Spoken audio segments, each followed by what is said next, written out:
Hello! Hello to both of you! What's up? Sick, I'll bring up the subtitles again.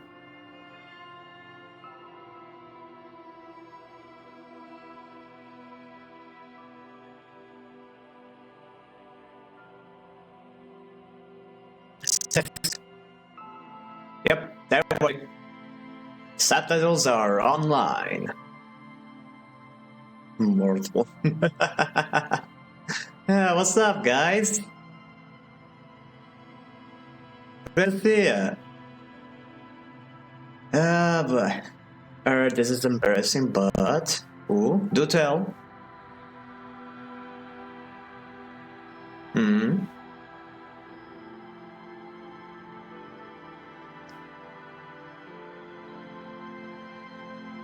Oh, I mean, he's in my server. I don't think he's anywhere else.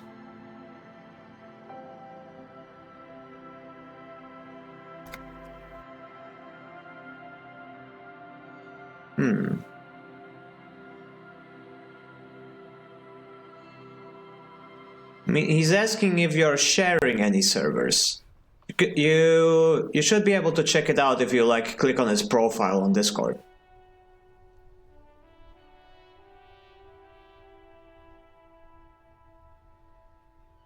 I don't know any of those. Aside from my own.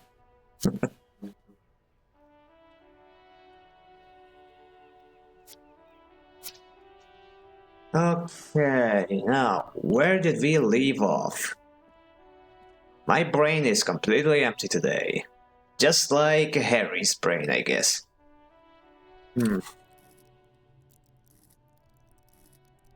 Alright, we have a skill point to put somewhere.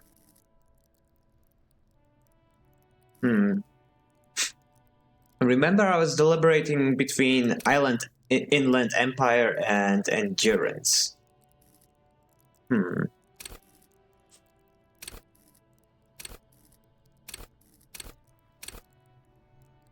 I wonder.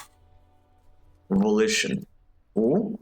Volition? Okay, where is it? Oh yeah, I mean, I already put 1 point into Volition. Do I need to put another in?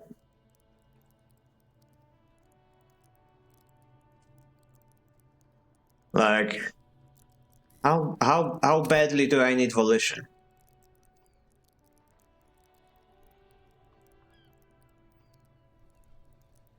First day at school and already 300 math questions assignment.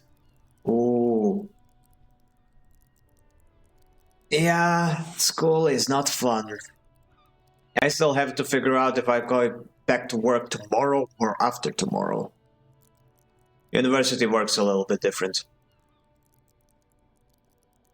Oh, you like Volition, I see. Which voice do you like the most? Well, I really do like Inland Empire. Encyclopedia is a funny guy, but he does speak a lot. Who else is there? Electrochemistry is unhinged.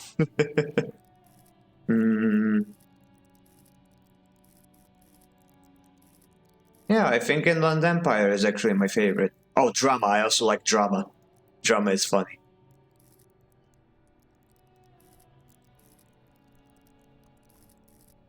Ba-da-ba-ba-ba. No, you can tell that all of them have the same voice actor. All of the voices and all of the narration have the same very low voice. But all of them have a different manner of... Well, not a different manner of speaking, but they have different personalities. Inland Empire is a good choice. Yep, I thought so too. IMO stands for in my opinion. Hello, Rand. Don't worry, we haven't done anything yet. We're just thinking about what voice to level up. Yeah, I remember you said you wanted me to pick endurance, but like I also very much like Inland Empire, and we have some checks that require it. Yay, do it first! Congrats! Wow, wow, wow, wow, wow. I dropped out a little while after the raid yesterday. Did anything interesting happen? Good question. Oh, after the raid, okay, yeah, I do not remember.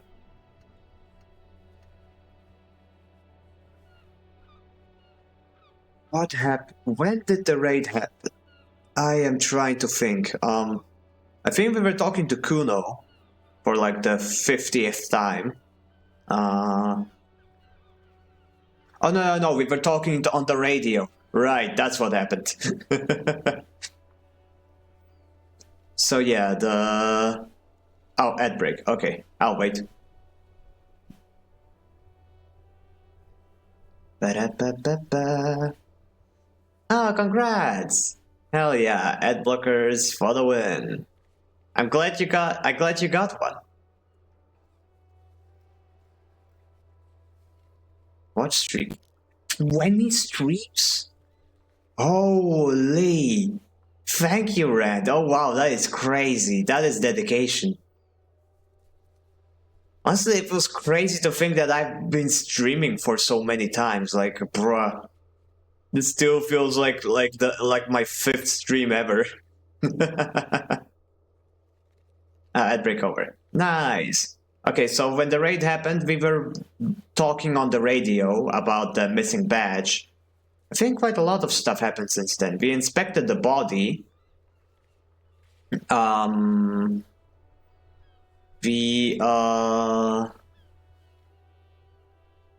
my memory sucks.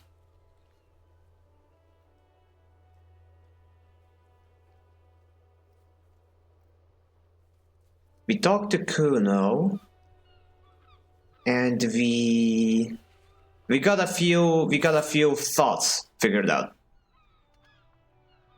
Yeah. I don't have any slot. I could unlock a new slot, but nah. Better not. Magnesium-based life form. So funny. Got insulted for losing our badge, didn't we? Oh yeah. You know, the taller they are, the harder people want to see them fall.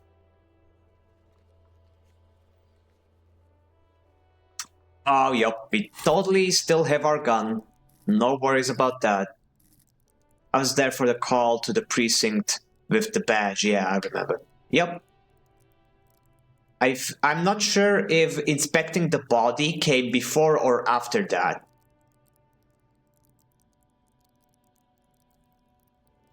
I think it came after that, so... Anyway, we need to figure out which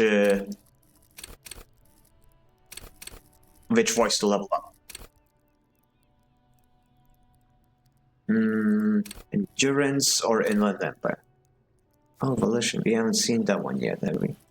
And Volition doesn't talk a lot, but Volition was important because I used to have only one morale point. And Volition basically is my my second health bar, the morale health bar.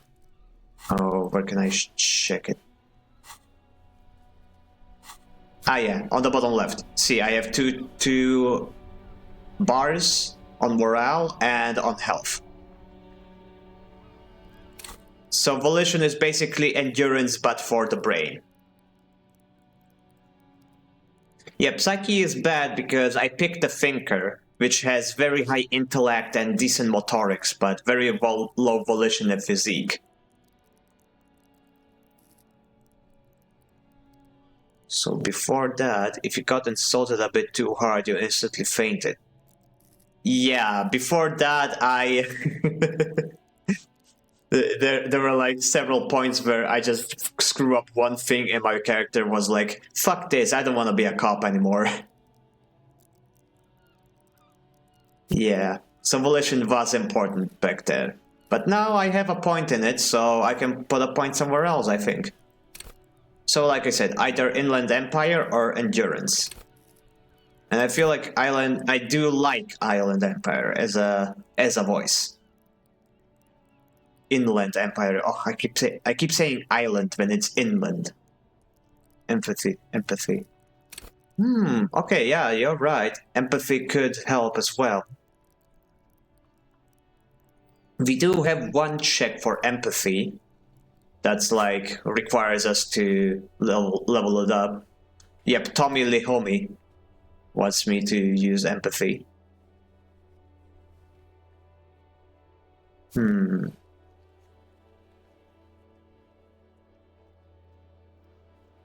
empathy goes. Empathy means being good with people. Means certain people. Sometimes empathy doesn't get you anywhere because people don't give a shit.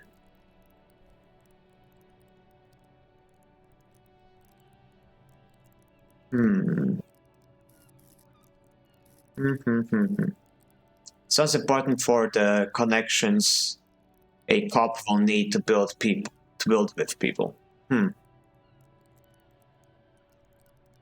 Sometimes it may be good, sometimes it may be she. True. Oh, pain threshold. This one has never spoken before. Musical instrument. Shivers. Half-light. Let the body take control. Threaten people. Okay, definitely not this one. Hand-eye coordination. Perception. Reaction speed. Savoir-faire. Interfacing. Composure. I've heard a lot of the skills can turn into problems without spoiling anything if you get them too high. I can definitely see that with physique. I mean, electrochemistry is so unhinged. I definitely don't want to turn up electrochemistry. Like, the voices of the skills can turn into downright bad influences. Yeah, exactly, like electrochemistry.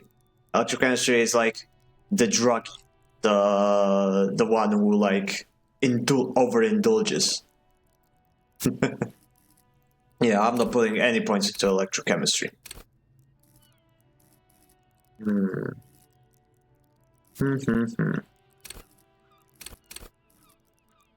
Okay, maybe I'll do a coin flip.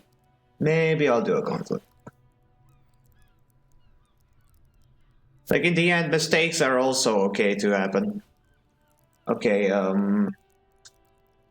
heads, Inland Empire, tails, Endurance.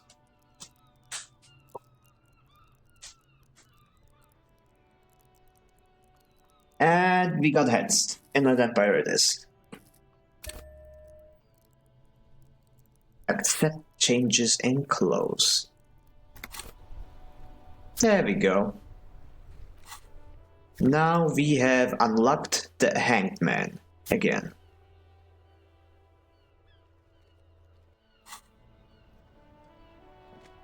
It is pretty much the last thing I wanted to do before we take the body down.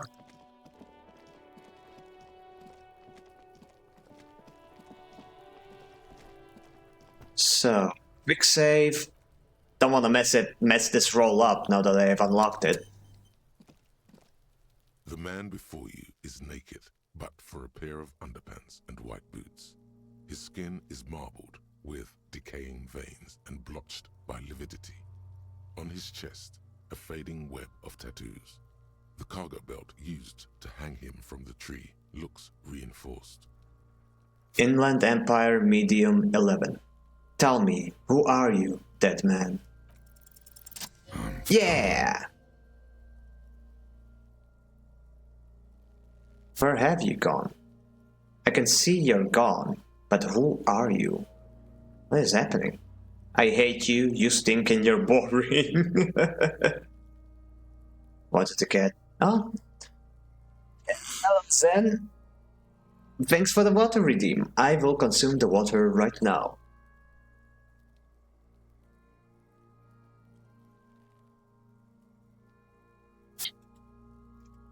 I don't understand some of the voices. Like, I do understand volition, which is similar to resolution and stoicism, but like, what is Inland Empire? Oh, some of the voices are very abstract. You can see the description here. Inland Empire, it says hunches and gut feelings, dreams and waking life. And here's a much deeper description. Yeah, I've just been watching, that's why. Oh, that's fine. It's fine if you want to lurk and just vibe along. It's completely chill. I will appreciate you either way. Inland Empire is your imagination. I wouldn't say that because drama and conceptualization feel more like imagination. Inland Empire is more whimsical, I imagine. More like... Ah, difficult to explain it. Now let's just read the description, shall we? Cool for dreamers, paranatural investigators, mental creators. Inland Empire is the unfiltered wellspring of imagination, emotion, and foreboding. It enables you to grope your way through invisible dimensions of reality, gaining insight into that which sight cannot see.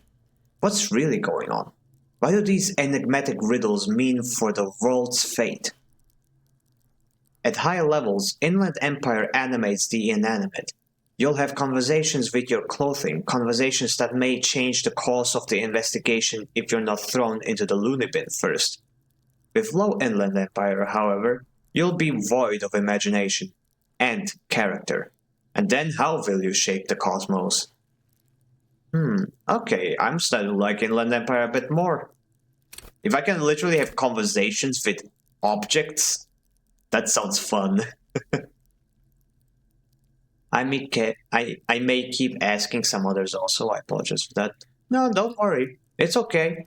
Any kind of question is okay. There are no wrong questions.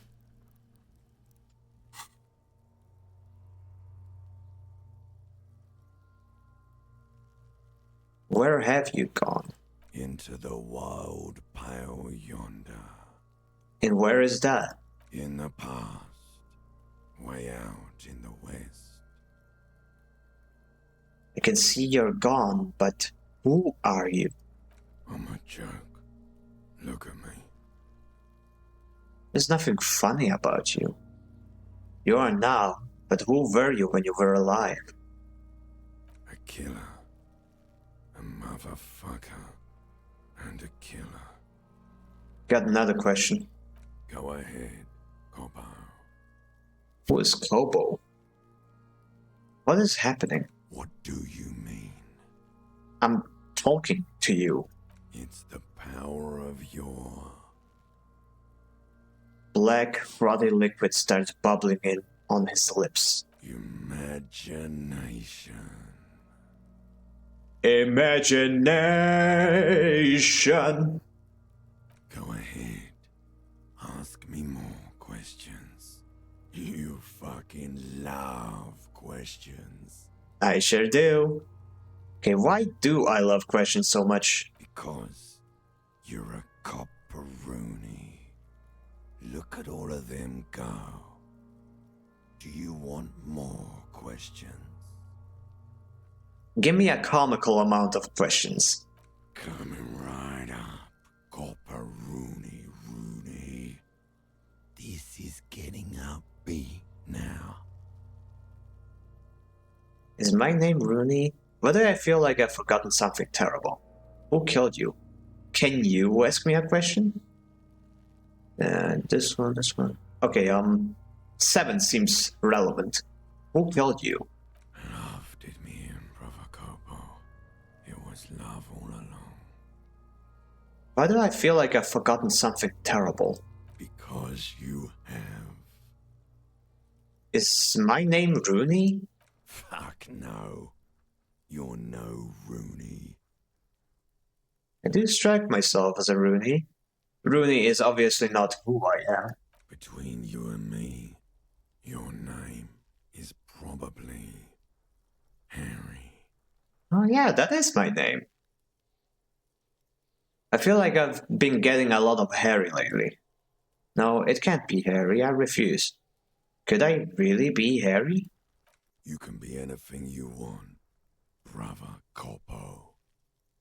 Can you ask me a question?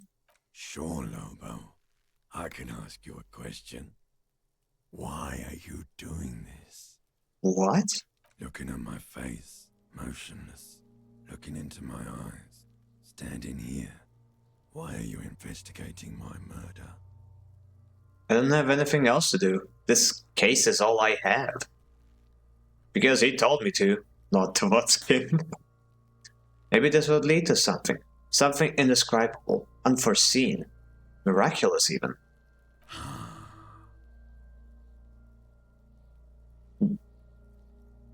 The clown lips on the corpse appear to smile. The face rotates before you, slowly. Something is on its way. Something hidden. It's coming. A miracle from the northwest, and it's almost here. You can feel it in the air, on your hands. The cold spring air smoothing them over. Huh. I hate you. You stink and you're boring. Do I remind you of someone? A child born with Muller's disease, harlequinism, grown up miraculously. Huh. A deep-sea creature.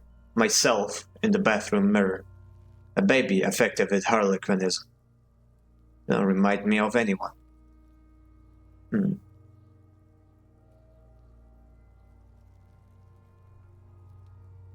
You sure wriggled out of that one, Coppellini. Enough. Come back later, Corpo. Amuse yourself with my frank manners and my memento mori features. If possible, also see me in your dreams.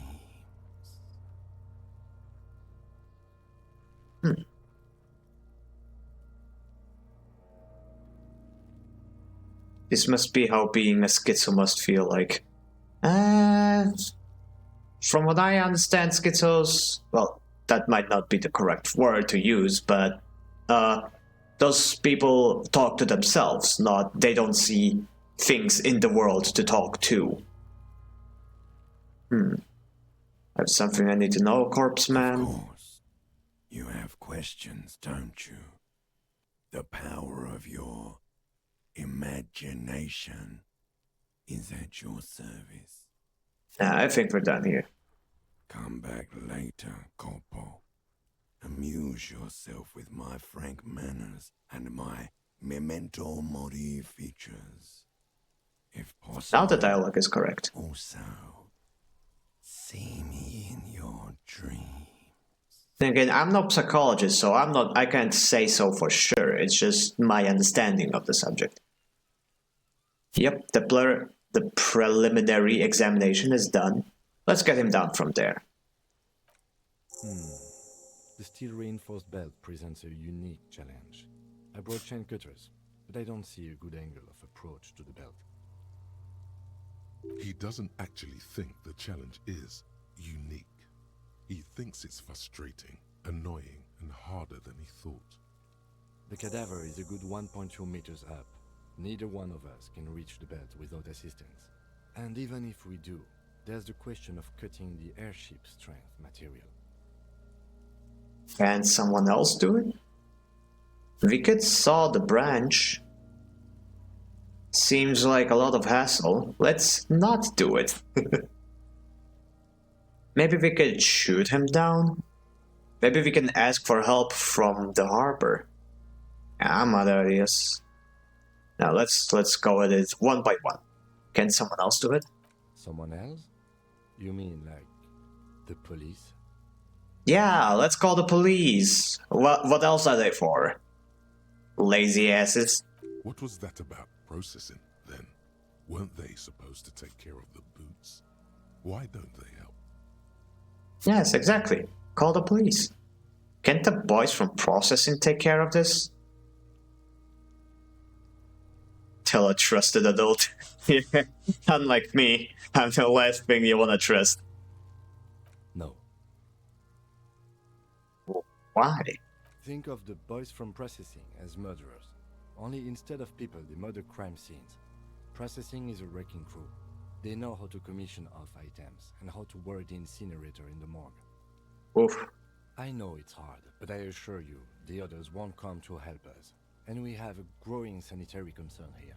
We need to get him down, fast. Fair enough. We could saw the branch. Climb up there and saw the branch? Yeah, it does seem a little dangerous. There has to be a less risky way, with less falling down of trees. Maybe we could shoot him down. Yeah! Bang bang time, pig! Shoot his head off! How? The lieutenant remains unaffected.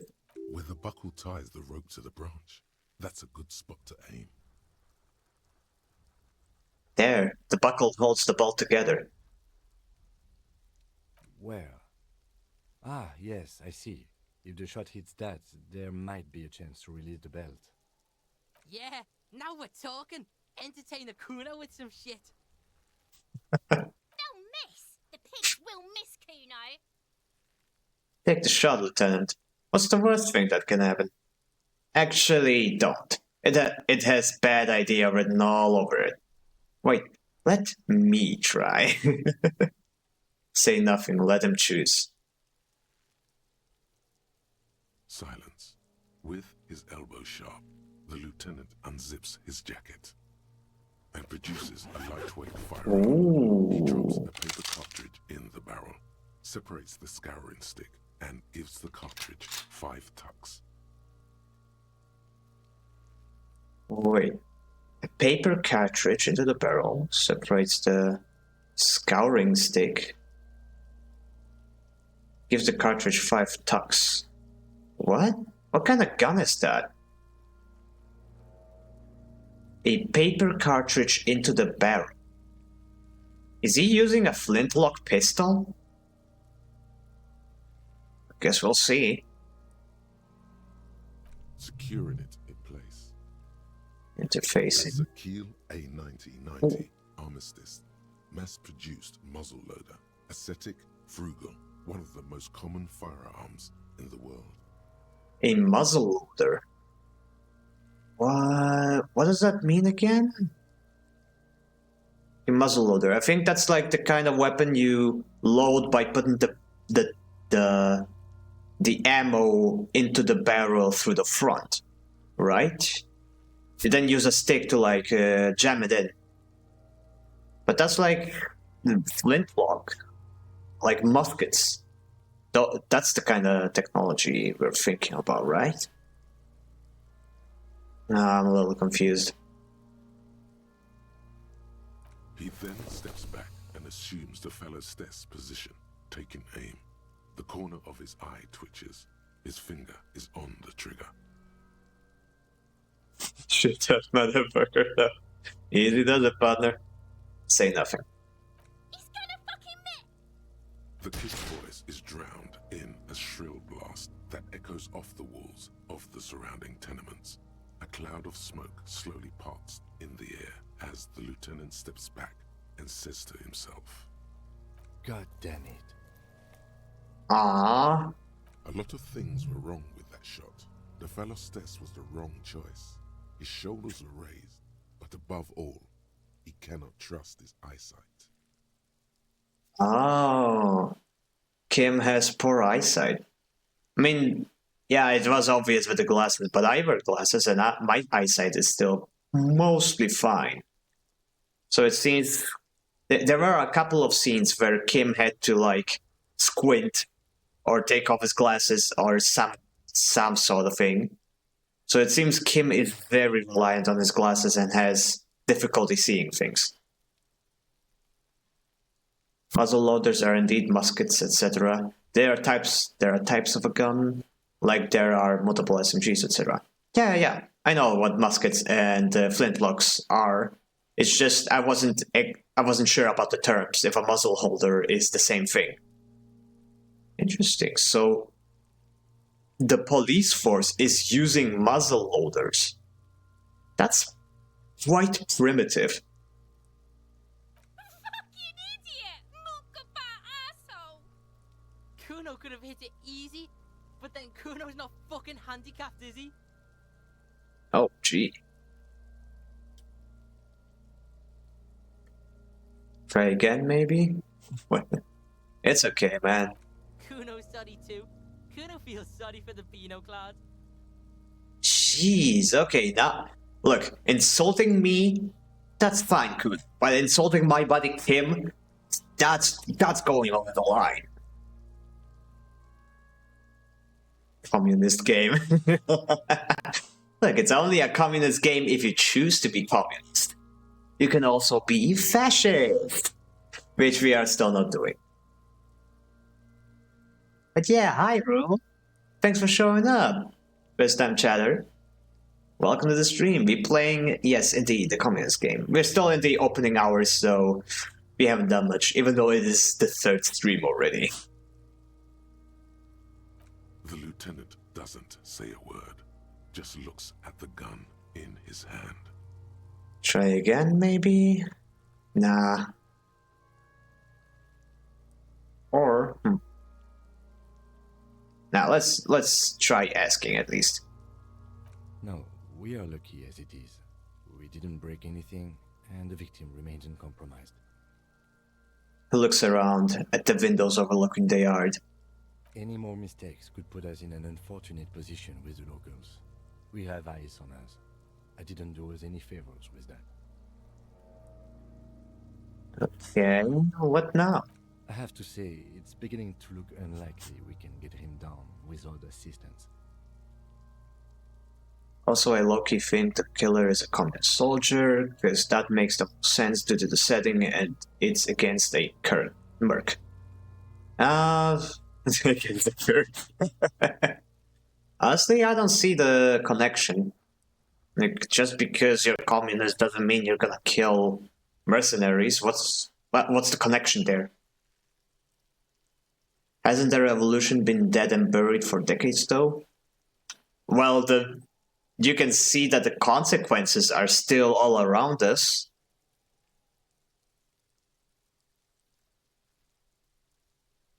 I have to see. Yada. You know, you don't feel like too bad of a shot yourself. Can I have the gun? I should try. Maybe we can ask for help from the harbor? Nah.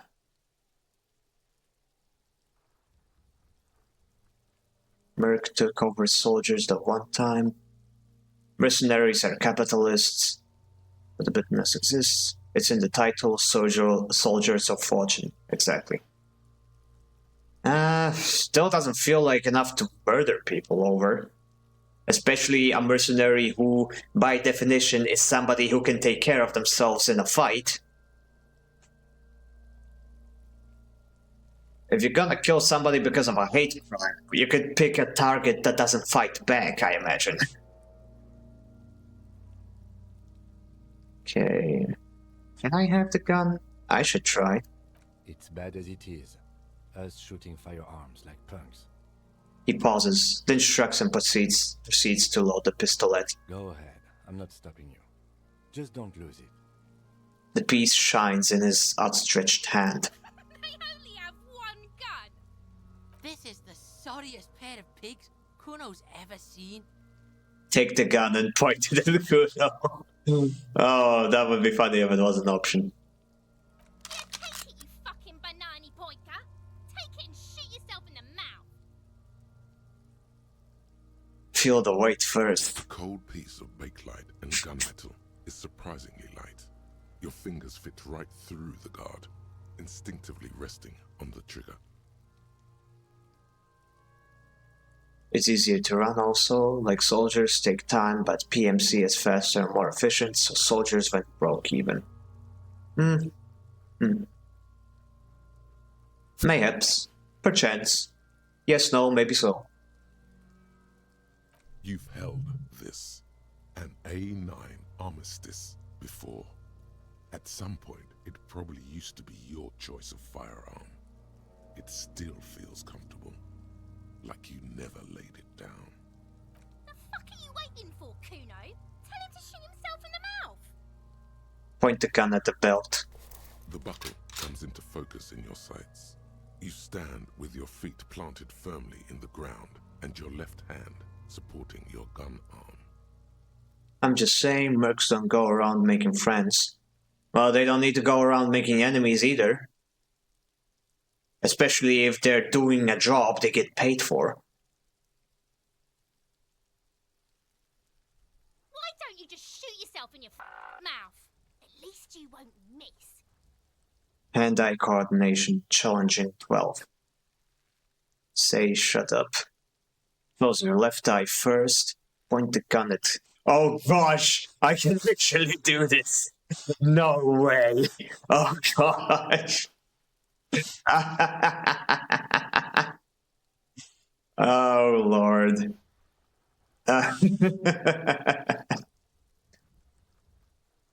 This guy has shot a gun before, even if he doesn't remember it. His body does. Ooh, red check. Can only try once. Oh yeah, that's right, this is a red check. I cannot try it again.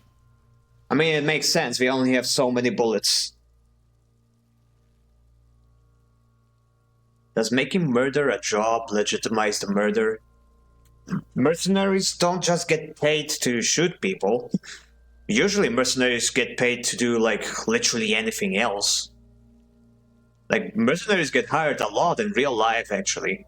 A lot of the government and militaries often hire mercenaries to do stuff, actually. You'd be surprised. It's way more of a, like, acceptable job than most people might realize.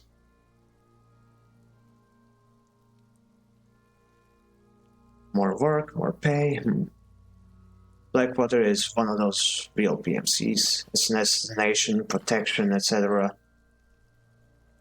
Murder for hire. No, you're thinking of assassins. Mercenaries don't necessarily kill people. Mercenaries are often like there for protection, services and stuff. Like this guy was hired for as a security guard. That doesn't involve necessarily killing people as much as serving as a deterrent. I think mercs mostly just do boring stuff like guarding rear line supply lines. Exactly. Like, video games have drawn mercenaries out to be like some ruthless killing machines who do anything for money. But in real life, mercenaries are just like workers with guns. Workers with combat experience and training. Anybody can be a mercenary. I could be a mercenary. I wouldn't be a very good one, but I can be. Protection via shooting people. Protection via having the ability to shoot people. Having a gun, even an empty one, is one hell of a deterrent. They also do a bunch of combat rules filing in state militaries. Non-combat roles, I meant to say. It's post-war, who knows, this merc has been an ex-soldier and made enemies. Mercs also exist to give plausible deniability for private interests. It wasn't us, see, it was the mercs. Yeah, that is another reason why they are often fired. Well, no, why they are often hired. But it doesn't mean that the mercs actually did anything they weren't supposed to do. You could be a merc, but you prefer to be a catboy VTuber. Mayhaps. Mayhaps that is something I already am. Okay, close your left eye first. Your field of view narrows. The branch slowly moves, becoming entirely two-dimensional. The metal buckle glimmers, slick, with the falling rain. The corpse slowly rotates. The slow movement of the branch in the wind, and your shoulders directing the gun sink up, dancing hypnotically. Look, he's crying. You gonna cry now, fucking faggoty? range movement analyzed. Okay, we did make a quick save. Okay, hand-eye coordination. 58%.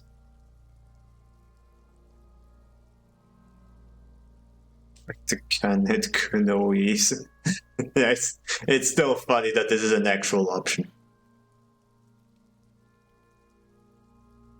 Maybe put a point or two into hand-eye coordination and come back later.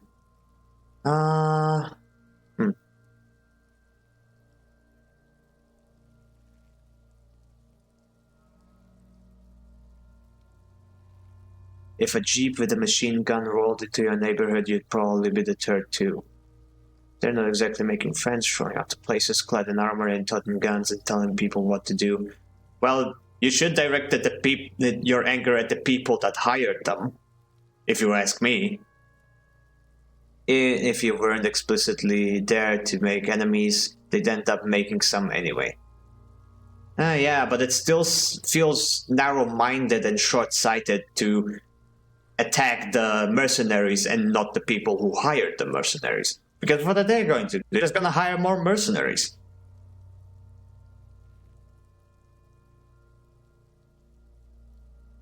Pointed gun. Nope. As funny as this is, I am not going to pick it. I do wonder about this one.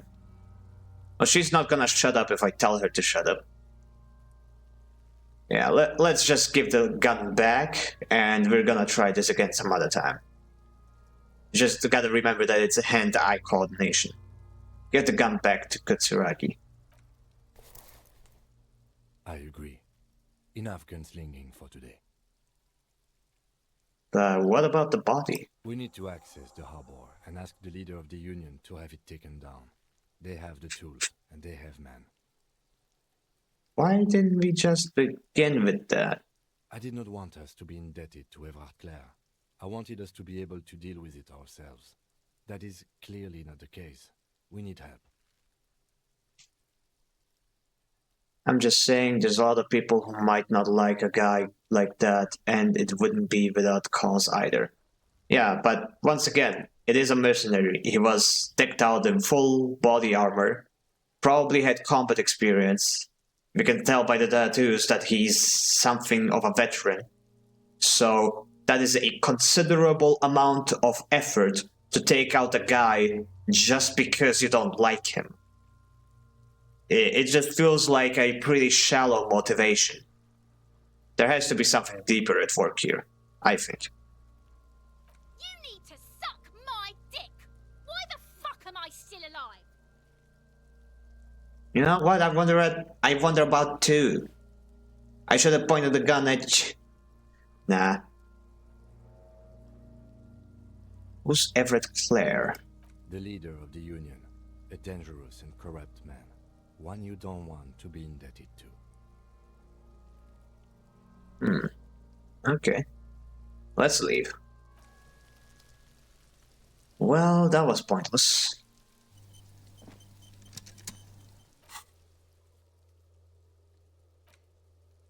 Okay, let's check the map.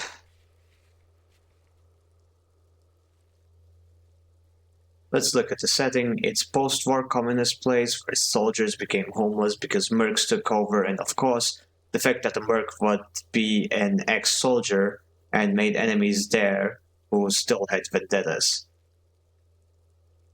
Like, if it's clear he's a combat veteran, he's probably been up to some shit and made enemies along the way. Well, you see, now that is a deeper motivation. That is more than I just don't like you. That is an actual reason.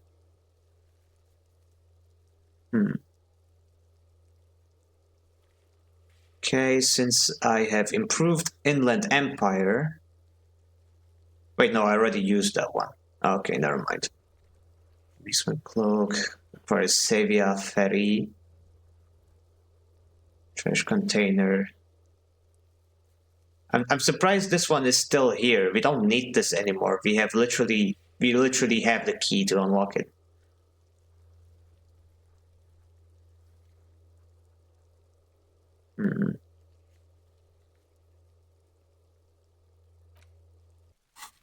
Okay then. Maybe ripping it open changes something? We could try, but I'm worried we might hurt ourselves if we do that. Let's The see. trash container stands in the spring snow. Wait, what? I don't have the option anymore. Let me see again. Map. Trash container, physical instrument, legendary. Oh, maybe I need the key and I need to lock it. Oh well. I already returned the key, so I guess it doesn't matter.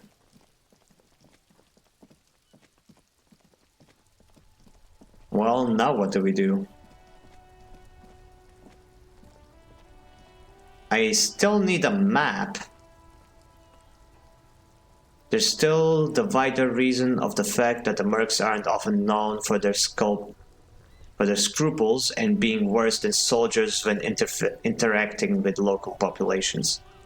Even if his enemies didn't travel to find him, he probably would have not made good friends with the people around here. But that just means nobody stepped in to help him. That's all I'm hearing.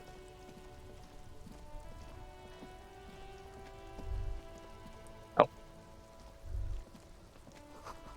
Damage looks like it could have been caused by an earthquake. Interesting. The worn and beaten wooden planks of the bench do not look overly comforting. We can sit on benches after we've solved the murder. Let's go. You can revisit the bench if you ever need to pass the time when Lieutenant Kitsuragi is gone. Interesting.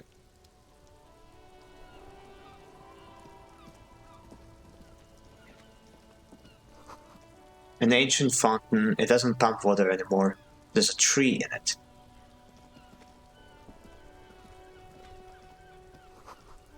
Tire tracks leading onto the roof. The slush and rain have almost washed them off. It depends on what mercs we're talking about, in my opinion. True, we don't really know what mercenary company he's even from.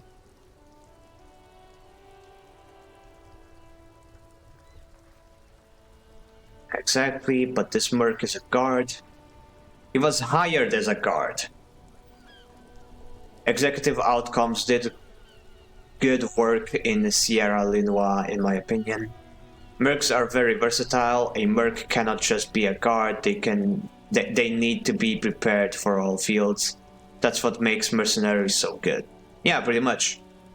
Like sometimes you hire mercenaries just to do physical work because you need employees who are capable of protecting themselves and stuff. Like maybe you need work done in a dangerous area. That's where mercenaries are pretty useful.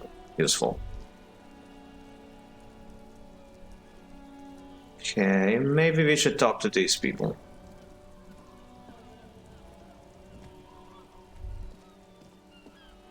Life doesn't need to be a struggle. He covers his mouth to hide a burp. I'll be with you in a moment, officer. Let me just finish my sandwich. Talk to Angry Hard René first. Okay. Have you no shame? Whining about your back every time you bring out the measuring tape. Oh boy, they're French. It is clearly the tree's fault that water no longer flows in the fountain. That tree stole the water. It sure did.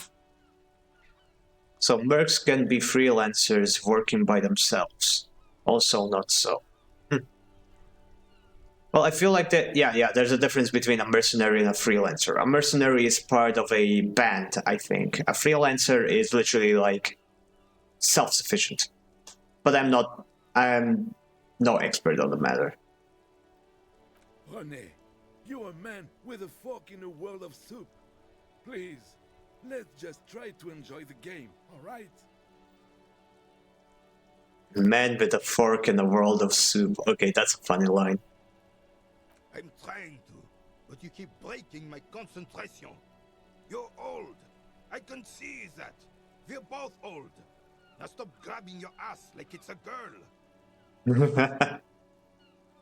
Letters are just natural freelancers.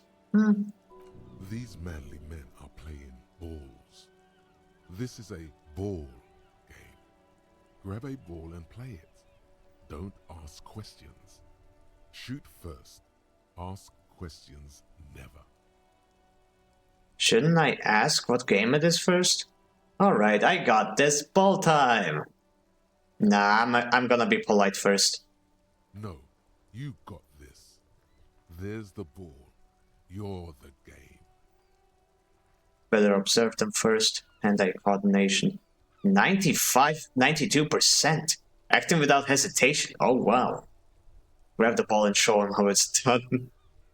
I'm all out of time, fellows. Don't get involved in the game. Okay, I might lose my acting without hesitation bonus if I don't do it right now. So, do I do it, lads? What do you think, Chad? Is it polite or impressive? Is it polite or impolite to just butt in on somebody else's game and being like, check this out? Risk it for the biscuit. Yeah, you know what? Fuck it. Yeah! Green. Let's go, boluses!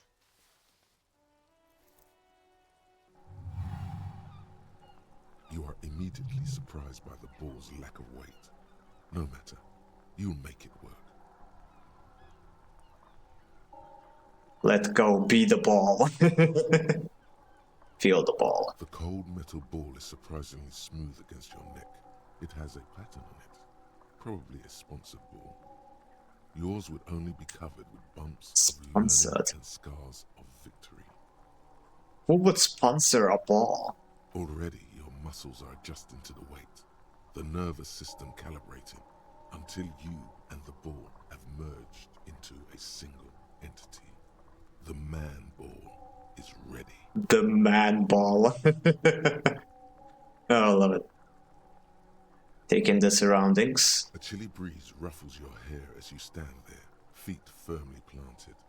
All sounds, smells, even the wind, everything fades until the only thing left is the union of man and ball. I am become ball, roller of worlds. Ah yes, man time. There's time for a last glance inward. Who am I? An embodiment of pure motion, a fine-tuned locomotor running at maximum efficiency. The inertia can be contained no more than a bullet-leaving gun. Let go. Be the bull.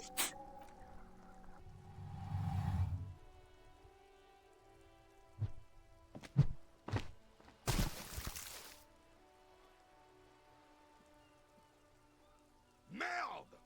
Bordel de merde! The old soldier yells in outrage. A whorehouse of shit? It wasn't whorehouse of shit. The shot was at least 23 meters, probably 24, and then some. Nothing to be embarrassed about. What the hell is your problem? Not a weak right triceps, that's for sure. I don't care if you are a cop. You do not just ruin someone's game. It's so goddamn disrespectful.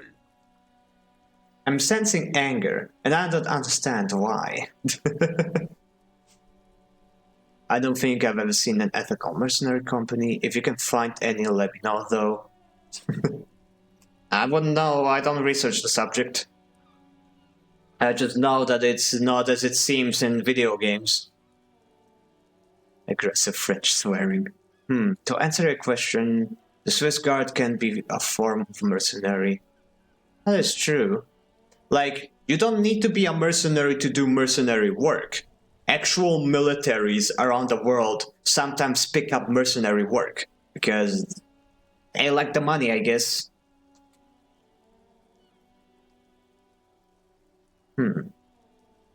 Wait, what?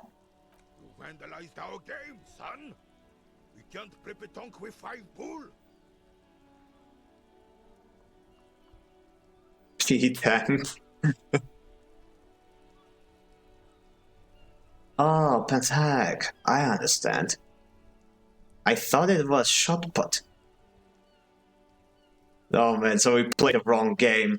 Oh, that sucks. Well,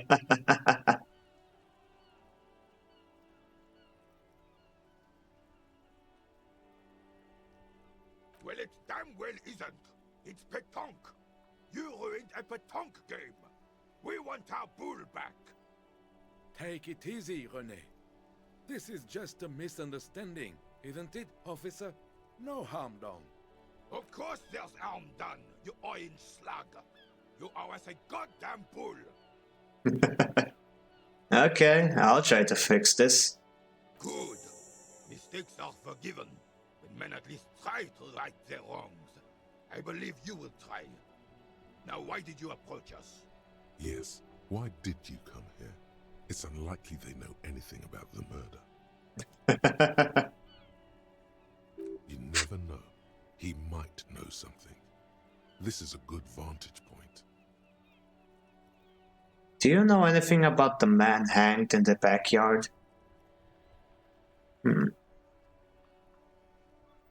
seem to be playing in a crater. I saw a statue of Felipe III near the roundabout. Now let's ask about the murder first. Unfortunately, I don't. Unlike most of the locals, I have no qualms about assisting law enforcement. But this affair has passed me by completely. And most of the locals? In Martinez, the union is the law. So can you really blame them? But you don't have a problem with cops? Cop is a pejorative term. I don't have a problem with policemen. On the contrary, I admire the effort to bring order to our streets. Oh, thank you, sir. He doesn't know about the crime. Your time is better spent discussing politics. Ew, ew, politics, ew, fuck no, ew. Also, we can also add the American voluntary group of mercs who are pilots. Doesn't make them ethical. My political teacher taught us this. Most of the people who hire mercs aren't the nicest. Usually, aiding abating slavery and exploitation is unethical. I don't like the conversation going on. I'm not gonna stop you. I'm not gonna stop you guys, but I don't like seeing my chat get this levels of political. When I talked about the mercenary stuff, I was just wanting to inform people, not to actually get deep into this kind of stuff.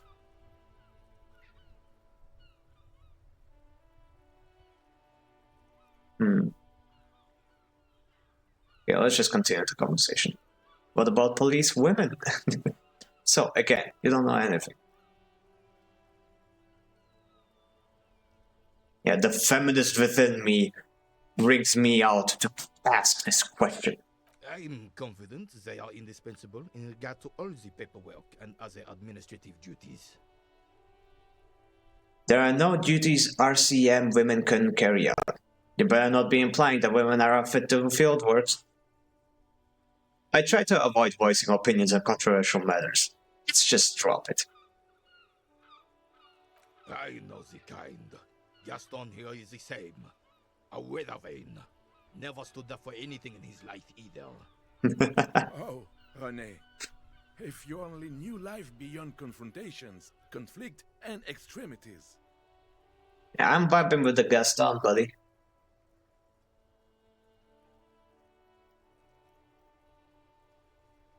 How ironic that we would get caught up in political discussion as rhetoric is telling Finis to do exactly that.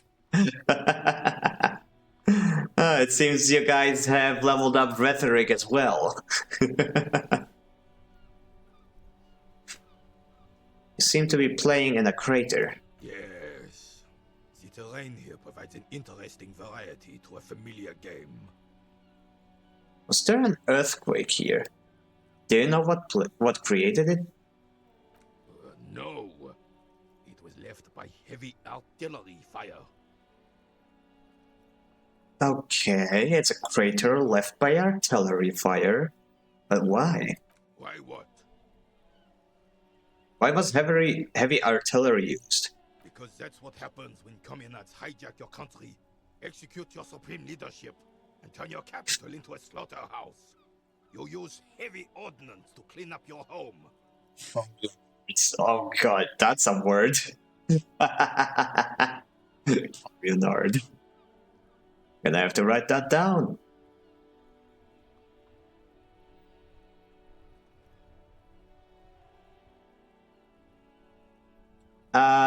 Zero.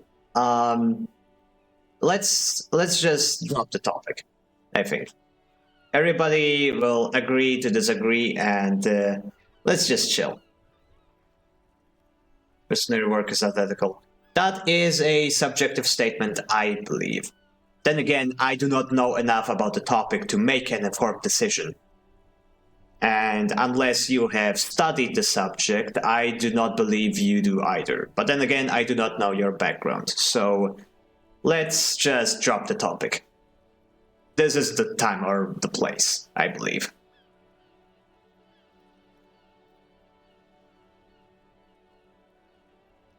Oh, Duo, are you still sick from yesterday, or have you gotten better?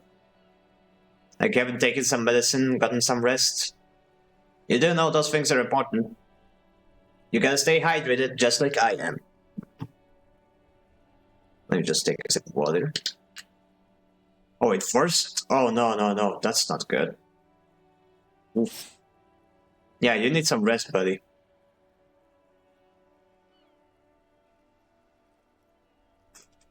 Drink water.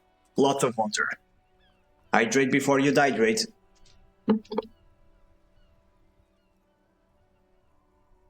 Okay, so.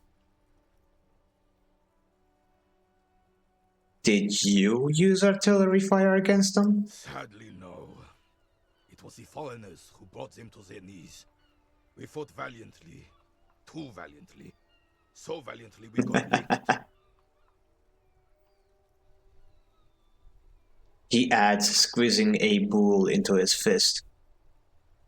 Thank you for the hydration. Should have fought dirty, like they did with their suicide sex cult propaganda and mad anarchist women strapped to shrapnel bombs. We didn't though, and we lacked caliber.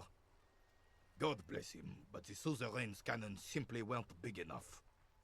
Jeez, what is he saying?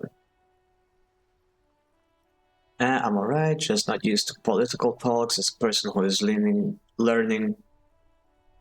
politics. No, I see. I'm just saying that if one's willing to do violence for money, they're probably the type to make enemies with local populations in general. Plenty of reasons for someone to have it out for a merc. The motive for it is wide. Yeah, I suppose we see your point. It is a valid point. It was probably a bit more complicated than that. Why show them here in Martinez? Because this place is a damn beachhead. Had to soften the commies up first. The beachhead? Yes. The military coordinated amphibious landing to take back Revachol. Martinez was used as one of the 3 footholds in Revachol during Operation Deathblow in 08. The other 2 are off in Stella Maris and the Delta. He points to the northeast. Definitely sounds grim. Not thoughtfully and turn to the northeast. This here is Blood Ground, where coalition boots first made landfall and cleaned those rabid dogs out. Most likely, we're playing pétanque on their mangled corpses. Valid. Personally, I think it is because the mercs stole the soldiers' work, lore-wise.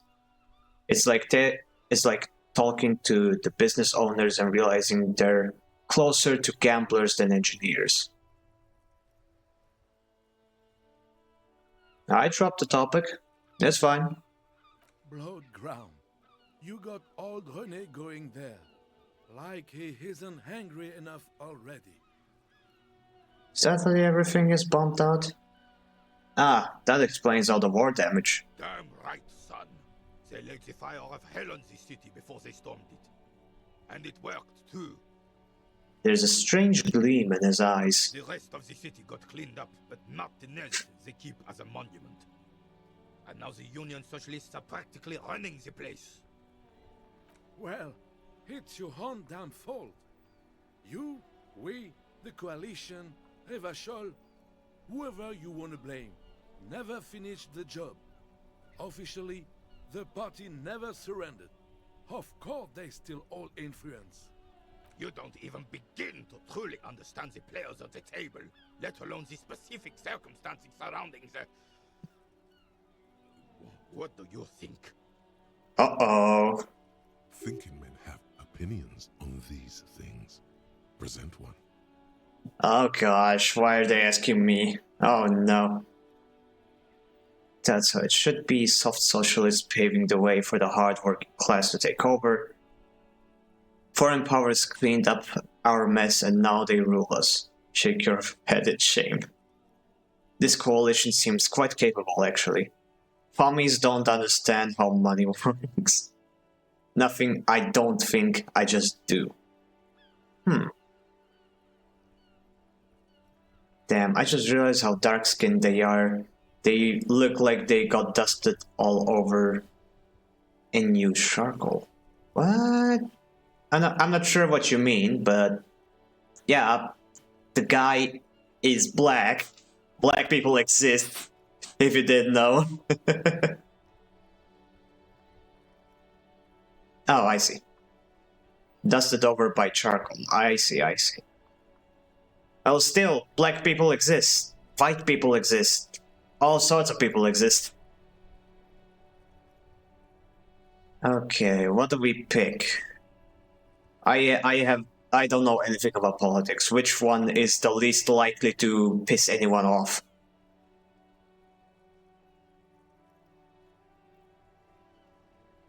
I do know they exist, just the art style. I swear I'm not racist. Ah, don't worry, we just like making those sorts of jokes. Nobody here is racist. At least I would hope so.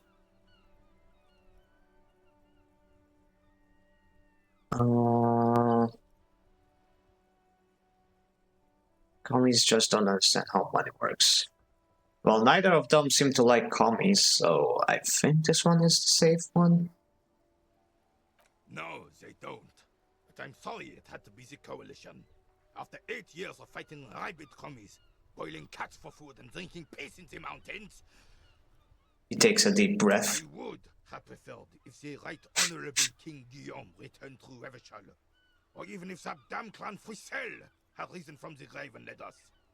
Sadly, that was not the case. Instead, all that is just, holy, and beautiful in the world was wiped away, and now it's neon signs with toothpaste ads everywhere. Foreign influence peddling garbage and stupid music on the radio. He sighs. This is just what the commies wanted. This was their plan all along. This is what they wanted to replace the role of the suzerain with. And does Felipe factor into this? Who was this Fritzl? You mentioned Germain. Are they Warwitz at some? Oh yeah, that is the impression I'm getting. The uniforms also look like they've seen some stuff. What exactly is a suzerain? The suzerain is the king. Has everyone forgotten already? They've forgotten already. It's no use talking to you. You were still in Daddy's balls when it happened. When we took our last stand against the filth and rode the cavalry straight into gunfire. Posure legendary. What is it about this old soldier that makes him stand so proud? A -1 through the pool into the sea. Okay, so let's try and find the pool that will make this roll a bit easier. Thank you for your time, sir.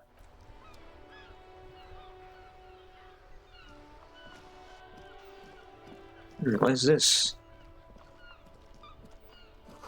Enormous bulls worthy of a real man.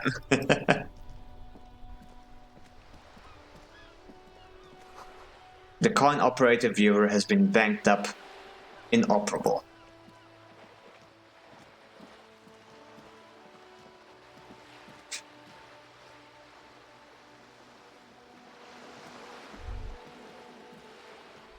You hear the distant squall of seabirds.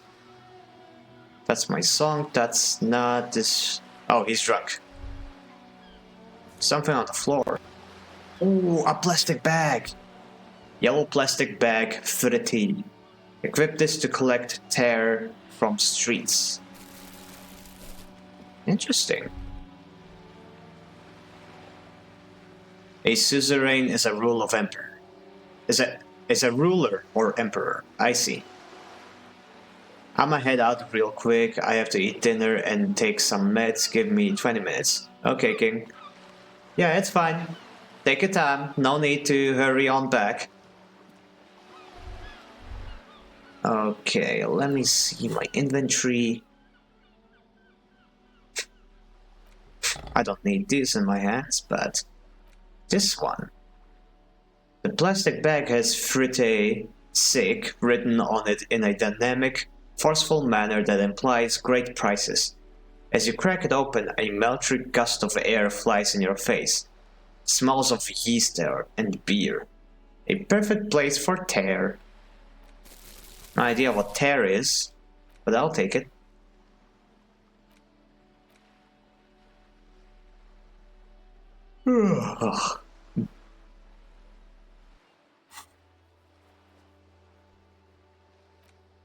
Get the body down. Replace lost pool.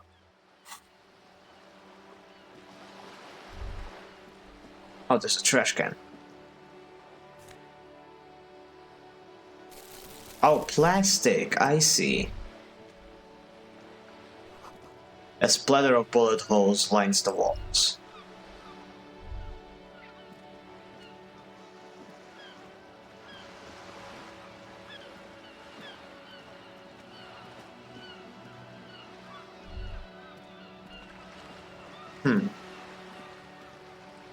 Wait, how do I get the bull?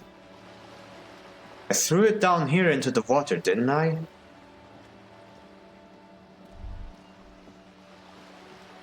Oh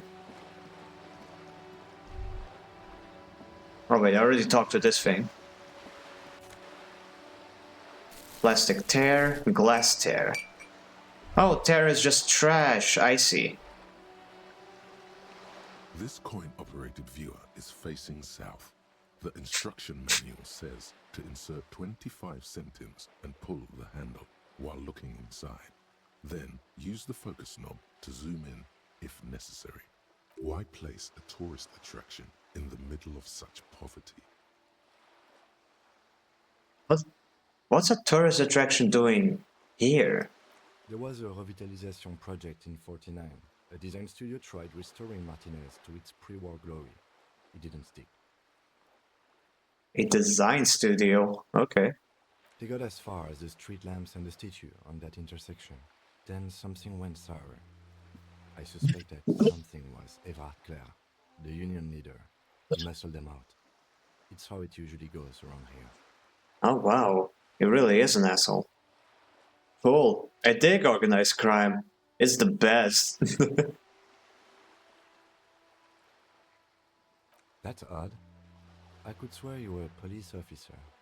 It's a joke, don't worry, buddy. There was a revitalization. They got as far as the street lamps and the statue. Say The nothing. lieutenant adjusts his collar. It's frisky outside. Okay, I'm not gonna spend my money on this when I have a pretty big tab to pay.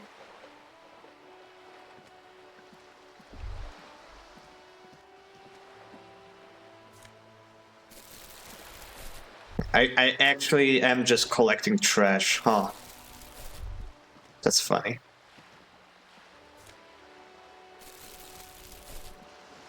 Paying my tab 1 cent at a time.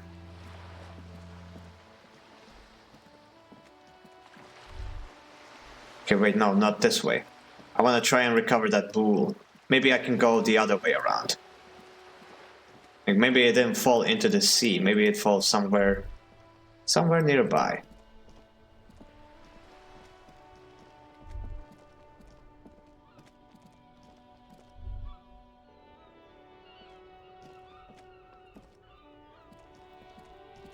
Go there, I have to go around, I see. Autosave.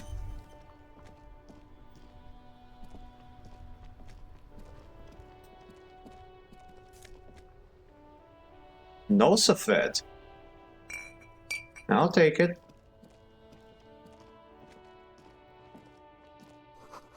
Royce Pawn Shop. Fast cash for faster times. Trash. Fingerless gloves. Electrochemistry.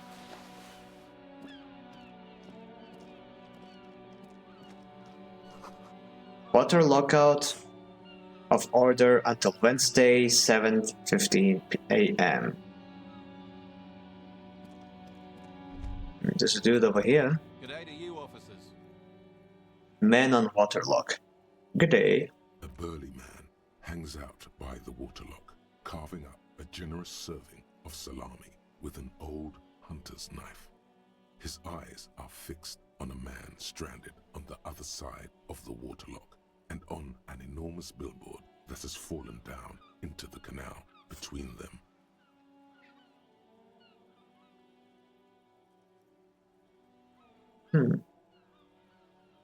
Do you know what caused this wreckage? Point at the smashed billboard in the canal. I wasn't here to witness it, but those look like tire tracks on that sign.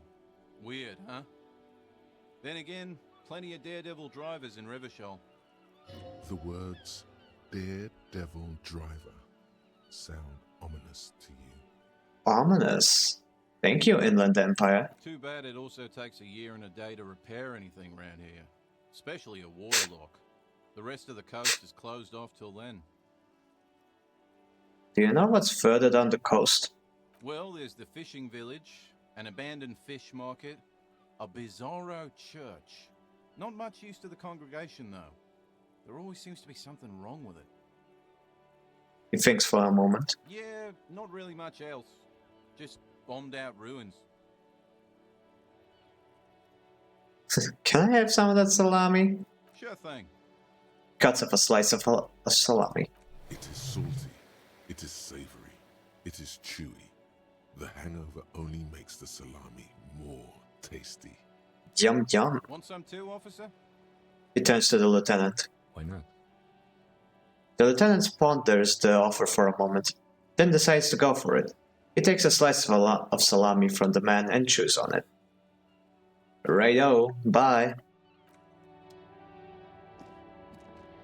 A couple of indicator lights are missing from this control panel. Loose wires dangle from the now vacant holes. In the middle is a lever. Beneath it, a small metal plaque. This panel usually closes the waterlock, turning it into a bridge that lets you cross the canal. But there's a crashed salmon and butter sign in the way. Pulling the lever probably won't do anything. Maybe it's a fish church? Completes the set, fulfills the good old Innsmouth ambience. Oh boy. We were in the Call of Cthulhu all along. Okay, let's leave. Let's not do anything we shouldn't do. There's something over here.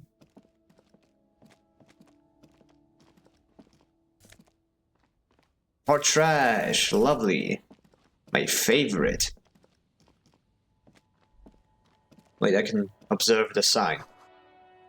Butter sign down. A crumpled billboard reading, Samaran butter soaks in the canal. Two ugly lines mar the bright countenance of the blonde boy depicted. The sign billboard has fallen on the waterlock, keeping it open, and thus out of order. Visual calculus. Attempt to reconstruct what happened here. Ominous daredevil feeling. What is Samaran butter? Whatever it is, the boy on the billboard seems very happy about it. Goat milk and butter. The Samaran terrain makes it easier to raise goats than cows, and the local goat farmers produce high-quality meat and dairy staples that add variety to other nations' diets. Yum yum. It's an acquired taste.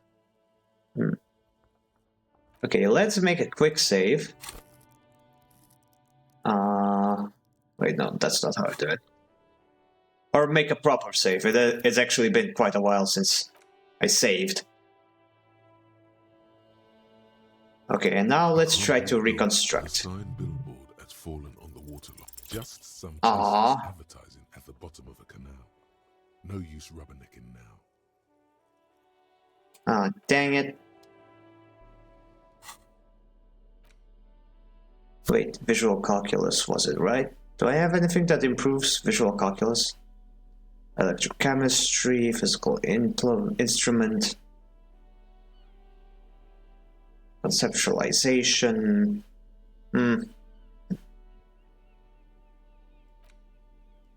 Nope, I do not seem to have anything. Oh well, that's a check for another time.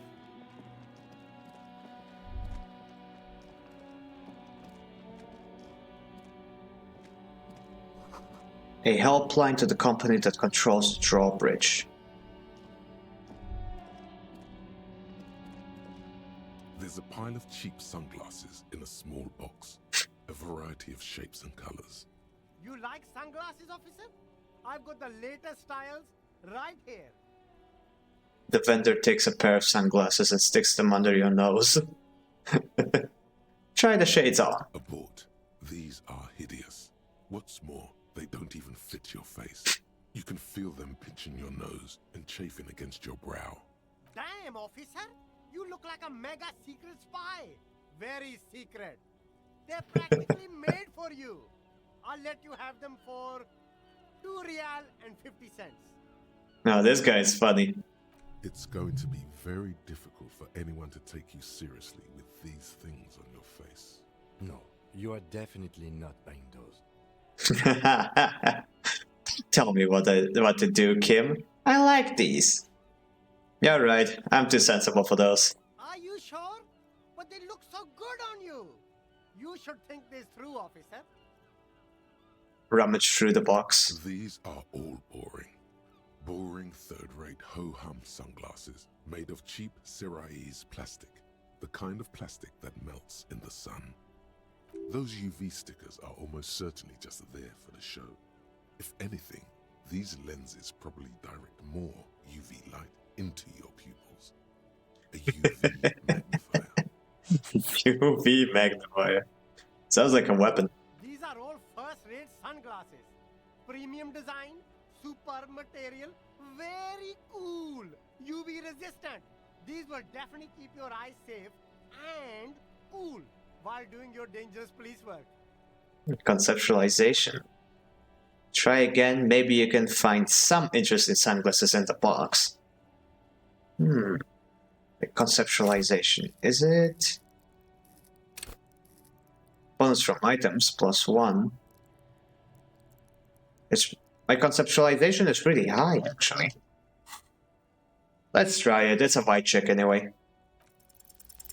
No. Aww. All you find is this lime-colored cellophane visor, produced by a bargain sportswear brand called Amphibian, apparently.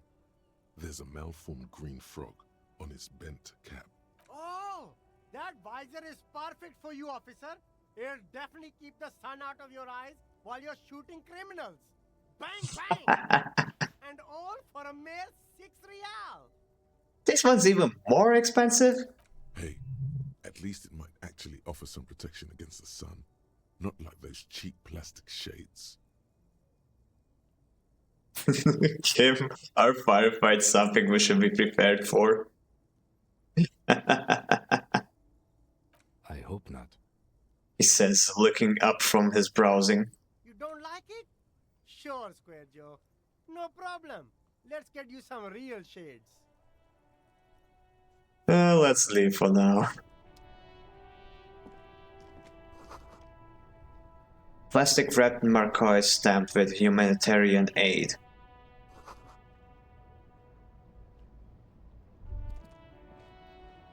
Ooh, or trash. I like trash. There are clothes inside. Cheap second-hand clothes, smelling of strangers' body odors. Don't be shy. These are premium class clothes. Good quality fabrics, best retro design. Save the economy with your style, officer. Premium class? They're more like premium age. Save the economy? That sounds off. Save the economy? What are you talking about? Haven't you heard, officer?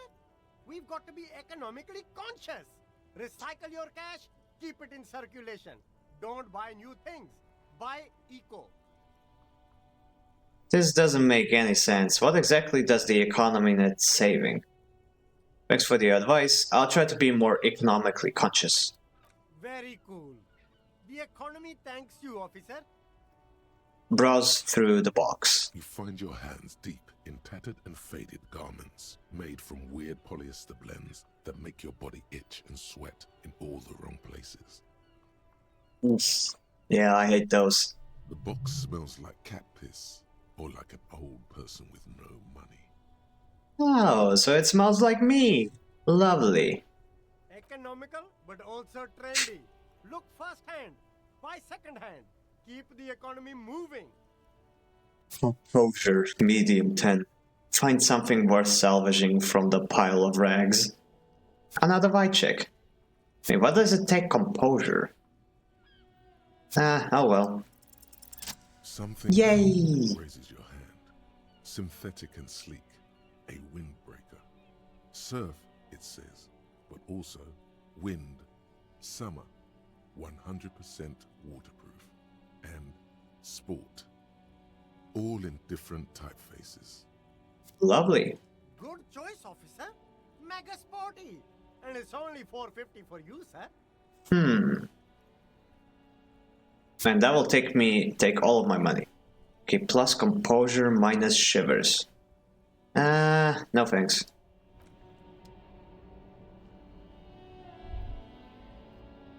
Trash. This says speakers from the people of Samara. You see a Samaran street vendor surrounded by a motley assemblage of goods. When he realizes you're looking at him, his face breaks into a wide, welcoming grin. The name Silane is embroidered over his breast pocket. Happy shopping, officer. Everything's cool here. He gives you a thumbs up. What's so cool? Everything's cool. The goods are cool. The customers are cool. The place is cool. And one more thing, officer. You're very cool. Bang, He makes bang, bang. he makes both hands into finger pistols and fires a few finger bullets into the air. I'm sorry, sir. Citizen, do you have a permit for that finger gun? I think I'm gonna have to take you to jail. You feel a twitch in your index fingers. There's a finger shootout brewing. No, it's safety hazard. Weapon out. Don't shoot, officer. Have we got an arrest here or just a shakedown? He raises his arms in mock alarm. A shakedown. Good one, officer. You're a funny guy. Now, what can I do for you? He nods towards his shabby wares. This isn't a joke. Give me the money. I need money. Just kidding. I'm really here to shake you down for some answers of official police questions. Then fire away, officer. He settles back into the pile of boxes he's sitting on, getting comfortable. Oh, I got a new thought. Finger pistols 9mm. Temporary research bonus -2 Savia Ferry. Snapping doesn't help. Research time 1 hour. You were promised a gun, that much is certain. This is why you became a cop. Yet here you are, loitering around with idle hands like some sorry-ass loser from the street. Suddenly you're stopped by solving cases by, what, like talking to people? How are they going to believe that you can protect yourself and them from savages without a firearm? This ain't right. You need to think around this problem. And you need to snap your fingers at people as you do. This is funny. Okay. Rhetoric challenging. Persuade him to give you some money. What kind of stuff are you selling here? Only the coolest goods in Revachol. I've got sneakers, speakers, extremely comfy pants too. Try them on right here. No shame, only freedom. Where'd you get those comfy pants? I'm an entrepreneur, officer. I've got sources, buyers, suppliers, distributors, manufacturers, wholesalers, all extremely cool and above board.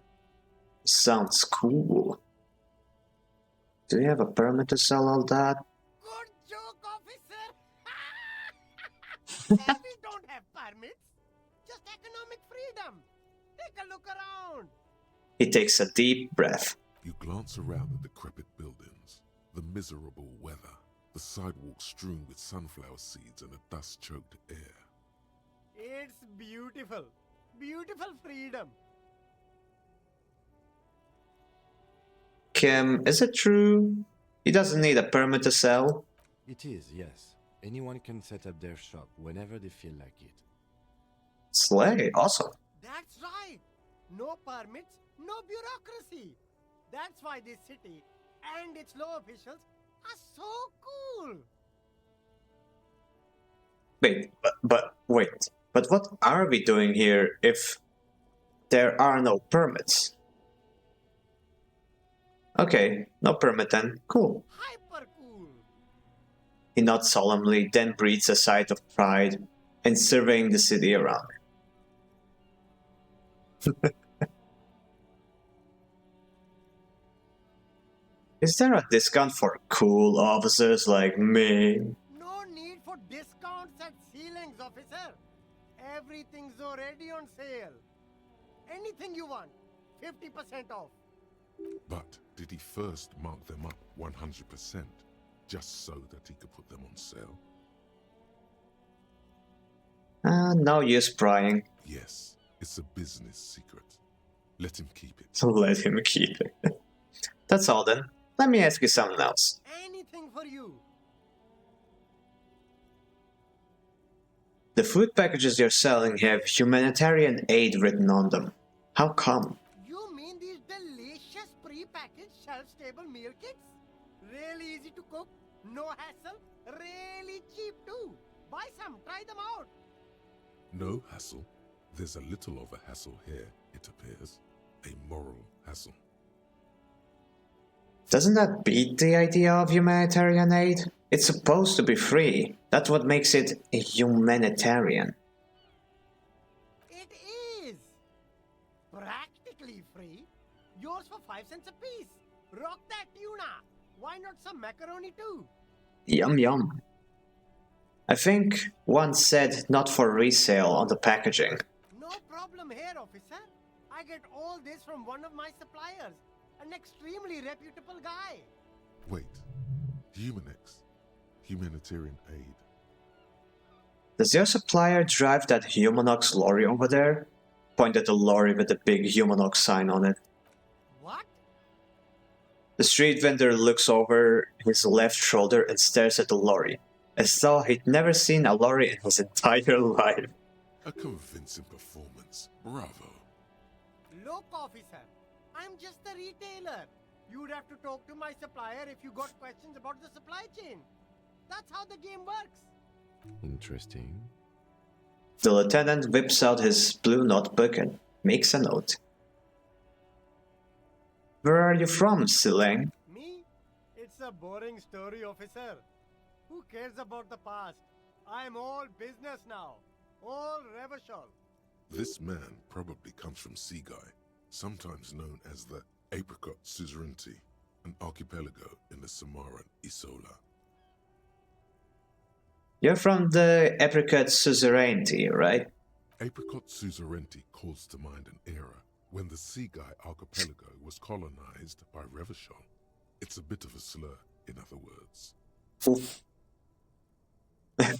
Rhetoric, really? You say this now? Sorry, I didn't mean to say that. I meant to say that you're from... Pronounce it very painstakingly. Sea guy. Very cool. I admire admire your awareness of our intertwined histories. It's super nice of you to apologize for colonialism, but the apricot suzerainty is a shithole. That's why I left. Man, I really am British. Right, but isn't it only a shithole because of Revachol? If you say so, officer. I don't worry too much about politics. I'm an entrepreneur, you know? Whatever's good for business is good for me. Oof, it started snowing. Persuade him to give you some money. Humanitarian aid macaronis. Let's leave it for now. I'll have a look around, thanks. This says food gift from the people of Mencia. Okay, there's a trash can over there. Hot air rises up from the sewer. Sour, acidic, and strangely comforting.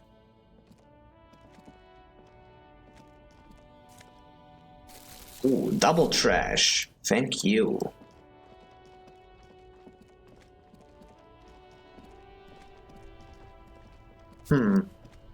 It started snowing again.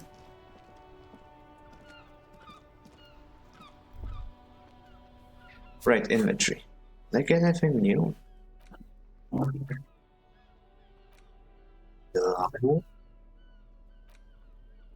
It contains 11 bottles. It actually tells me how much I have. That's cool.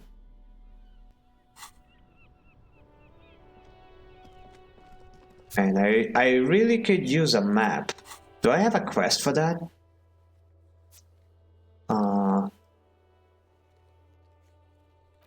What's in the Union box? Carter has told you about some unruly Union men gathered in the mess hall. They're not here today. Oh, right, that's tomorrow. It's in competition. Where is the rest of the armor? Find booze and drink it. And that they debrief with him. At 22, I see. I'm back. Hello, back. I'm Finn. Pay for damages. Track down your badge. Escort station for additional funds. Okay, that's part of the quest. I guess I... What did I miss? We just met a shopkeeper, and he was a real funny guy. Tried to sell us some horrible sunglasses.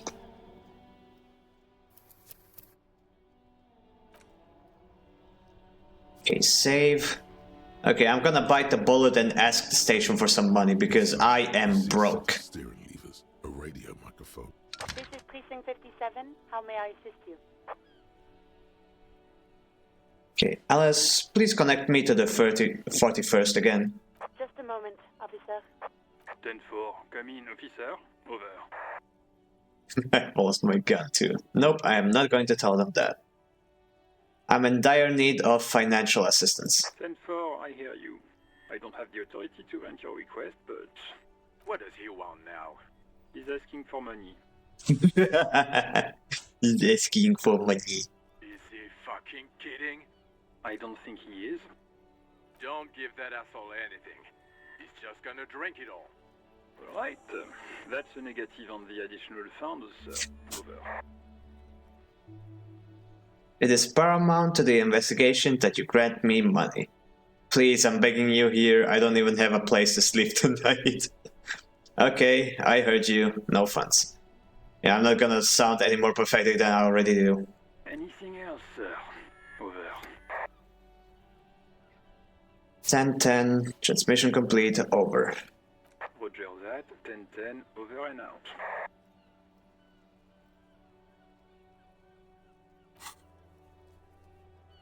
Well, that's that. Oh wait, did I get a level up? I have a level up. Ooh, lovely. Okay, gonna check that in a bit. For now...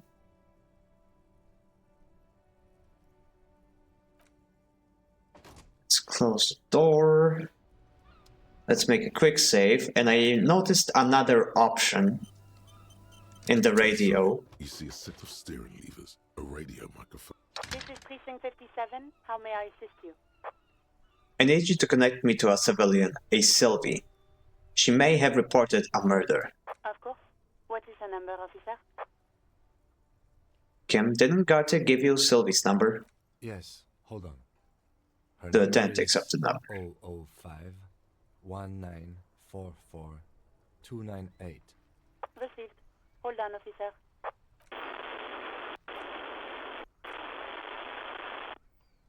Start slapping a marching rhythm with your thighs. Wait patiently. Lieutenant Kitsuragi slowly begins to tap a little rhythm with his right foot. Quite a lot of time has passed. Officer, I have Sylvie Malaika on the line for you. Nice. Yes, hello? A female voice greets you through the statics. It sounds like she's a million miles away from you. Hello, this is the police calling. I have some questions for you about your last days at work. Sylvie, I believe we've met before. This is me, a detective from the Whirling in Rags. No. Better the one. Oh, right. She, Officer, what can I do for you? she recognizes your voice almost immediately. Okay, was it you who called the police? No, not me. But why didn't you call? Didn't a corpse behind your workplace bother you? Okay, do you know who made the call? No, sorry. I don't. Not a lot of people have phones around here. Copper thieves take the wires. People don't have the money to have the cables put in again. They use the Union's phone, or the one on the coast. So the Union has a phone, and there's one further down the coast. Got it. It was someone else. We'll find them sooner or later, officer. It just might take a while. Okay, next. Or, you know, I might as well ask this. Why didn't you call? What? Of course it bothered me. But I thought the Union already knew about the corpse.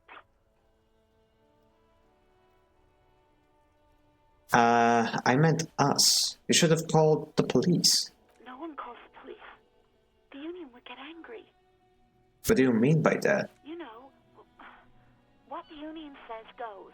People listen to them and they take care of their own, which is like everyone here. Wait, Kim. Is she speaking the truth?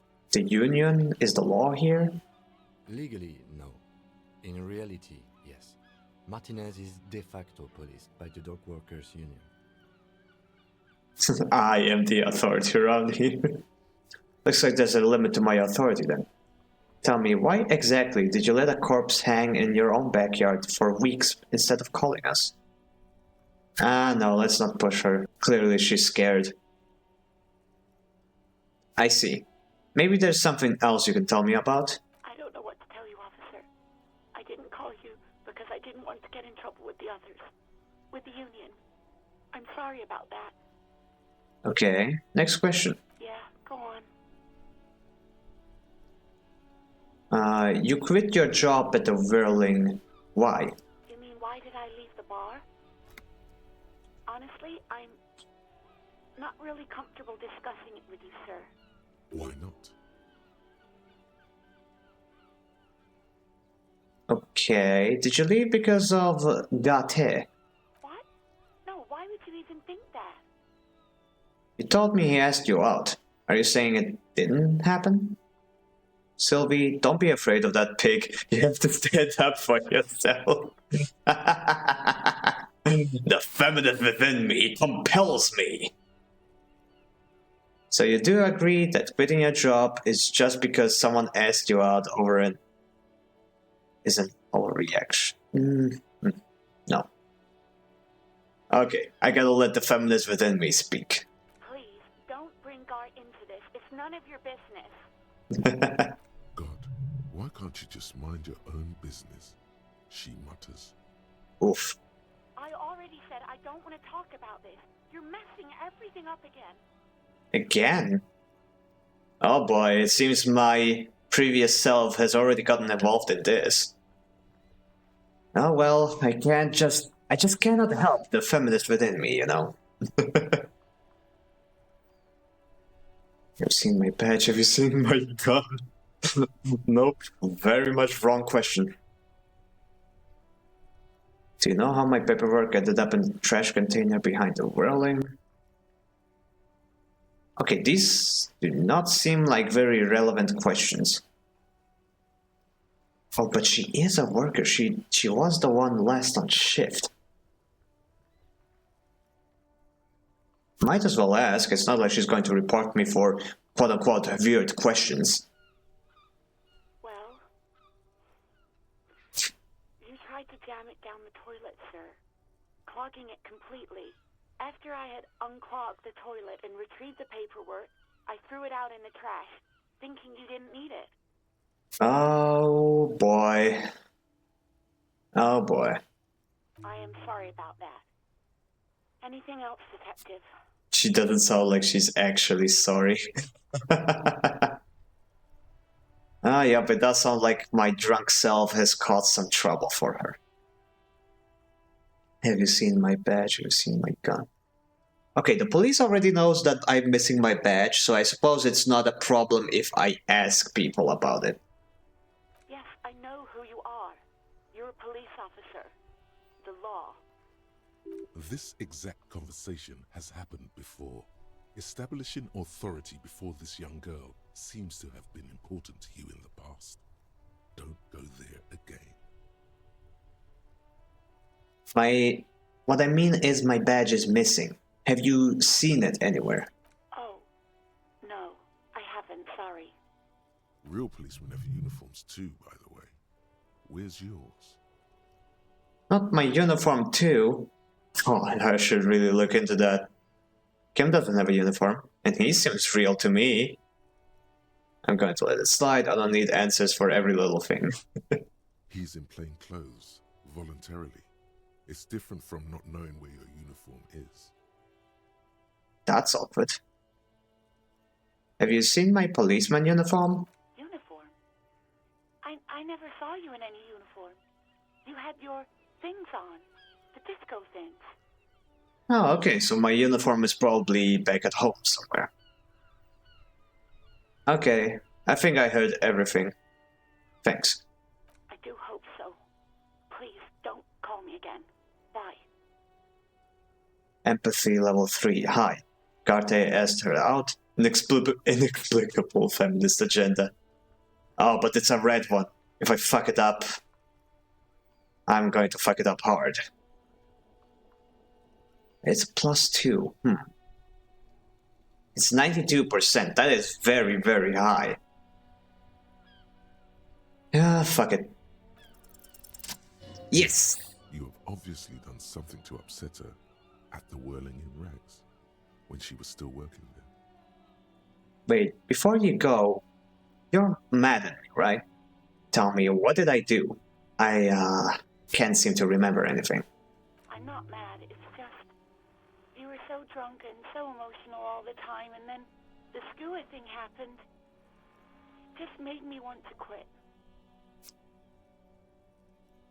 The skua thing? The stuffed bird. The great skua. You threw it against the wall while screaming, "Fuck that bird," and laughing like a maniac.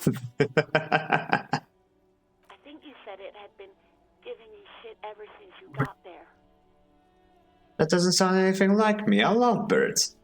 Bitch bird got what was coming for her. Oh, why do I always screw everything up?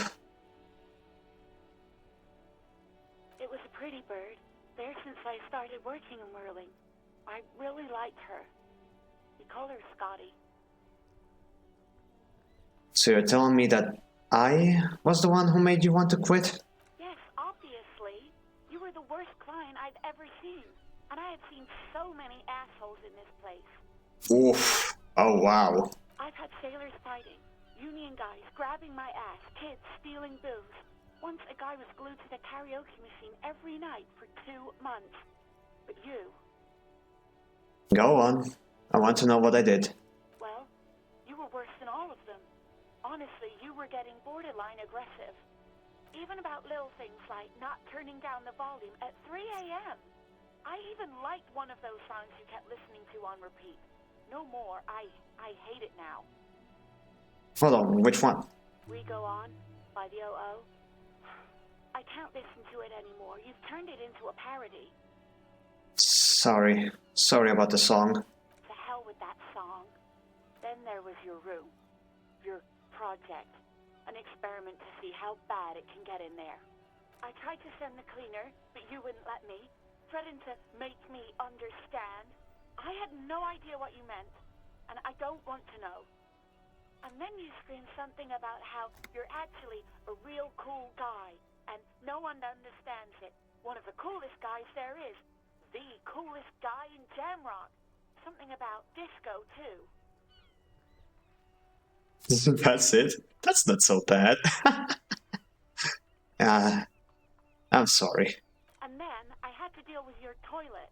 The one you clogged with police documents, causing water damage downstairs in the kitchen. I won't even mention you waving your gun around, harassing customers, threatening to sing karaoke, threatening to kill yourself. Wait, so I did have my gun. That's interesting. I figured the gun was gone with the badge. That's a scary thought. Okay, I get it. I wasn't a very good tenant. No, you really weren't.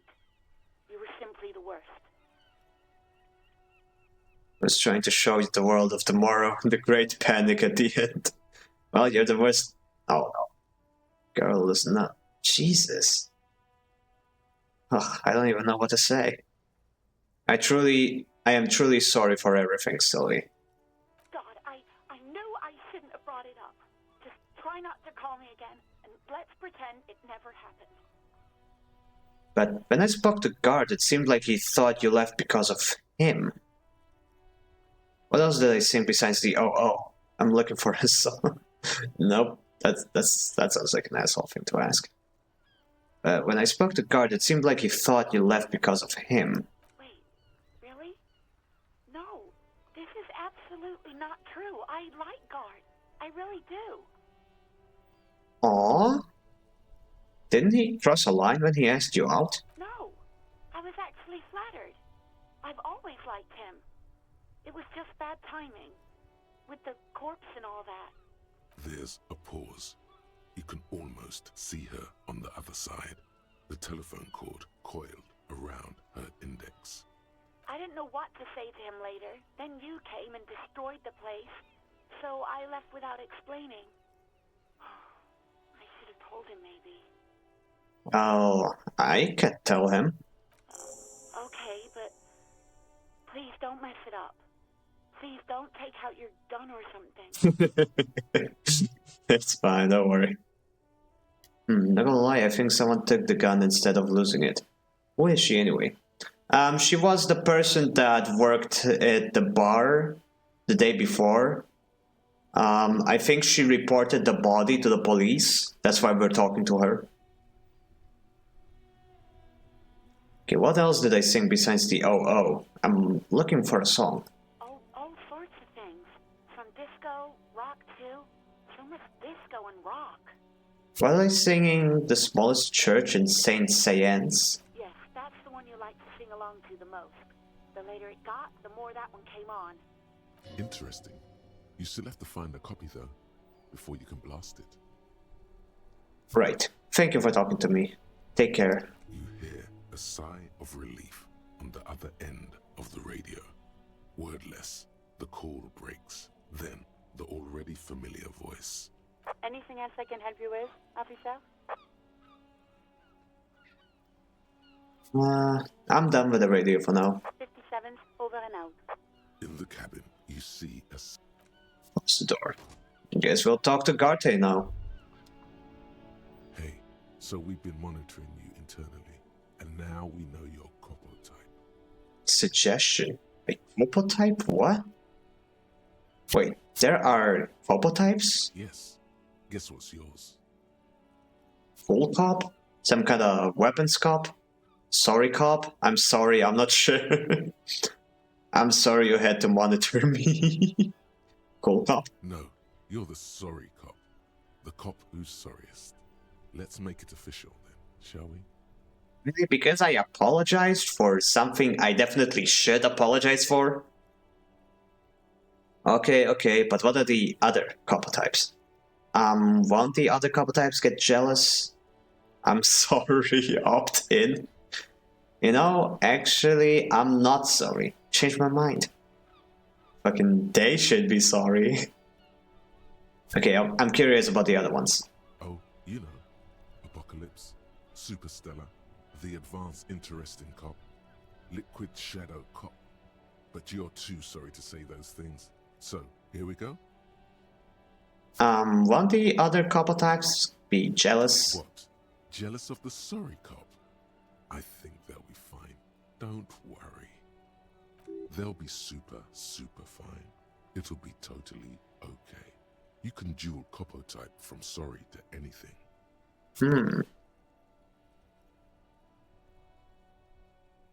You know, actually, I'm not sorry. Changed my mind. No, you don't. Come on. You'll be back to saying sorry in 2 minutes. Stop wasting time and begin the repentance.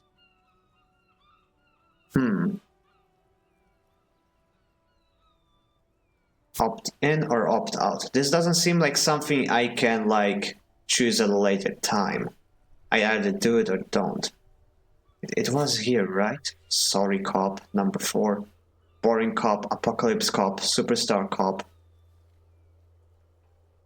Communist, fascist, ultra-liberal, moralist, good cop, bad cop, honor, people killed, cases solved, years in service.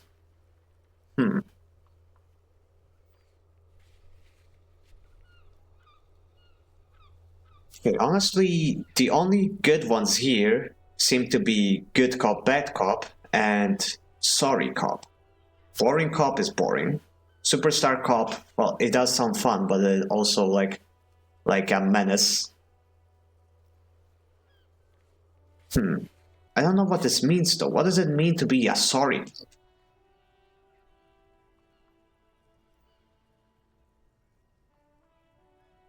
It's also said like you can dual couple type sorry to anything. Okay, you know what, fuck it. Why not? I'm sorry. Of course you are. It's okay. See if you can get something out of this, like info. Or maybe every time you say you're sorry, you get $1 million. Oh, lovely. That won't happen. Logic. Thank you, Logic. Would know that if it wasn't for you. Rigorous self-critique. Minus authority, embarrassment to the party. Research time 6 hours. You're one sorry piece of crap. A cop penitent, a flagellant cop monk. This is not the right line of work for you. You should be groveling at the feet. Apologies.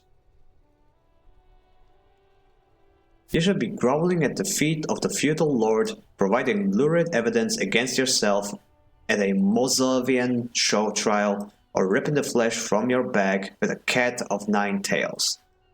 Whatever made you this way, you can be damn sure it was your fault. Do it. Really criticize yourself. Who knows? You might uncover something of importance from your guilt-ridden past. Bless you. I didn't sneeze, but thank you regardless.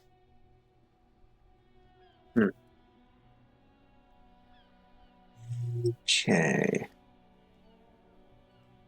Rigorous self-critique. Minus authority. I already have minus authority from... Wait, no, I don't have. Okay, I'm definitely keeping feminist agenda. Not just because it's funny, but because it gives me plus empathy and minus electrochemistry. And I do not want electrochemistry anyway. Immune 10 million plus pain threshold. All psyche learning caps raised by 1. Okay, that one's more useful. Lonesome long way home. Learning cap for perception raised by 5. Speed gives 1 psych. That doesn't sound very useful. Volumetric shit compressor. All bonuses from the thought. No, all endurance fight checks are unlocked. Learning cap for endurance raised to 4. Honestly, this one isn't so useful because I'm probably not going to max out physical, and I already used this. So.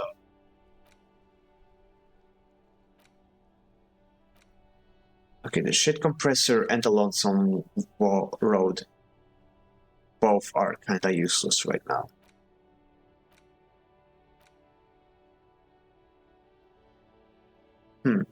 Wait, all endurance white checks are locked. Oh, I see. Okay, yeah, let's keep that. But this one I'm gonna remove. Forget thought for 1 point. Thought will be lost forever. Okay, let's just read it once again. Oh wait, no, it's Guilmion del Million.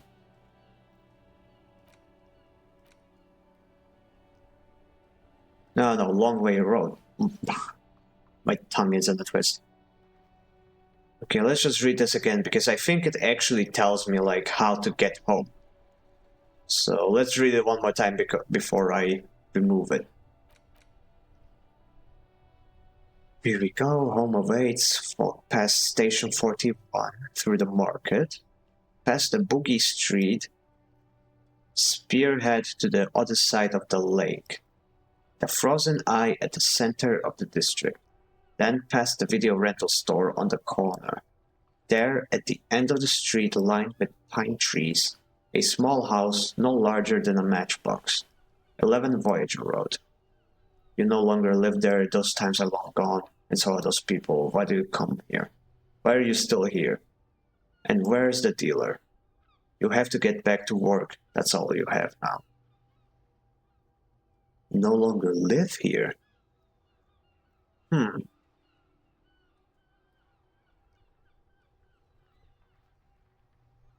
Well then.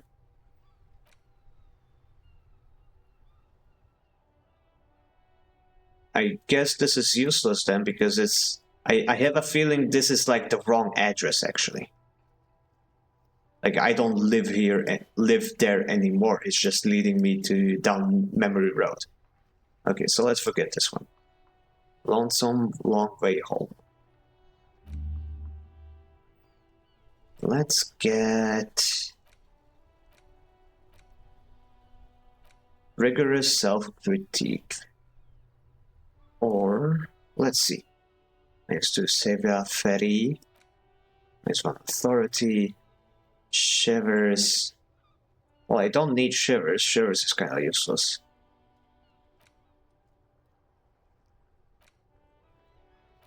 Yeah, let's get rigorous self-critique. Internalize.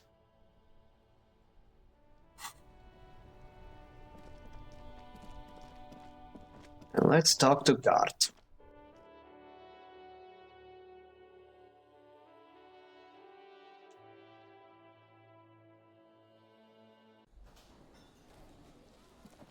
Oh, there's a new person there. Okay, let's talk to him after Gart.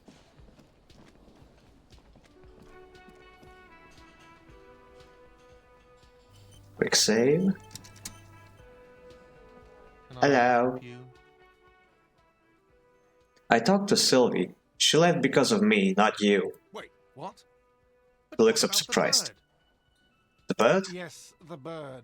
I found it lying on the floor with a broken wing the morning she left. She didn't break it. I did. I threw it against the wall. You broke the skewer. His face is flushed with emotions. A rash covers his neck. I assure you it was him.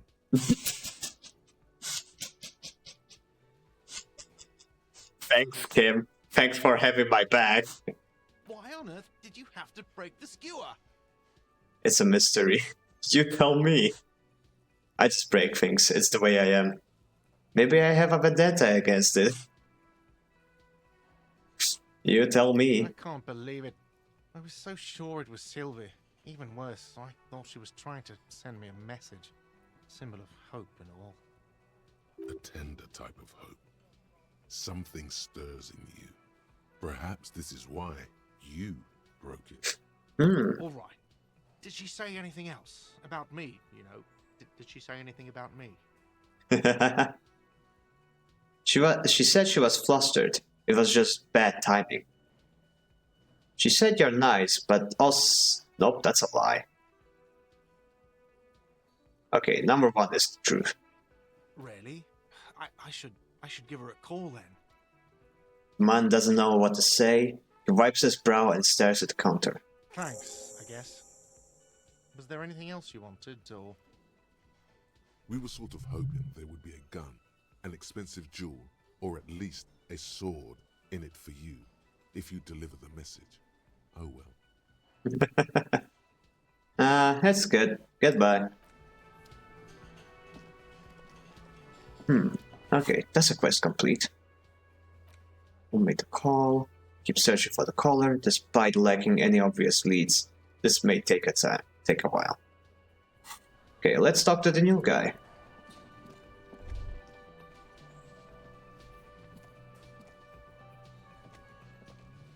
Not gonna lie, I wonder if you ever replay the game with different versions of Harry, like choosing beside Thinker or do one ending and do one ending in the next game.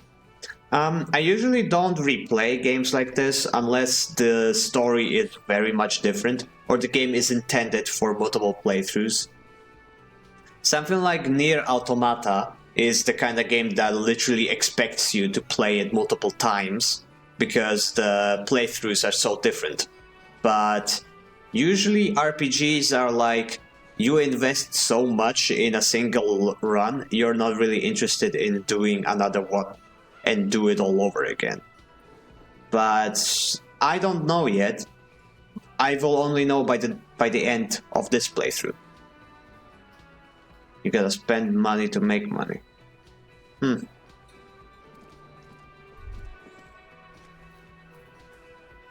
Okay, I guess that's that.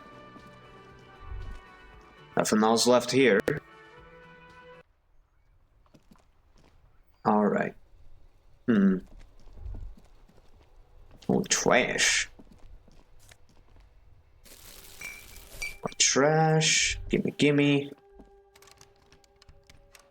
Oh, it's locked. I see. An old call box with a matrix of push buttons lists all the companies in the East Delta Commerce Center. That is a lot of numbers.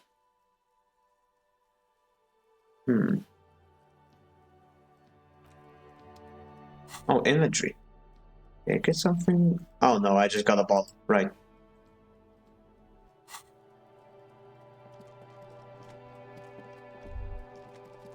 I never talked to this person.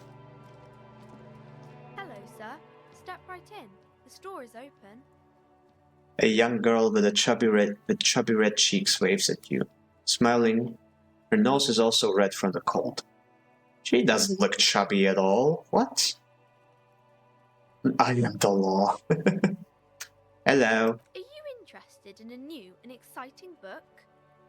She stomps her feet to feel warmer. What kind of store is this anyway? It's a bookstore, sir. We sell books, postcards, and some board games. It's called Crime, Romance, and Biographies of Famous People. Finally, a normal kid. I know, right? It's crazy. Books? Postcards? Easy. Even a kid would know all of this. Alright, the encyclopedia, chill.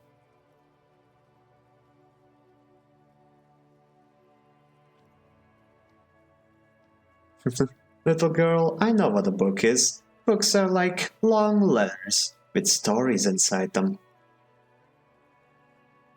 Nah, I feel inappropriate to lecture this girl. Don't be a fool. As an expert, it's your duty to tell what you know to everyone. Don't tell me what to do. Hey now, I already made up my mind. Sir, are you okay? You've been standing here silently for a while now. I feel like encyclopedia is too powerful. It's turning me into an asshole. Is it okay if I ask you some questions? Okay, sir. I'll try to answer any questions you have. I hope they're about books. Okay, what is your name? My name is Annette, sir. My mum, her name is Plaisance. She owns the store. She's inside minding the register or organising the stock. Girl gazes at the window, then suddenly jolts, her eyes wide as if recalling something. Feel free to step in and browse our wares. And you're standing out here in the cold because... I'm signalling that the store is open.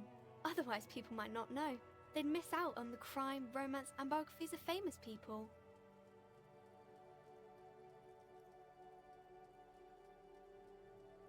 Such a good trooper you are, already learning the value of hard work. Pat her head.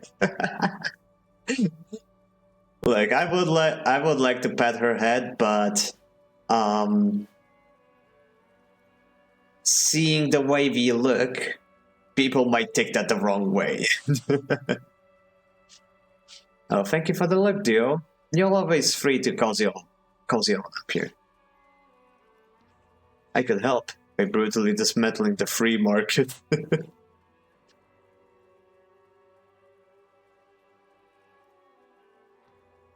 I should have a word with the store owner, maybe. Oh, no, sir. I'm happy to help Mum by luring in customers. Besides, I have some hot juice in my vacuum bottle to keep warm. Oh, nice. Shouldn't you be at school or something? I do my studies at home at the moment. I have to help Mum keep this place running. Isn't going to school more important than this? Mum says it's necessary to do both because it builds character. Mum says a proper worker is dutiful. That's how you get ahead in life. You succeed. There is stress and unease behind these words. She's reciting etiquette. Woof. That ain't good. How's business going? Mum says it's peachy. She was a little afraid at first. There's talk about this house being cursed. Ooh. Behind her, the window has been boarded up. You sense the boards creaking, twisting for a second, and some kind of doubt in her tense shoulders. Cursed? In what way? Cursed in the way that makes them say that no business has ever really thrived here, sir. That they all go... She's looking for the right word. Say nothing. Well, they run out of money and have to stop doing business. This sounds rather serious. I should probably look into this. Narrow your eyes and look through the creaking boards in the window. We can go into the bookstore and ask about the case, but I don't see much more to look into here. The lieutenant makes a note in his notebook. Yes. Please do also look at our wares inside. The postcards and board games are there, sir. What do you know about the other failed businesses? Nothing really, sir. Mum doesn't allow me to sneak around in the back rooms or the cellar. I don't really know what's there. How does this curse manifest itself? It does not manifest itself in any way. It does not exist. I liked it better when we were talking about whether it's appropriate to stand out in the freezing weather. But Cam, the plastic manifestations! No such thing. The lieutenant stands at your side, stern and serious. Anything else you wanted to talk about, sir? Stroke your chin. Enough about the curse. For now. Maybe I can tell you about some of our books instead. What is this crime business? What is romance? Who are these famous people? Oh, kings and queens and generals of old, or artists and writers, or musicians, those kinds of people. There's usually something extraordinary about them. She scratches her cold reddened cheek, then continues. I think that's why people read them, to find the secrets of their fame. Seems like most people who read those books fail to get more famous from reading them. Reading doesn't make the readers more famous, does it? But it does make the famous people more famous. She smiles gleefully. Fame sounds delicious. Maybe someone will write a book about me one day. Fame is for vain people. I have better things to do. These famous people sound like a bunch of dorks. Nah, I do like the idea of being famous. Wink, wink. Why would they do that, sir? Because I'll be a superstar cop, in the papers and everything. That's how I show them. Why indeed? I'm just an old, tired cop. What use am I? Nah, I like superstar. That's so cool. Maybe they'll make you a book cover picture and everything. Standing over a dead body, holding a gun.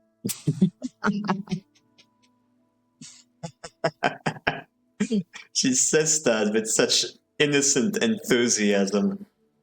Oh boy. Okay, bye. See you around, Annette. As you turn, a bright light catches your eye, making you squint.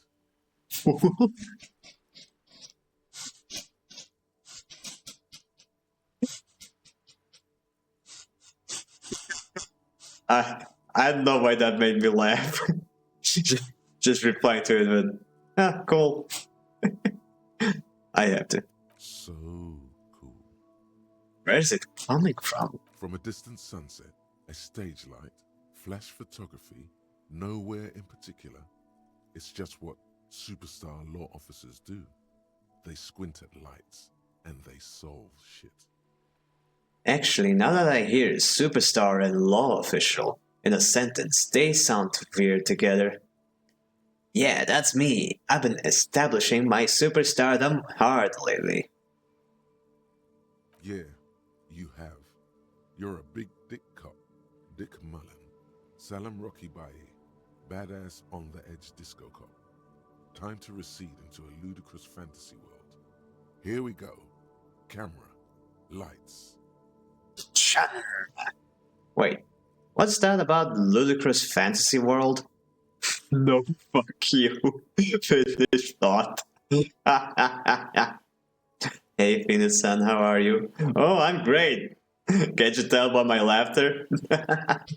Thank you for stopping by, Otaku. Great to see ya. How are you doing? As you can see, we're playing more Disco Elysium, and I think we just unlocked Superstar Pop. Yeah, you know. Beneath it is just heartbreak, a pulmonary tract infection, atherosclerotic disease. This is where you say action and reconceptualize all that.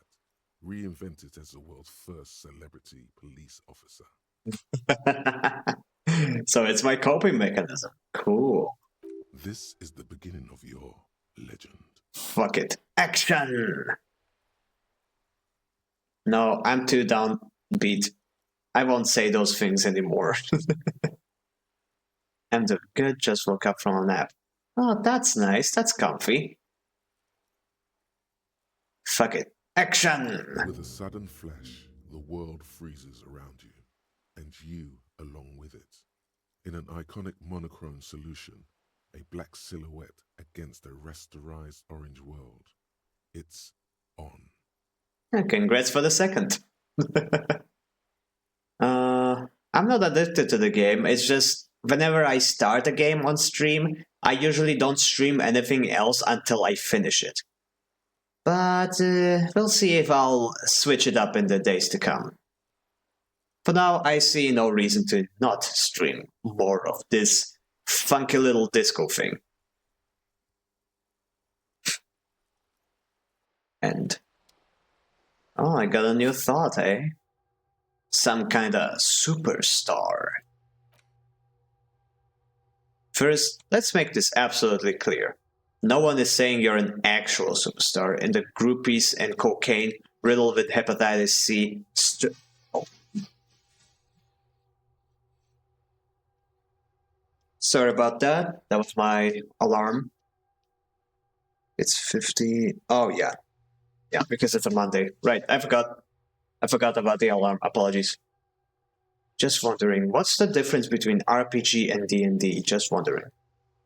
Well, RPG, role-playing game, is usually referred to video games. Like a video game like Skyrim or this game or Mass Effect, Dragon Age, Baldur's Gate, those are all RPGs. And when you say RPG in a modern context, people immediately think the video game version. As for D&D, D&D is a very specific tabletop role-playing game. But people don't usually refer to D&D as an RPG, they say tabletop game, because that's usually the most popular kind of tabletop game. But yeah, D&D is played on a table with physical dice and people and stuff, while an RPG is a virtual game that you can play by yourself. That's the main difference, usually.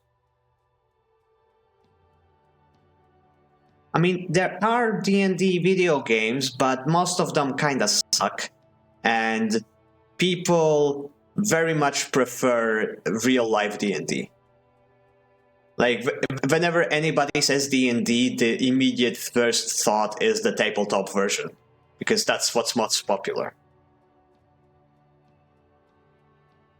Yeah, TTRPG. That's the actual term.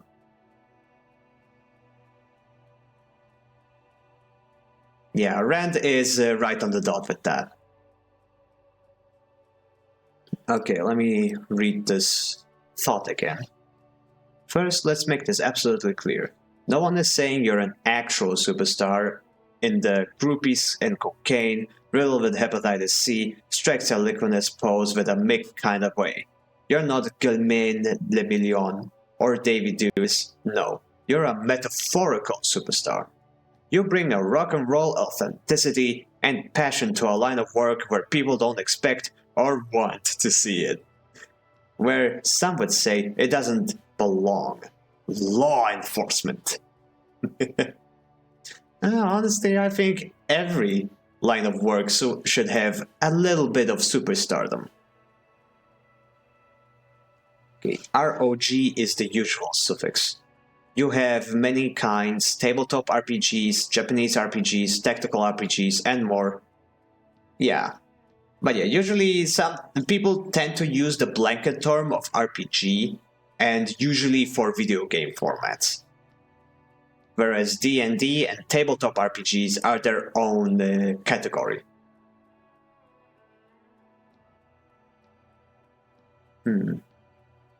Some kind of superstar. -2 logic still seems unlikely. Okay, quick save.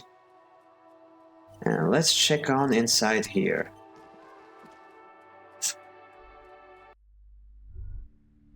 Oh, lots to explore. Gift books and molten candy.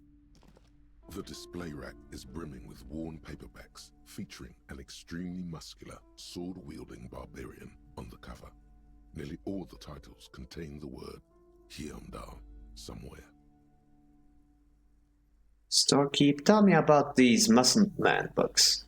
Look through the display books. Rows and rows of Hyundai men blur your vision. You make out some titles. Man from Hyundai and the Mammoth Riders. Man from Hyundai, Return to Hyundai. And the solipsistic Man from Hyundai and the Hyundai Man. Disco Elysium and the Elysium that is disco. Good God, how many are there? Maybe 100. Man from Hyundai and the sages at the end of the world. Man from Hyundai and the false god. Man from Hyundai and the scorched earth. Man from Hyundai, the Hyundai colonies. Man from Hyundai and the swamp beast. Man from Hyundai and the snow crabs. Is that all? Not even close. Man from Hyundai and hell. Man from Hyundai and the forest of slaves. Oh no. Man from Hyundai under the lake. Man from Hyundai, Hyundai burning. There's even The Trial of Death, a pastoral combat game book set in the world of Hyundai Man, and so much more. Hyundai Man. Oh, pain threshold medium. Do any of these books call out to me? A twinge at the back head I won. your eye starts twitching. Ow. What is it?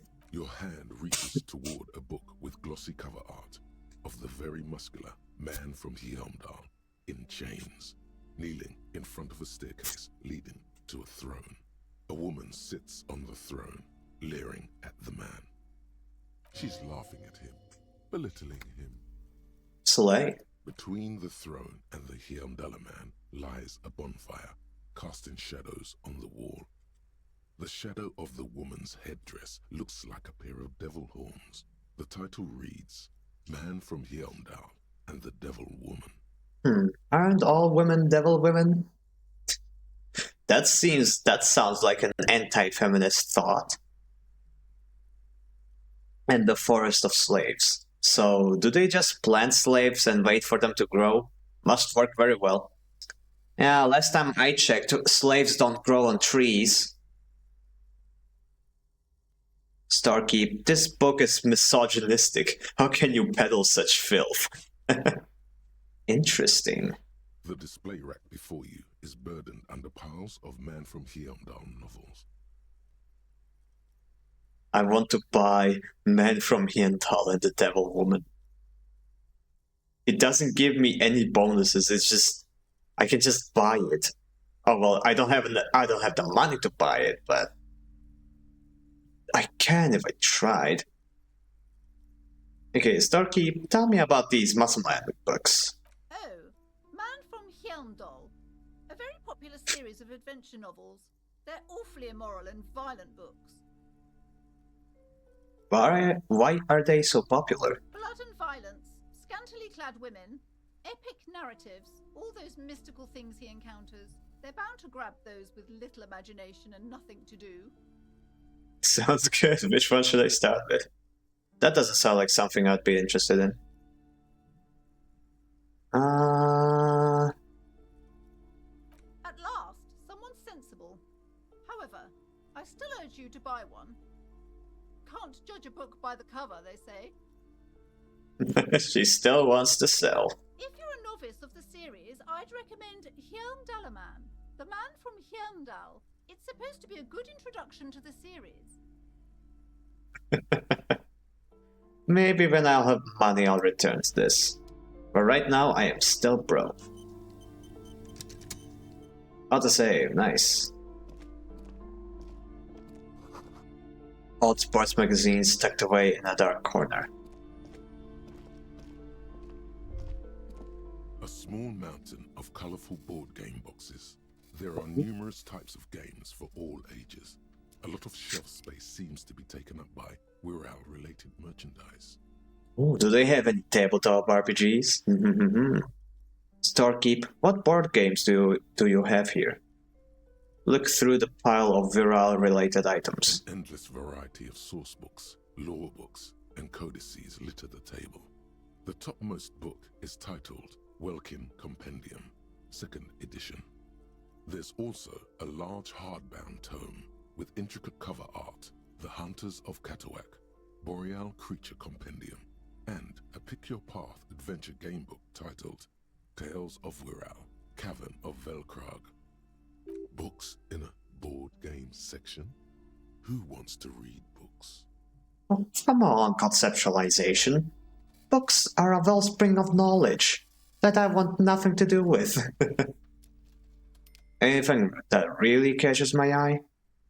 There's a box that says Wirral, 3rd edition Mega Setting Supplements Module. The side panel notes, a fantastique adventure board game, new maps and miniatures. A sticker on it displays 25 real. Oof. Okay, that's expensive. That price is steep, but then it's the 3rd edition Mega Setting Supplement, so it makes sense. Again, it doesn't do anything. That's so funny. Wonderful board games, sir.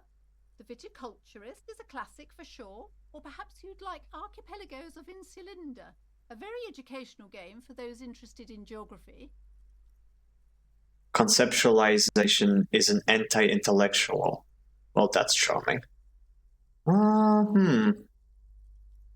Mayhaps. I mean, I don't read books either. Does that make me an anti-intellectual? Could you still read the books if you bought them? Probably. But I haven't really found any other books yet. I have no idea what they would do. Maybe increase some of my stats, but that's still out of my price range. I have like $4.99. Browbritter is a fun game of economic competition, but can get quite intense after a while. We have games for the whole family. You can play with your children. Who are you going to play board games with? Do you have friends or family? Wow, I have children? A family? Do I have friends? Look at the lieutenant. Are you actually friends? Or just colleagues thrown together by circumstance? Maybe the books and board games would help you get a hobby. Katsuragi said that might help you cope. Interesting. Well, you know what else would help me cope? A place to stay the night. I still don't have one. Just not Man of Heimdall as a hobby, though. Look at me. Who would want to have children with me? I don't feel as if I have any kids. Yes, kids, friends, chicks. I have those. I don't feel like I have any kids. Friends are technically like family. She fiddles with her pendant, thinking. For playing with friends, I'd recommend Suzerainty. It's a civilization building game where you build a civilization, then set off to brutally colonize and repress other civilizations. It'll cost 12 real. Oh, so basically the British simulator, I see. Your apartment is still an option, not the best, but an option. May not be comfy, most. No, that's the thing. I cannot stay there until I have paid my bill, which is 180 real.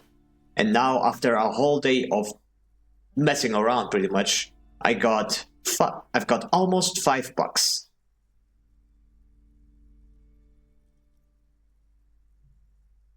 What about all these viral things? Lousy auras there. No, role-playing games are popular among those types. You know, who are into those kind of things. Personally, I don't like it. Not at all. Ooh. I've heard they turn people into occult enthusiasts. That they have rituals where they try to summon entities. Highly immoral stuff. You can still buy them, though. She looks at the table, crossing her arms. Oh no, is this the satanic panic? Don't let your kids play D&D, it'll turn them into Satanists.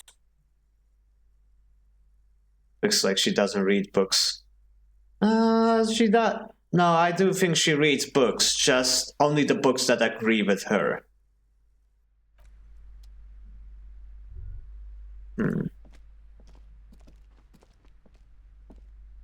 Okay, let's talk to her directly. Romance and biographies of famous people. My name is Plaisance.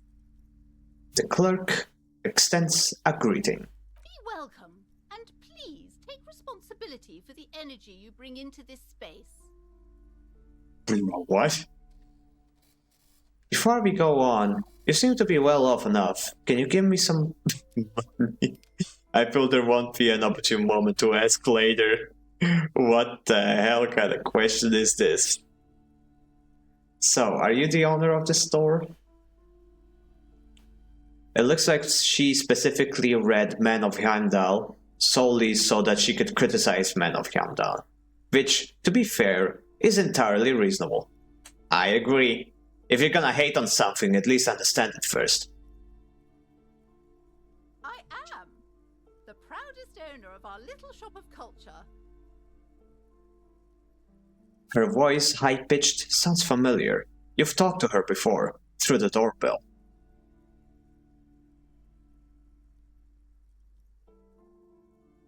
The girl outside mentioned it's Chris. Nope. Your daughter is the one standing outside the store, right? Annette, yes, my daughter. I hope she wasn't slacking off again with her nose in science fiction. Tell me, was she at her post doing her job like a proper girl? Yes, of course. Wonderful. Did you talk to her? Yep. Great. On a scale of 1 to 10, how compelled were you to buy books after talking with her? Gee, okay, this is a customer service review, okay. She was very polite but helpful. 5, I felt some interested. 1, not impressed. I'm not going to grade a human being, I don't do that. Okay, so do we say 10 and, you know, help a kid out? Or do we call the mother out on how rude it is to grade her own daughter's service? One of these is like kinda better than the other, but I'm not sure which one. She was the one that boarded the place. I mean, yeah, because she thinks it's cursed.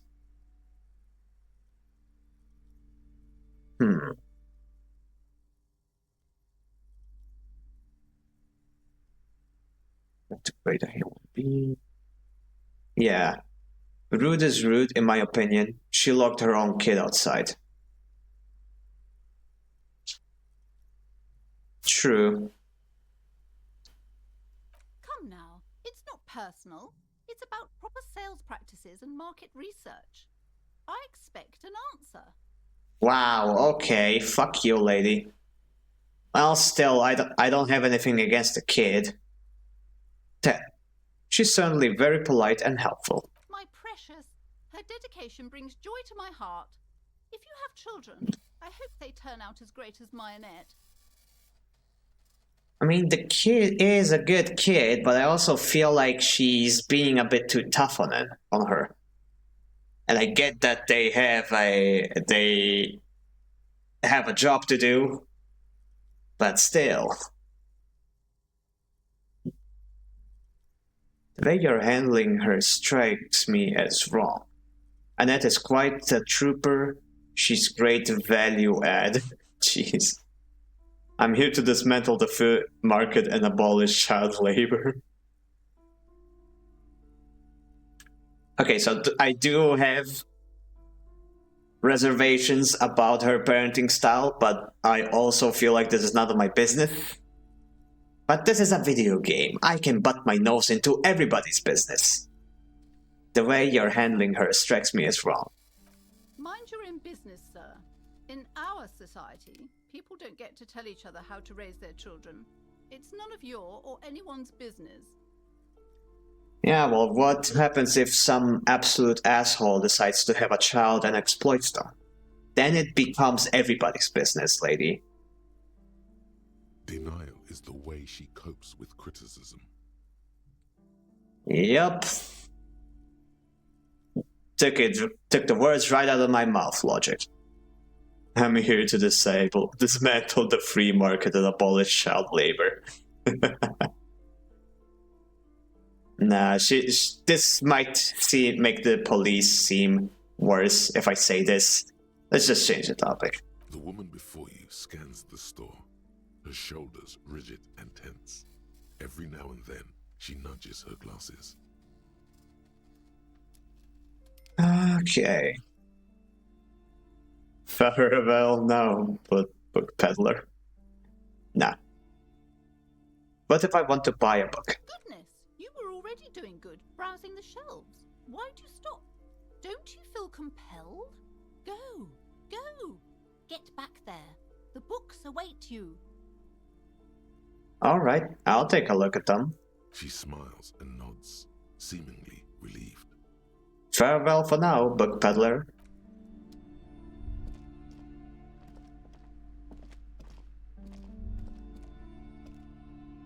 There are a lot of shelves to check out. These shelves are overburdened with books from the same series.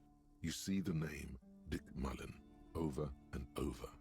Oh my gosh, that's me! A couple of spook novels hide amidst all the detective books. Thrilling tales of spycraft and daring do. Look through the display of books. Crime fiction is a disgrace.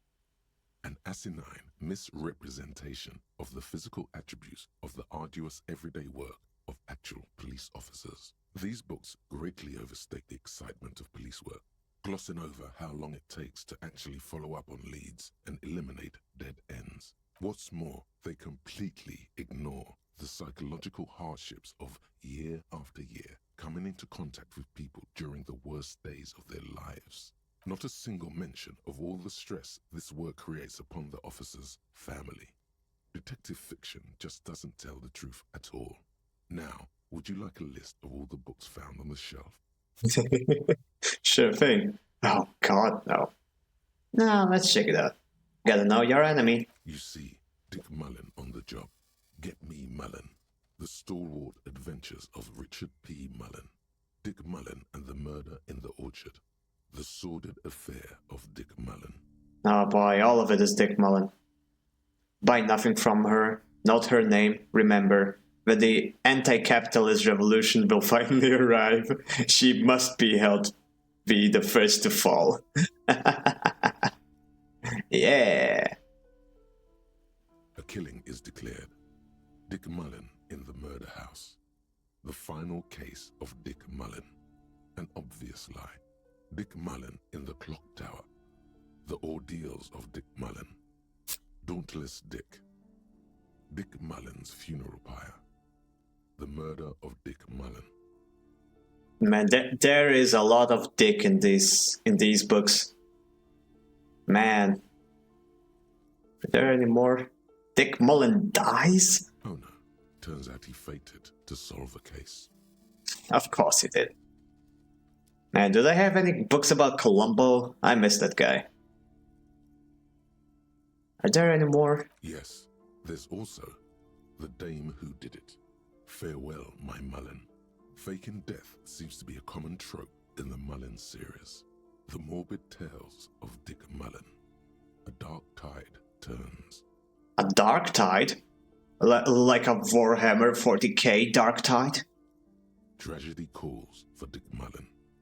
Another one with fake death. And, of course, Dick Mullen, the murderer.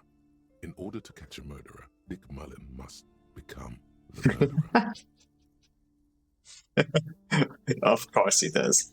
After all this, you still haven't found the answer to the one question that matters. Who is Dick Mullen? Reaction speed, medium, 10. Who is Dick Mullen? Maybe I'll have a bonus if I ask her first. Oh, crime, robberies, murders, even sexual crimes. We're fortunate to have Dick Mullen and his stories to sort all that out. Oof. You're a police officer, apparently. Apparently. You should buy all of these. They really do teach a person how to be a proper detective. Oh gosh, now that's an insult to the badge. Reaction speed. Yeah, let's try this. 72 is pretty decent. Overweight. Reaction speed. Do I have anything that like lowers it? Nope, I'm good. Your quick eye notices a small caterpillar crawling across the spine of a book. The title reads, Dick Mullen and the Mistaken Identity. What do we have here? Mistaken Identity. A worn paperback from Dick Mullen's classic Hard-Boiled Phase. The premise seems to be that Dick Mullen is framed for the murder of his best friend and has just a few days to prove his innocence. Why does this speak to me? Could it be the motifs of unstable identities and shocking betrayals? That's probably right. I'm a complicated guy, full of contradictions. No, it's gotta be something else. Perhaps you're drawn to the dark and noirish atmosphere. Yeah, I'm pretty intense. I'm all about that dark stuff. Nah, that's not it either. Is it because the smoking dame in the slinky red dress on the cover is giving you a hard-on? What? It's not what's happening. Yes, it is. The bulge in your pants is embarrassingly obvious. Jeebus, what? Relax. It's not that bad. Also, this means your blood flow is returning to normal. good news, really. Okay. This is the first time electrochemistry is actually on my side. Something the matter, detective? Nope, all good there. Casually adjust your pants. Kim, would you describe this woman as smoking dame? Nope. Nope, all good here. The lieutenant nods. You think you detect the faintest trace of a grin on his face, but you can't say for certain. What? Okay. It's $8. Okay. No thanks.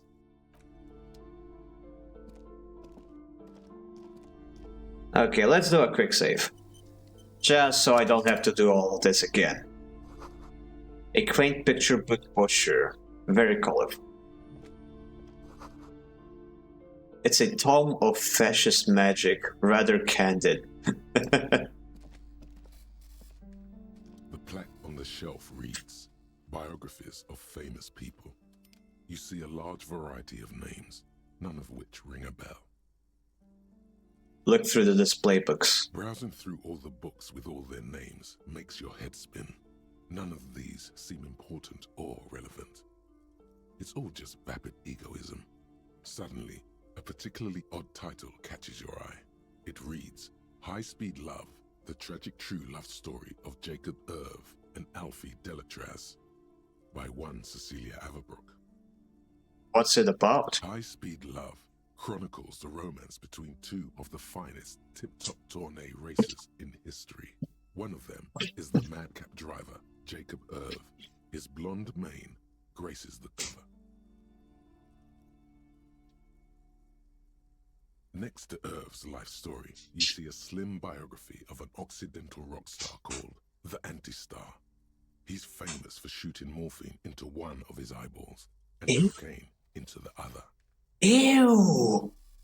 Ew, ew, ew, what? Ew! Famous or like infamous? Ew! Who in their right mind would do that? Next to that, Revacholian radio personality Guillaume Bevy stands in front of a rundown drug den. He's a permanent fixture on Channel 8, reporting on real-life crime and ruining cops' days. I just went to the artist for your model. They are so talented at Find Your Model and found out that it has a furry toggle. I never knew that, lol. Now I understand why you were talking about trying to neutralize the furry toggle, lol. Yeah. Yeah, that's what Fusi was talking about, the previous streams that he was here. Yeah, I literally have the toggle disabled. I would have to go into the settings to enable it again, and I will never ever enable it. I am not a furry. And before that becomes a meme. Yep, during the seafood stream. Yeah. It was like joking about my paws being too big for the controller. Ah, boy. I really must insist you buy one of the books. Reading them is not for free. Do still browse, though, but not too long. Wow. Wow. How nice, lady. I'm sorry, I did not mean to rush you. You are browsing. Go ahead. Take your time. Time is commerce. Storky, anything of note in the shelf? I would say... The Greatest Innocence. Yes, most certainly. It's an important educational tool delving into the depths of history, religion, and their relation to innocentic power. Who or what is an innocent? A very influential historical figure. But surely I don't have to tell you that. You're a law officer, and law officers have at least some education. My first impressions too, huh? You denying and neutralizing the furry toggle.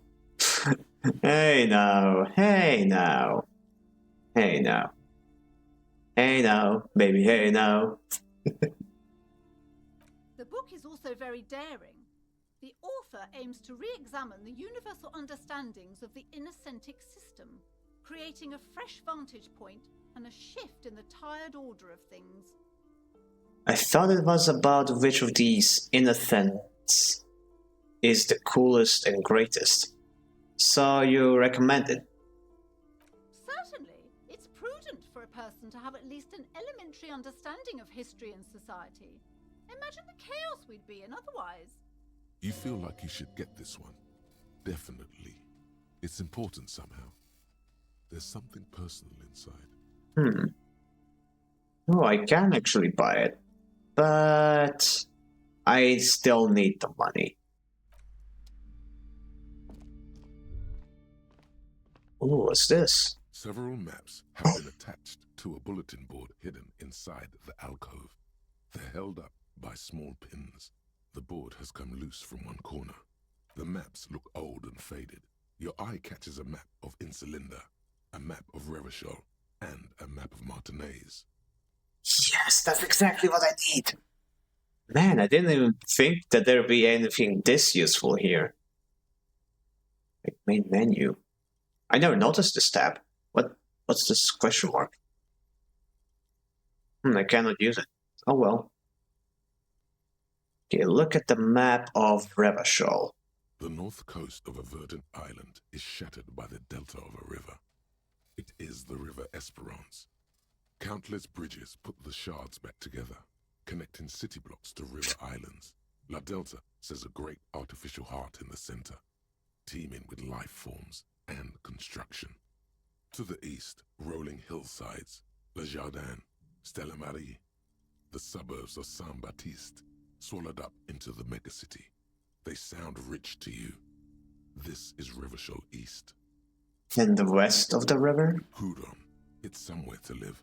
Not bad. Then there's Jamrock. It's bad. People shouldn't live there, but they do. Then Forberg. It's almost as bad, and much larger. Then Coal City.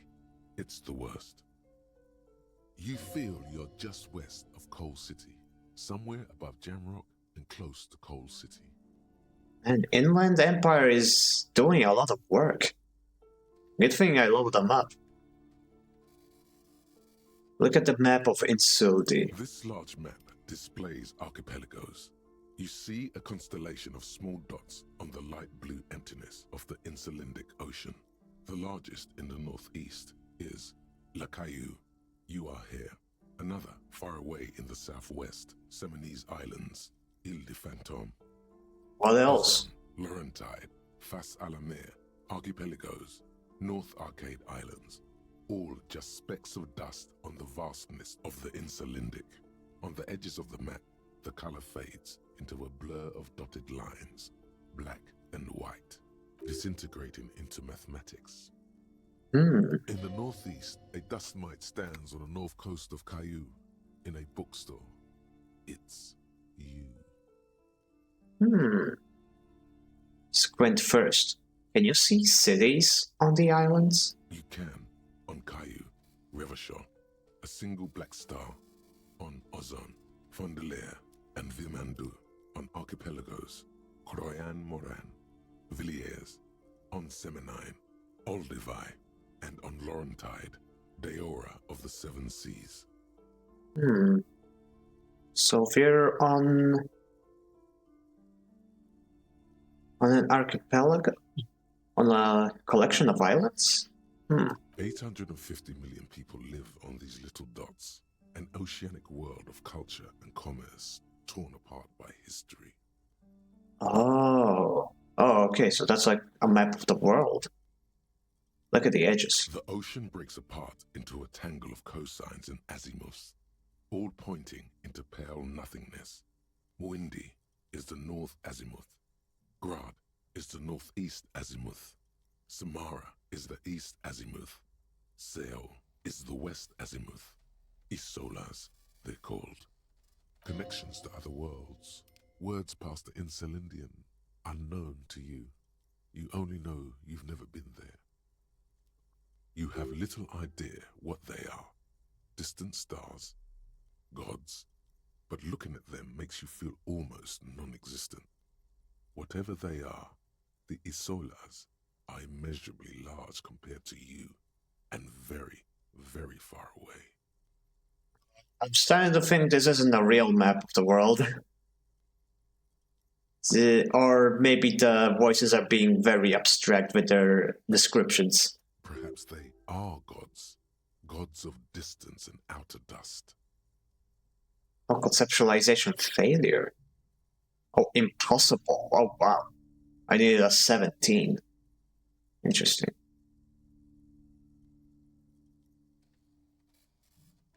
Look at the map of Martinez. It's not really a map. It's a tourist thing. A picture postcard with buildings on it, drawn from an isometric perspective. A date in the upper right corner says 48. Still, it's detailed. Could be pretty useful for scouting ahead. You see the jagged boxes of an industrial harbor, even the whirling in rags there. Oh. Hey, Storekeep, can I buy these maps? I'm sorry, officer. The map of Martinez is the only one available. The other two are not for sale anymore. And besides, you could scarcely afford them. Huh. Maps are that expensive? They're quite valuable, though they might not look it. The map of Martinez is 90 cents, though. Oh, okay, that I can definitely buy that. Why is the one of Matinee so cheap? That old thing?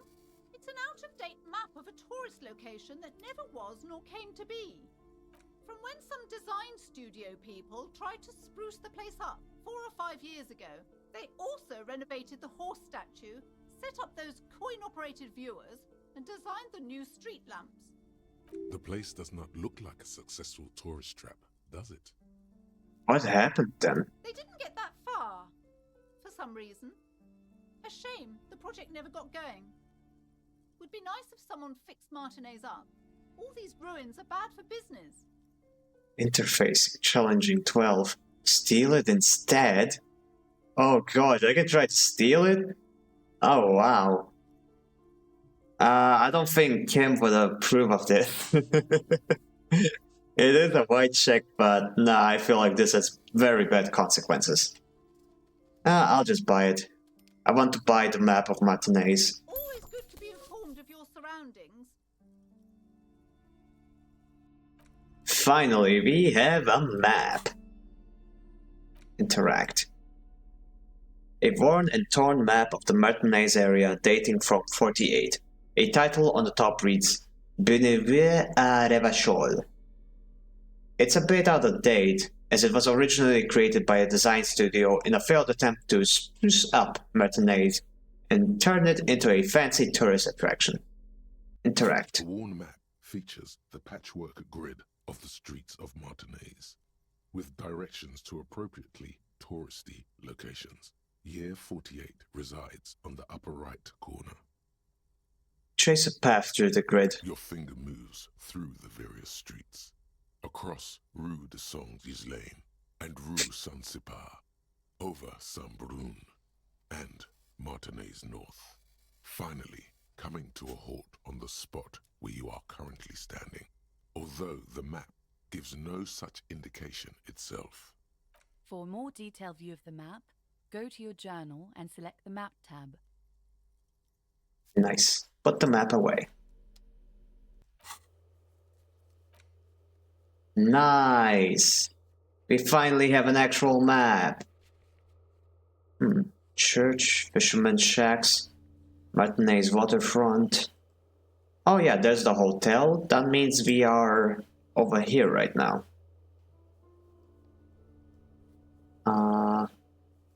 Map wall. Yep, we are here. Ceiling, rhetoric.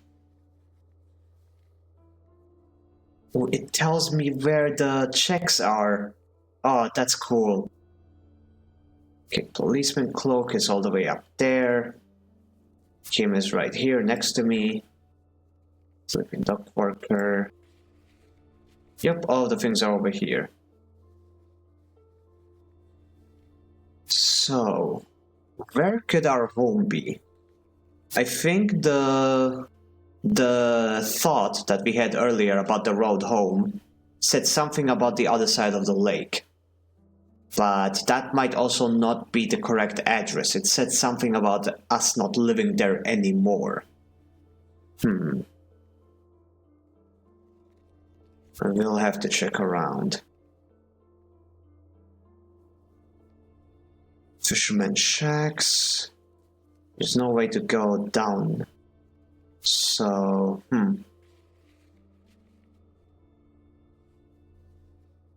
Fisherman shacks, church.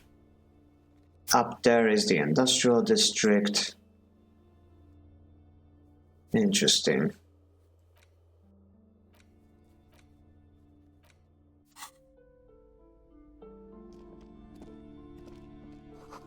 Another boring book, just discarded here. Okay, last shelf. Let's see what they have. This bookstore is not strictly about crime, romance, and biographies of famous people. There's also a wide range of paranatural literature. Look through the shelf. Amidst the various books, you find one written by someone named Matthias W. Dundas. It's about wholeness, unity, balance. Okay, I'm here too. Oh, hello. Hello there, Sam. Welcome to the stream. I much appreciate your presence here.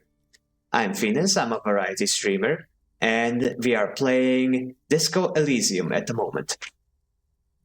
We've been streaming for 3 hours already, so I think I'm going to be streaming for 1 more hour, and then we'll be looking for a nice place to call it quits. Oh, you seem to know Duo. Always glad to see friends of friends. These 3 things are very important to the working class mind. The point of the book, and many others on this shelf, is to give people medicinal advice in situations where they don't have access to paid health services. Oh, natural techniques. Well, not surprising that those are popular in this kind of society. How does that work? It serves platitudes, while also telling everyone that traditional medicine, the kind people don't have access to, and which costs more than this book, is garbage, and would only give you cancer anyway, without even curing your cold or anything. Yep, that is exactly how those books work. I just forwarded your stream to my other server. It's small, also plus very lively. Just wanted to boost you a bit. Oh my gosh, thank you! That's so kind of you. I appreciate that so much. Bread. Yes, bread indeed. Bread are my channel points. You may spend them however you wish. Yep, we all love bread. I mean, it is the body of the Christ after all. Yeah, that's kidding. Wholeness, unity, balance, on the other hand, can basically take care of anything. Though it is important to note, when it's up to your mind to heal yourself, then it's because of your mind that you're ill in the first place. Ooh, that's a good quote.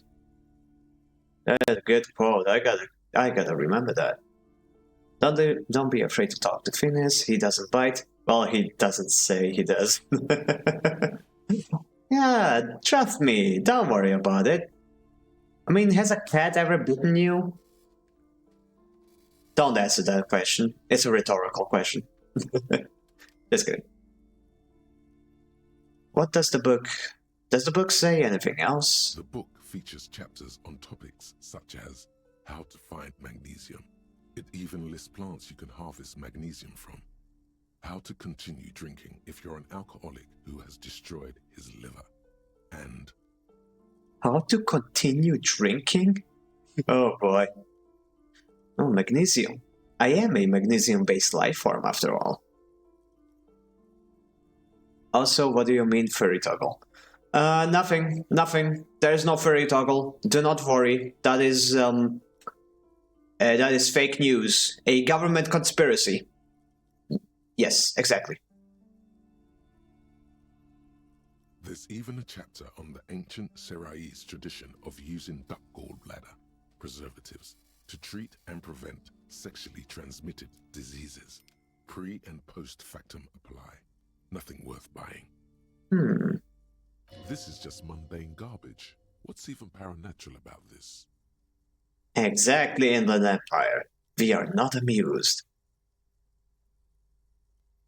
Inland Empire. Heard about the curse. Find something truly otherworldly. Okay, I'm gonna ask the storekeep first. Sir, please, no browsing in that shelf. That wisdom is not for free. Oh, she calls it wisdom.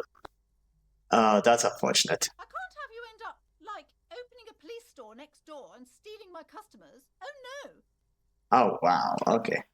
Ah, thank you for the stretch.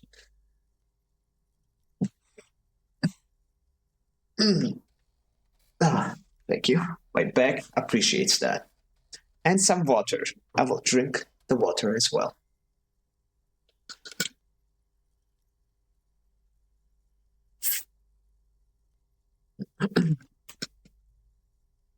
I suppose there's a chance you won't be streaming tomorrow if you don't go to work, of course. Yeah, I still have to figure that out. I'm basically relying on the fact that if I have to go to work tomorrow, then my roommates who also go to work would show up today. But if they don't show up, I'm just gonna assume that nope, tomorrow is not a work day. So we shall see. But I'm also gonna message some of my other co-workers and see if how they understand the whole 3 days thing. Like, today is supposed to be a type of holiday for Slovakia, which is why we still have 3 days. Other people are working already, so we shall see. Worst case scenario, you'll see me again on Friday, as usual. Okay, let's see what Inland Empire has to say about this. Find something truly otherworldly. The throbbing in your head Nice. increases with every passing moment you gaze at this shelf. Suddenly, as if out of nowhere, a small green book becomes apparent. The title of it reads, Medicinal Purposes of the Pale. The Pale? What's the Pale? The book contains very little explanation on the matter. This knowledge seems to be taken for granted.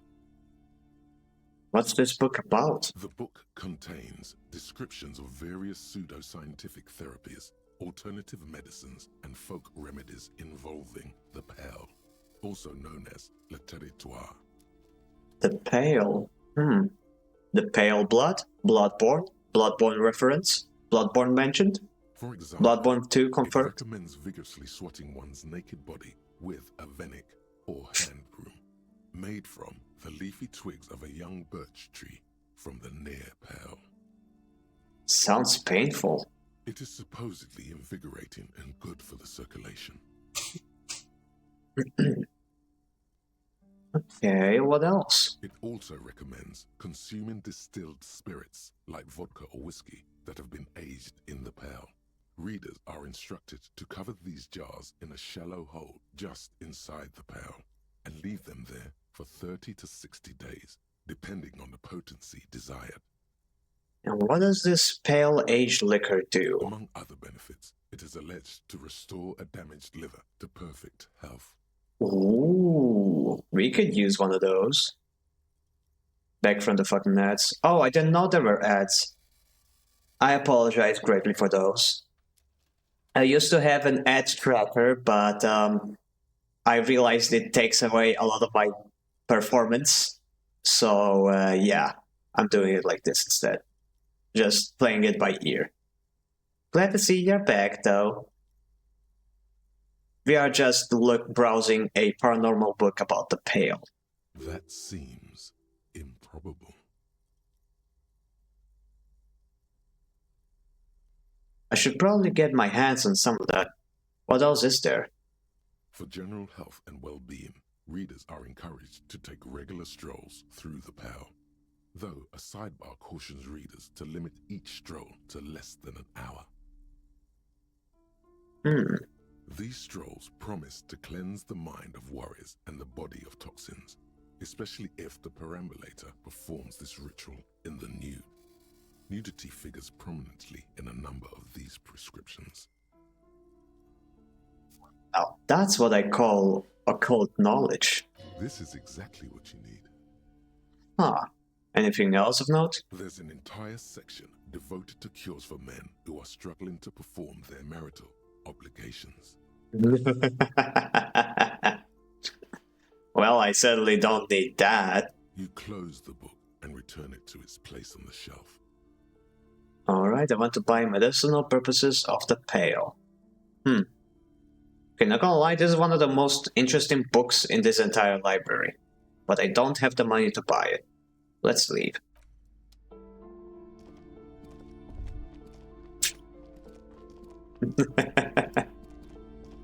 There's something over there.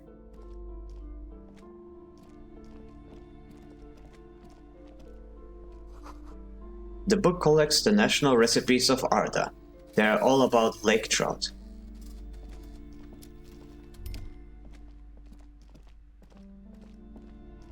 You should pick the funny options, lol. Which ones? I often do pick the funny options.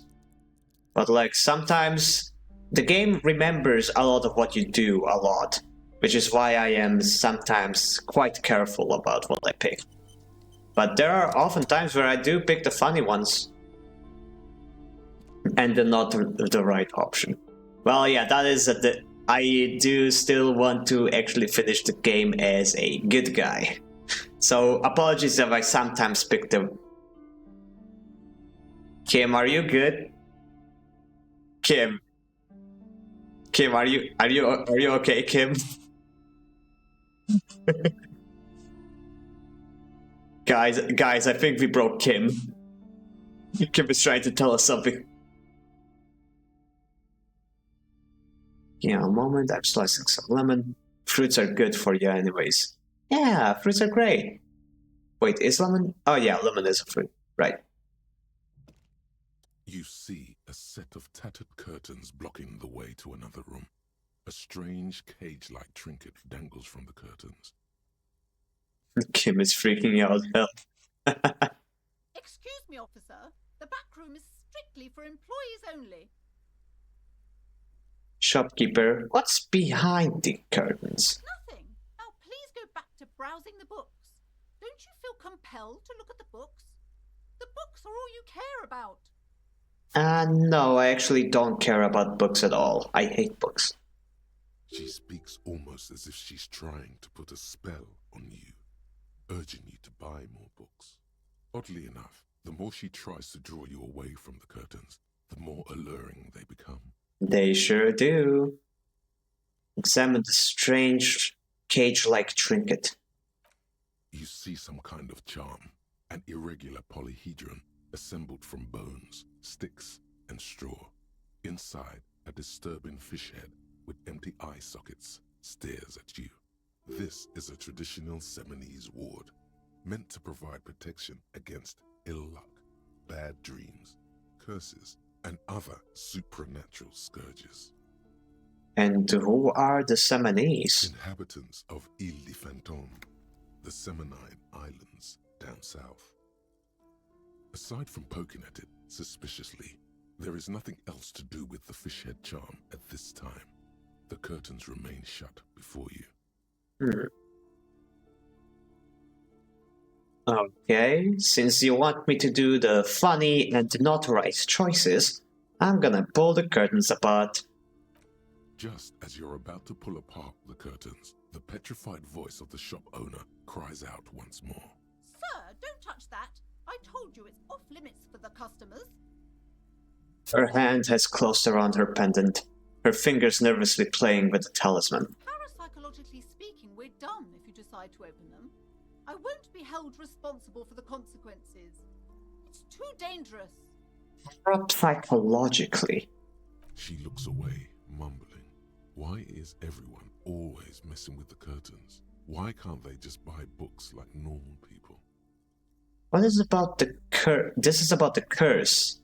That's why you're afraid. No, it's just a storeroom for the employees, I told you. Now please step away from the curtains. She's almost begging you. Ma'am, this is different. I am a police officer. I need to get in there. No, actually I do not. I don't have a search warrant.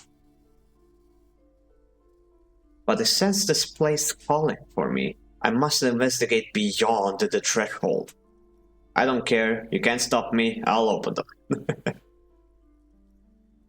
Now, since she's acting all paranormal, I will act all paranormal as well.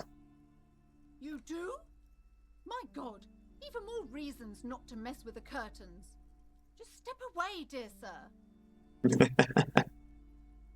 Okay, maybe she doesn't know I don't need... Maybe she doesn't know I need a warrant. Ma'am, this is different. I'm a police officer. I need to get in there. Why? It's not like anyone was killed there. She stops abruptly as her hand flies over her mouth, baffled by her own bluntness. I'm sorry, I don't mean to be so impolite. Just please don't go there. I can't allow that. You'll only make things worse and unleash the powers. The powers? The powers that be? The powers of the Power Rangers? The curtains do seem frail suddenly, not robust enough to contain a slippery darkness. I don't care, you can't stop me, I'll open them. Alright, maybe I'll think about it for a while. Maybe a gun? By the way, the game is... it's a detective game. Oh, yeah. It is a detective RPG in a very strange world. You could almost call it a little disco.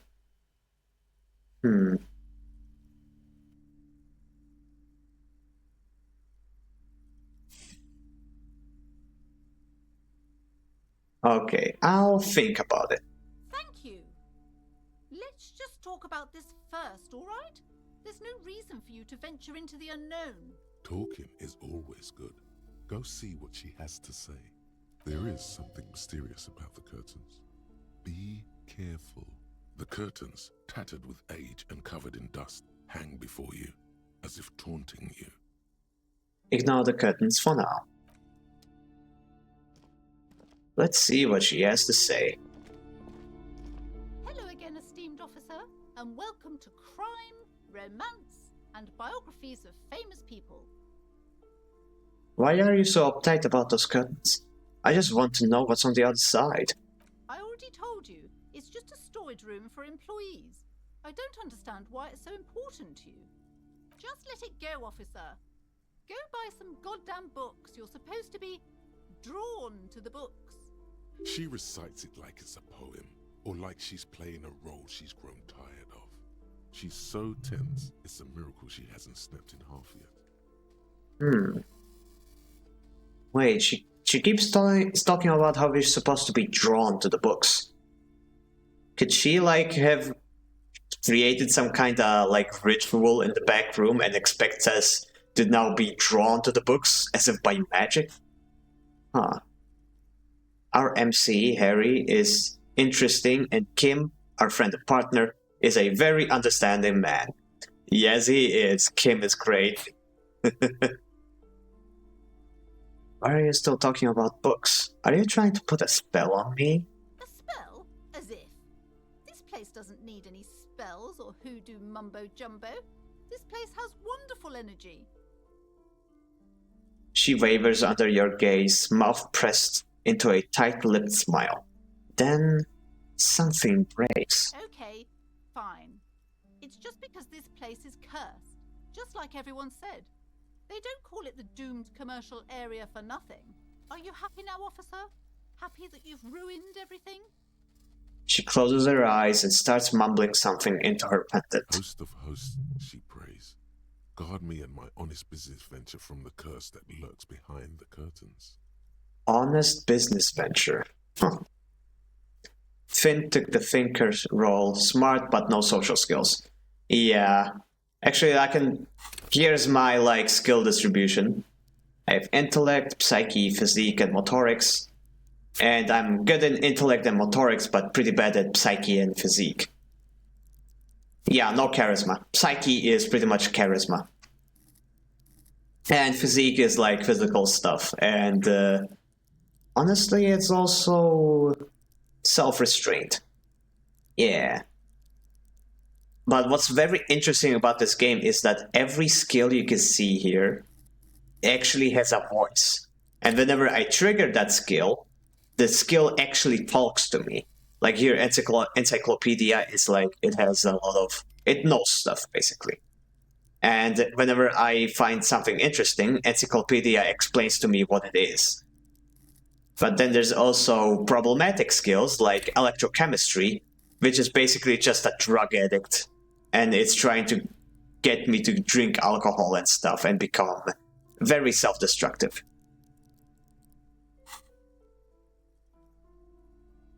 Okay. How else does this curse manifest itself? The curse is so much worse than you could imagine. It's a disease, eating at the very foundation. A shiver runs through the woman as she looks around the dimly lit store. It's the curse of financial distress, of ruin and bankruptcy. She peers at the curtains again. Didn't that curtain just move?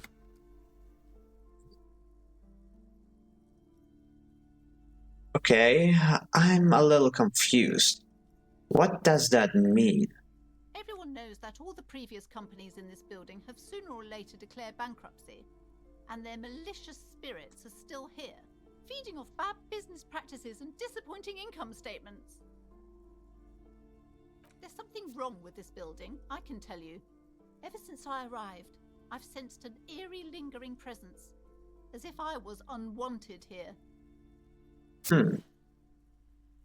Ask anyone here, really, if you have questions. Yeah, it's completely fine to ask anybody anything here.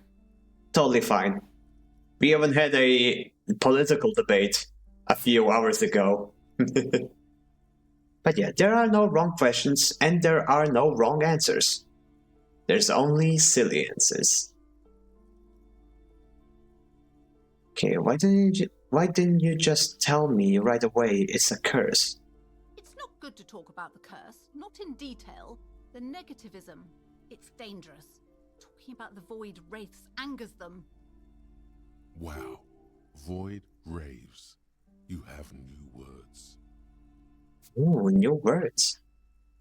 Have you sought help from anyone? Yes, I've contacted numerous parapsychologists and even a pair of Simonese mediators. They provided me with the wards. She nods at the strange cage-like trinket on the curtains. The wards help to keep the doom at bay and protect us against the darkness that lies further in the building, even though now I fear it's not enough. Is your pendant part of the ward as well? Point at her necklace. Oh, this? No, it's a special Himian amulet, blessed by desert pygmy shamans, with a spell of compulsion. It's to compel people to buy books. Yep, she was trying to get us to buy books. There are numerous spells cast throughout the store. I had the books anointed with a different inducement spell, for example. It's guaranteed to boost sales 15%. No way. No wonder her business is doing poorly. She's spending money on occult stuff and spells and rituals. I feel like everybody who set up shop in this location was just an idiot. And very superstitious. Desert pygmy shamans. That sounds like a rather questionable way to describe a group of people. Thank you for the hat, Redeem. Unfortunately, now there are 2 hats on my head. It looks kind of glitchy.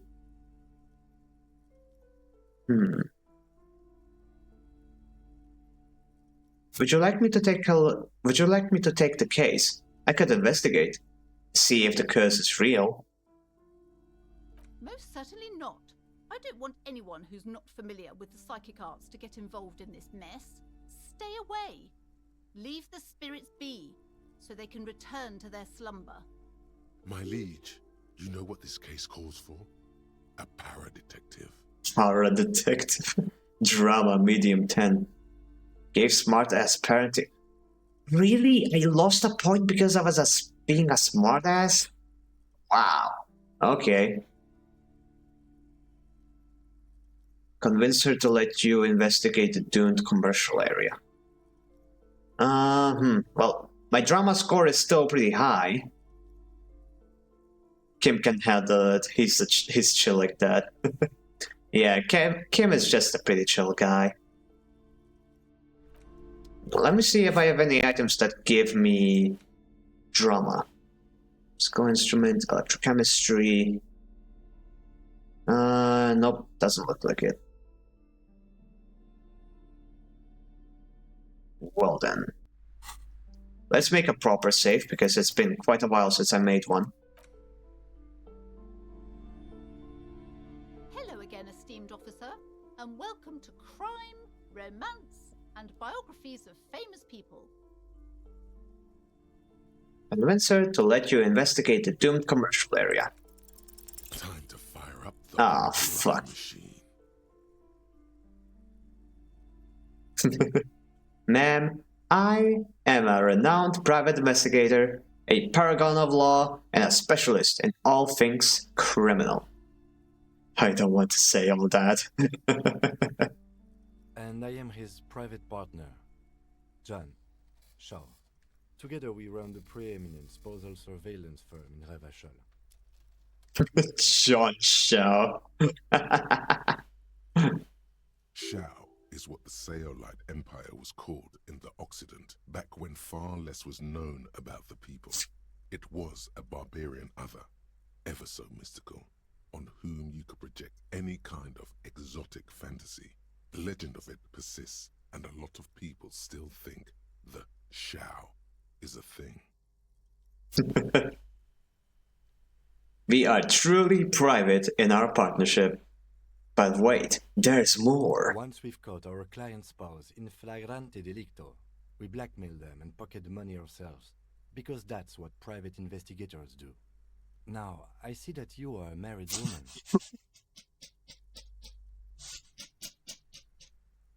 Kim, what the hell? Kim! Some penetrating sarcasm from your colleague there. What nonsense are you two going on about? This is not relevant at all. And besides, my husband would never do such a thing. We are proper people. You shouldn't be so trusting of your husband. Men are filthy, treacherous pigs. Oh yes, I see the feminism agenda coming out of me again. Oh yeah, if you don't know what I mean, I have a thought here that says inexplicable feminist agenda. The thoughts are basically like, how would you call it? Perks. Yeah, let's call them perks that I can assign to myself. And they have pretty crazy names, like volumetric shit compressor. So yeah, we keep making jokes about the inexplicable feminist agenda. Mind your manners, John. This isn't the great Shao Empire where you can talk about this stuff so openly. Alright, enough nonsense. The point is that we can sometimes take on unusual cases. How can I believe you after all that foolishness? She looks somewhat irritated. Our sincere apologies, ma'am. No more nonsense. We are offering to assist you with your troubles. Pro bono. Despite his apologies, there's a twinge of amusement in the lieutenant's eye. Ah man, I'm surprised that Kim is playing along so like this. That's right, and all you have to do is give us the key to the back door. Enough funny business. Will you just give us the key already? It's a good offer, ma'am. I urge you to accept our help. It may be your only chance to save the business. That's right. When not spying on the love affairs of the ultra-rich, we solve unusual mysteries by the low reload. What better way than to ask us? Oh my god! Will you stop with that incessant yammering? It's too much. If you wanted the key to the back door, you could have just asked for it. Okay. Fine, I'll ask for it. Can we have the key? Absolutely not. Well then.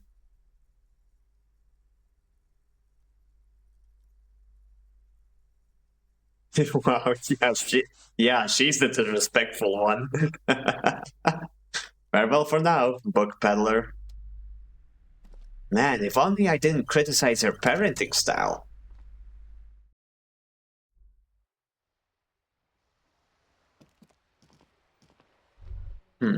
Okay, maybe her daughter has something to say. So pretty when it gets dark. Okay, I cannot ask about the curse again. Oh well.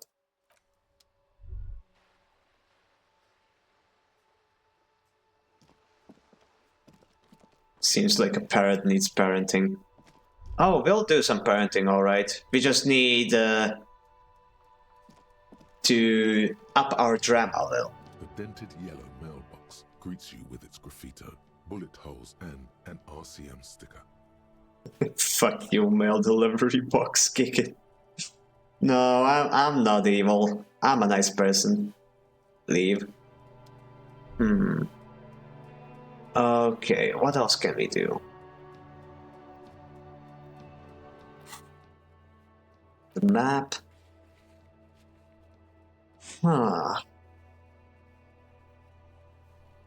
Okay, so I can go that way to the pier.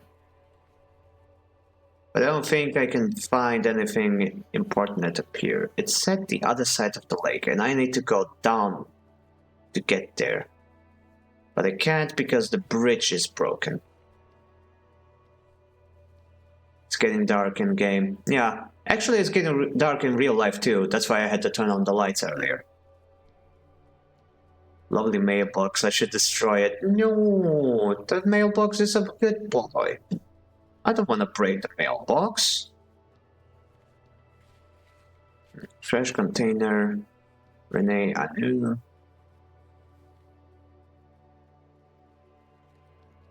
Sileng. Map wall. Right, I can steal the map if I wanted to. Play songs. Oh, right, her. Bad sound.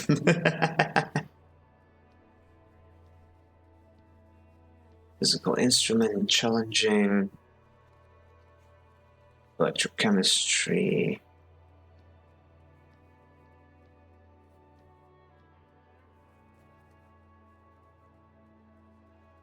Very short zone of control. Okay, I guess I'll just have to wander around the place a little bit more. True, I suppose. It is a dialogue option. Oh wow, even the streetlights started to get turned on.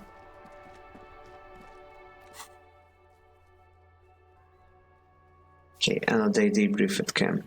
Kim can answer any lingering questions you may have about the case and the Rex RCM.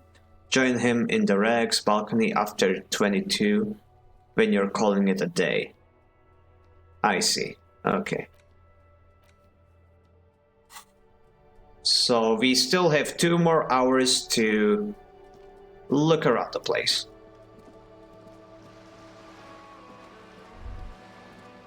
Oh, there's something out there.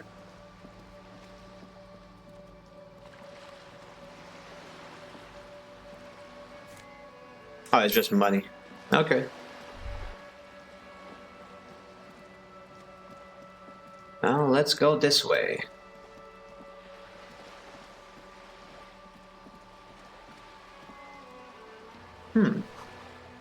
A lonely cormorant surveys the area, indifferent to your approach. Oh, it's a bird. How cute.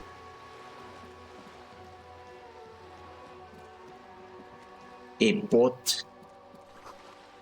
The belly of this boat shines like it was recently painted.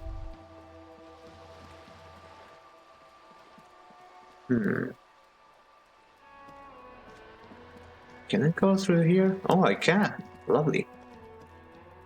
This is a wall on the side of an apartment building. Conceptualization. Why am I looking at this wall? +2 in the dimmer light, some things may become clearer. So I already have a +2, and my conceptualization is 6. But it is still such an incredibly low chance. Wow. Ah, fuck it, why not? You have no clue. It's just a wall. Aww. So many walls all over Martinez, weather-worn, cracked, their paint peeling. Well, I'll keep it in mind. Oh, I'm on the other side of the fence. I see, that's cool. Money. Magnesium. I like me some magnesium. A garden hose. This won't be used until snow melts. I'm surprised how well this game is, yet it is not as talked about.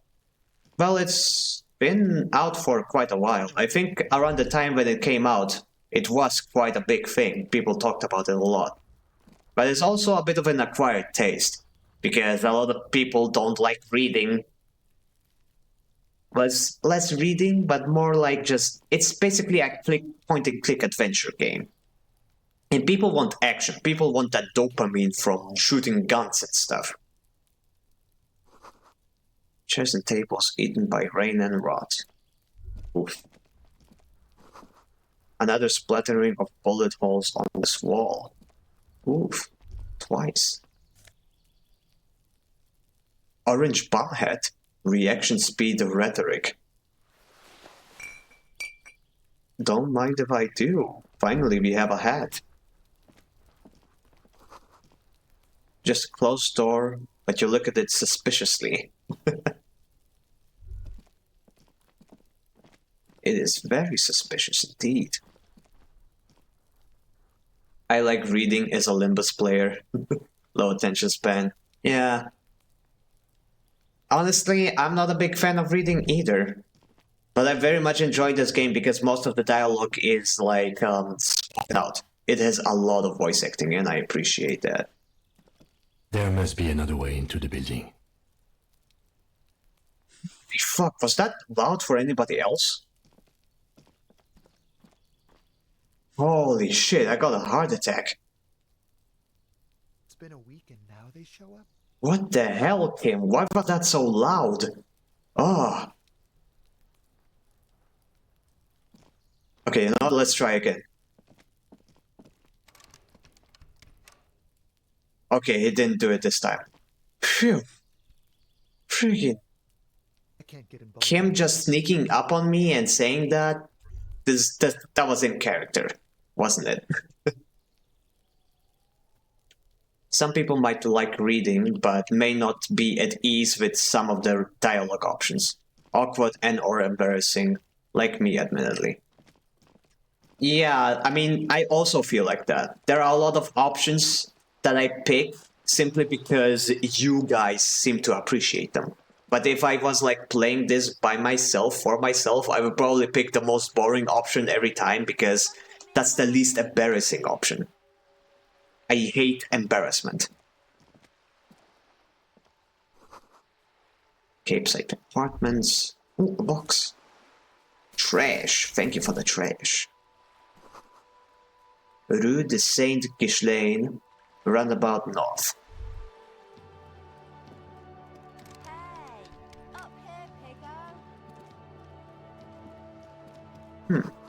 There's a girl up there. Did she spill the paint? Inside, the frame of a motorcycle in repair and the tools used to disassemble it. You better keep walking. The streets will flow red once more. A great torrent rushing down Rue de Esperance. You wait and see. The girl stares at the sailboat by the pier. She seems poetic. Do I fix the opposite? Hey. I choose the most chaotic ones because it's fun. Yeah, that's a fair way of playing games. It's just not the way I play them. I tend to feel... I hate feeling secondhand embarrassment and stuff like that. please don't force yourself to pick options if they make you feel uncomfortable, okay? It's not fun anymore if you're not comfortable playing. Oh, no.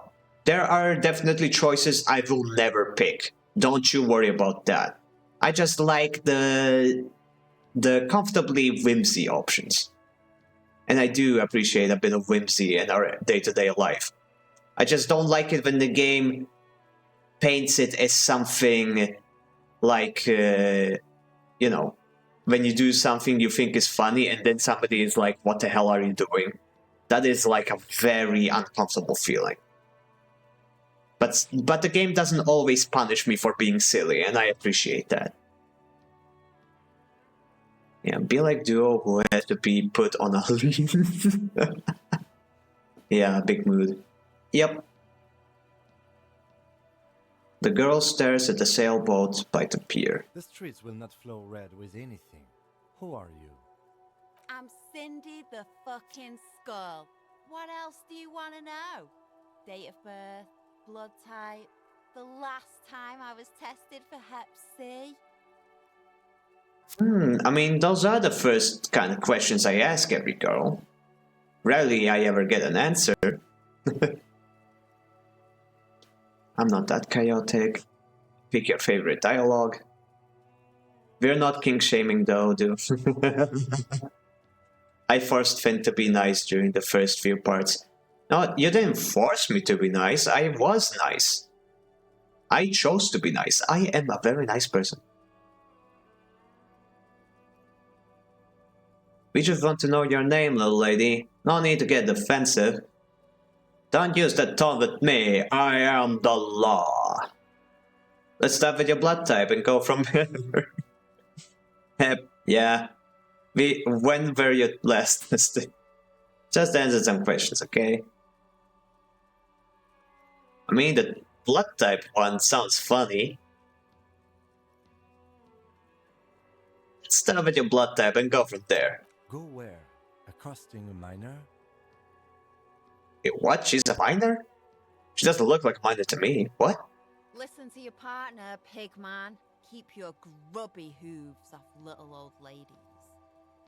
Despite the attitude, she puts the brush aside. Little old ladies? That...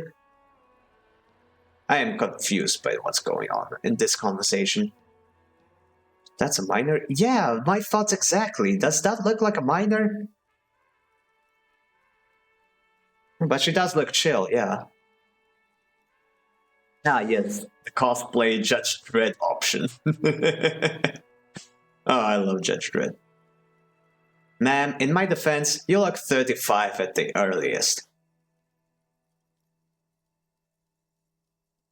A brush, an artist.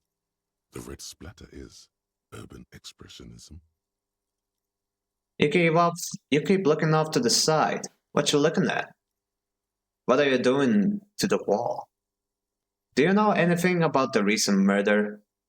I ain't no snitch, pigstein. Go forth and forage in someone else's shit. No shortage of squealers in these parts. Her voice is familiar. It's very familiar. Holy shit, is that Silverwolf? From Star Rail. Oh my gosh, it might be her. She also did a lot of other voices. Some very iconic ones. She also voiced Hello Kitty. If it is the same voice actor I am thinking of. Let me hear some more lines.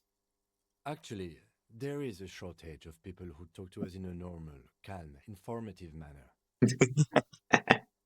Hey, Kim. We weren't put on this earth to make your life pleasant, fucko. I like her. Well, people are just charming around these parts, ain't they? Okay, what are you doing to the wall? Can't you tell? I'm painting a beautiful mural, an aereo graffitio visible from low orbit. I haven't really started it yet. I'm waiting for the right words. She studies the wall, suddenly pensive. So you don't know what to write? Why are you so committed to defacing the building? I have an opinion on this. Wanna hear it? Yeah, very wolf-like. Yeah, she slays. So we don't know what to write. Have you ever tried your hand at graffitio? When faced with a blank wall, most people write unimaginative stuff, like pigs go home and Mono is here. We rarely see pigs round here, though. Just union cats. And my name's not Mona, so...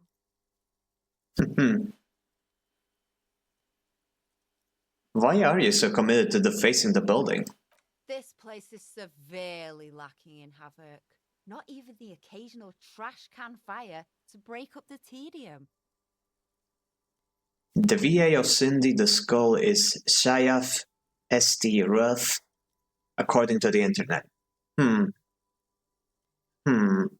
Wait, let me check. I do have it like saved on my phone, like who the voice actor of Silverwolf is. The voice is very familiar. She does sound a lot like her. Oh, I have the Wi-Fi off. Wow. That was weird.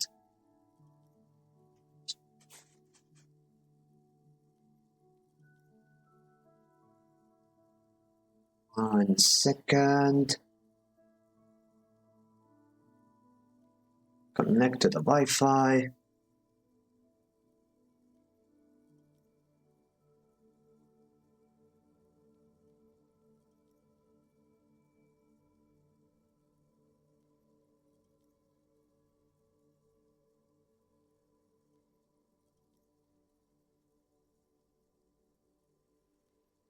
Most of the voice actors are adults, even for the kids. Oh yeah, like that's usually the case. You don't usually want to hire kid voice actors because sometimes you need them to say things that wouldn't be okay for a kid to say. So adult voice actors are overall easier and safer for these kind of things. Scroll. Okay, no, it's not her. Nah, that's a shame. For a second I thought I recognized her, but nope. I guess this game doesn't really have high-profile voice actors, but the voice work is still very, very good. Like high school actors from Hollywood. Nope, that is her first role, and apparently only so far. Guess she just sounds like her then. Oh yeah. Wait, this is her first role? Oh my gosh, she is slaying. I thought I'd mix it up, you know, summon the forces of crime and social chaos with a wall-sized invitation. I'm gonna lie, the voice actors are probably the game dev team. No, definitely not. I've seen games that were voiced by the game makers themselves, and you can immediately tell the difference in quality. Like we tend to underestimate the incredible work that voice actors do. Anything that is like self-voiced by the creators is immediately noticeable. Oh yes, VA is stellar. Immersion is just impeccable in every scene. Yep. Yeah. I'm a great appreciator of the craft of voice acting, so I may get a little passionate about this. Don't mind me. I have an opinion on this. Wanna hear it? Proceed. Yeah? I love public art. Don't mind us. Keep on doing what you're doing. I'm gonna have to stop you. This is hooliganism. Actually, I don't have an opinion. I lied. You should try voice acting. Aw, thank you. But I have a lot of work to do before I could even try. Self-voiced feels 40% more tired, I'm assuming. Too much work, too little time. Not exactly that. It's just we underestimate how much thought goes into every sentence that a voice actor speaks. Have you ever noticed how when a voice actor talks normally, like in an interview or something, they sound nothing like the voice that they're doing is because putting on a voice takes effort. It's like you can't just speak normally into a microphone like any sentence or whatever. You have to put effort into every single word. And that takes a lot of work. And we kind of tend to forget about that because we figure like, oh, it's an easy job. They just need to have nice voice and speak a few lines into a microphone. But like you'd have 3 jobs. I don't really consider streaming a job. Not yet, at least. Like, if I were to stream every single day at a scheduled time and take sponsors and do ads and all that kind of stuff, then it would be a job. But at this current time, it is still just a hobby. I would love to turn it into a job if it was profitable enough. Yeah, your voice is a soul. I think you would do well. Oh, thank you. Well, I would definitely have to get a better microphone first. So VA would be a hassle. Oh no, I would love to be a voice actor. It's like one of my dream jobs. But it's like, there's no voice acting school, to be honest. I went into game development school first, so that's what I'm doing right now. Also, your voice is very calming. Oh, thank you. Do become a VTuber. Hey, if you feel like doing it, go ahead and do it. Took me like several years to finally build up the courage, and I lament every day that I haven't done this sooner. Just buy a model, get a camera, get a microphone, and some decent internet, and boom. When I said I wanted to be a VA, it was for the game. I mean, voice acting is fun no matter what it is in. Fun fact, there sort of is something like voice acting schools. I mean, if you're talking like internet courses and voice coaching, I suppose that is a thing, but like, it's not like a government, it's not institutionalized, is the word, I think. You do talk. Yeah, I mean, it'd be weird if I didn't talk. I do have a mouth after all. Global Voices Academy com. The French have literal VA schools with diplomas in physical places in it. Oh my gosh! Why am I not French? Why did God have to decide that I should be Slovak? We have nothing like that in Slovakia. Oh man. Not sure it works internationally. Man. I wonder if our university could create some kind of collaboration with those. Well, a thought for another day. Back to the game, actual. I love public art. Don't mind us. Keep doing what you're doing. Thanks. I'm sure the inspiration will come to me now that I have an official RCM stamp of approval.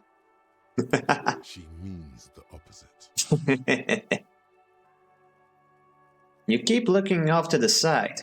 What you looking at? The lieutenant furrows his brow at another one of your eccentricisms.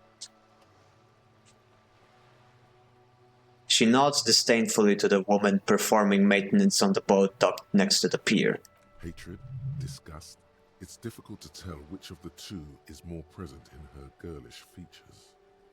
The woman on the boat does not notice her staring. Joyce Messiah. That is on her. Someone's got to keep an eye on her. Ozone. Ozone is an archipelago 2 days' travel away from Rivershore. Its moneyed residents, used to posh restaurants and upscale boutiques, rarely have reason to visit Martinez. Who is she? Probably the Wild Pines rep. We should talk to her. She's a professional negotiator, though. I have the feeling she will be very cooperative while telling us nothing. Ah, so like a politician, I see. You should take the lead. Ask her unexpected questions, you know? Do your thing. Don't be afraid to get a bit wacky. Throwing her off is our best bet. Ooh, permission from Kim to be a weirdo. I'll take it. Good idea, piggies. Run along now. Fuck her shit up good. Impound that boat while you're at it. I'd like to watch her swim back to her zon. Catch you later, Cindy. Watch your back, ungulate. You've got eyes on you. Man, I wish she had more dialogue.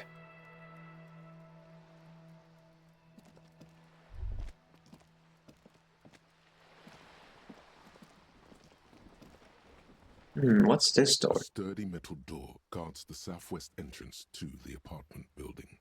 It's locked. Knock. The door rattles against your knuckles, but there's no response. Knock again. The door rattles again, but this time you hear an elderly woman's voice calling out from inside. Stop banging on the door! I'm not letting any more strangers inside. Hold on. Who am I speaking to? Doesn't matter who I am. Now go on, get out of here. Anyway, okay. From within comes the faint sound of a broom sweeping across the concrete floor. This is the police. Open the door. Hey, I just want to leave her alone now. I didn't realize this was just cleaning lady. Oh well, I have no choice. There's the police. Open the door. The police? Everyone knows the police don't come round here. The hallway echoes with a cackle.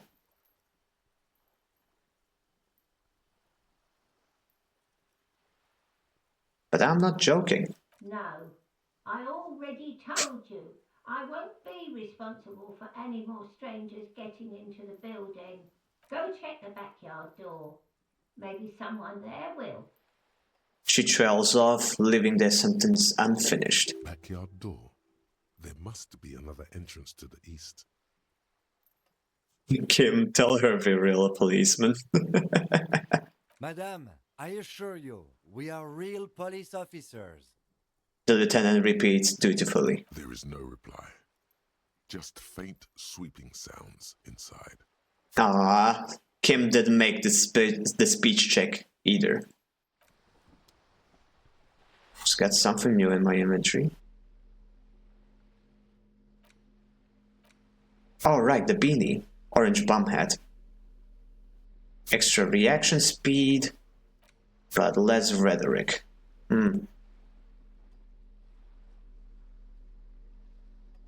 Wait, what gives me -2 authority? Oh yeah, it's the ledger, right. Yeah, but the ledger gives me a lot of other stuff, so I'll keep it.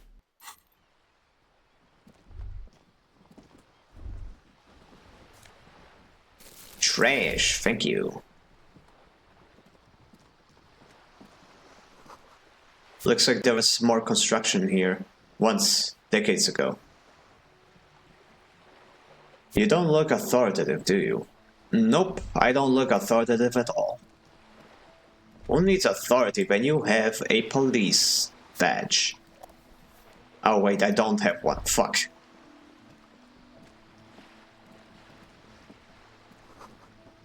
Dock reserved for residents of Rue de Saint-Ghislain, 33A.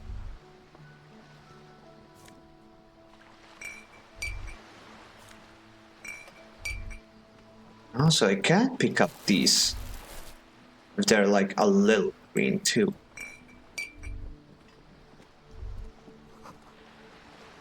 Your room in the swirling world isn't bigger than this slot. This is worth more than you'll ever earn in your entire life. Okay. Okay, let's make a proper save. Wait, no, not quick. Oh well. Save game. And here. A striking woman leans against the cabin top of her sailing boat, smiling as you approach. Her green raincoat glistens with droplets. A silk scarf is tied around her throat. Oh, it's already 4 hours into the stream. Ah, yeah. We said it at the same time. Ninja'd. Yep, time flies. Yeah, I think after this conversation, I'm gonna call it a day. Good evening, officers. I'm Joyce. She extends her hand in greeting. Joyce L. Messier. I represent the board of Wild Pines, the owners of the harbour. You gentlemen must be from the RCM. She steps closer and holds out her hand over the railing. Joyce L. What does the L stand for? What exactly is the RCM? I remember hearing it from someone. I know what the RCM is. That'd be awkward.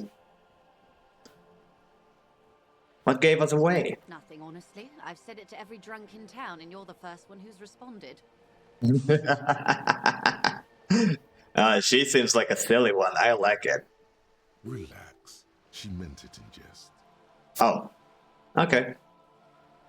Shake her hand. I'm glad to see you here. Her grip is tight and cold. Like steel. There is strength there. If she wanted, she could sink her nails deep into your skin. That's not comfortable. I was dispatched to handle a strike, not a lynching. Anything I can do to assist the RCM in this matter, I will, gladly. The dialogues are so random and diverse, Law. Yeah, I know, right? I love it. The prose in this game is incredible. I'm definitely gonna use it to improve my own writing. That is good to hear, madame. My colleague will take the lead on this interview. I should let you know that he is recovering from an unusual medical episode. Very unusual. But I can assure you of his ultimate competency. Ah, nice. First time Kim has actually notified anyone of our amnesia. There's a trace of irony in his voice. Mischief, even. This is a tactic. Ah, you sneaky little bastard. It happens quicker than a shooting star. But did the lieutenant just wink at you? How interesting. I wish you a swift recovery. In the meanwhile, you have my full cooperation, and the full cooperation of the Wild Pines group. You're on the boat.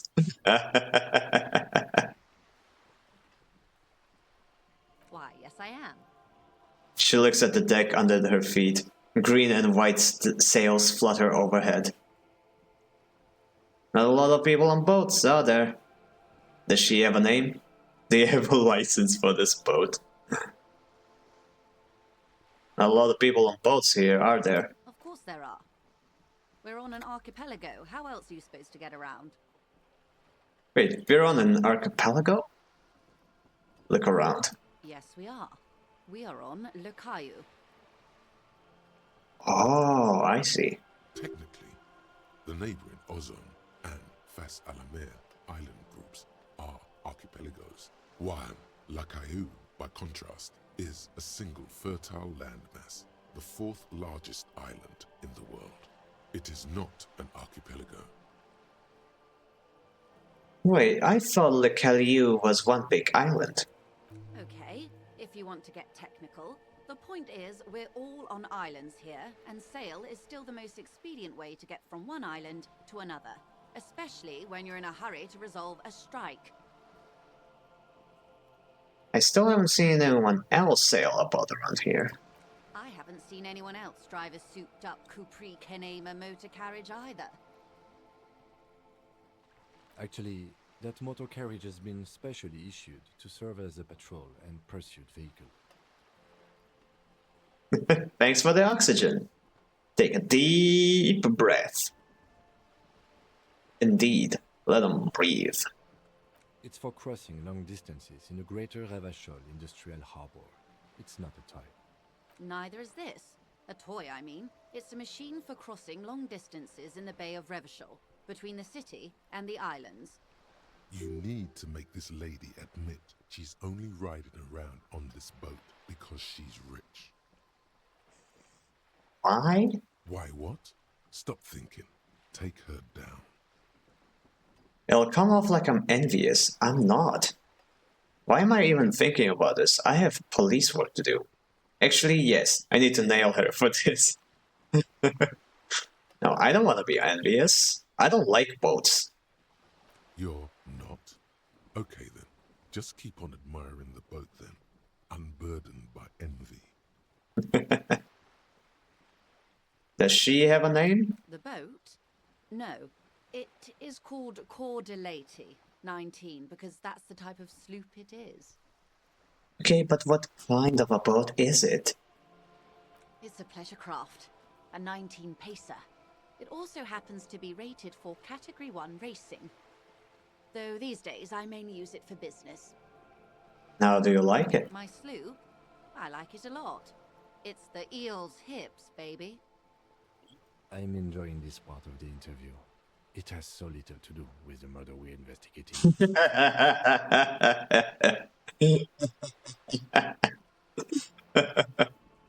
Oh, Kim. Oh, Kim.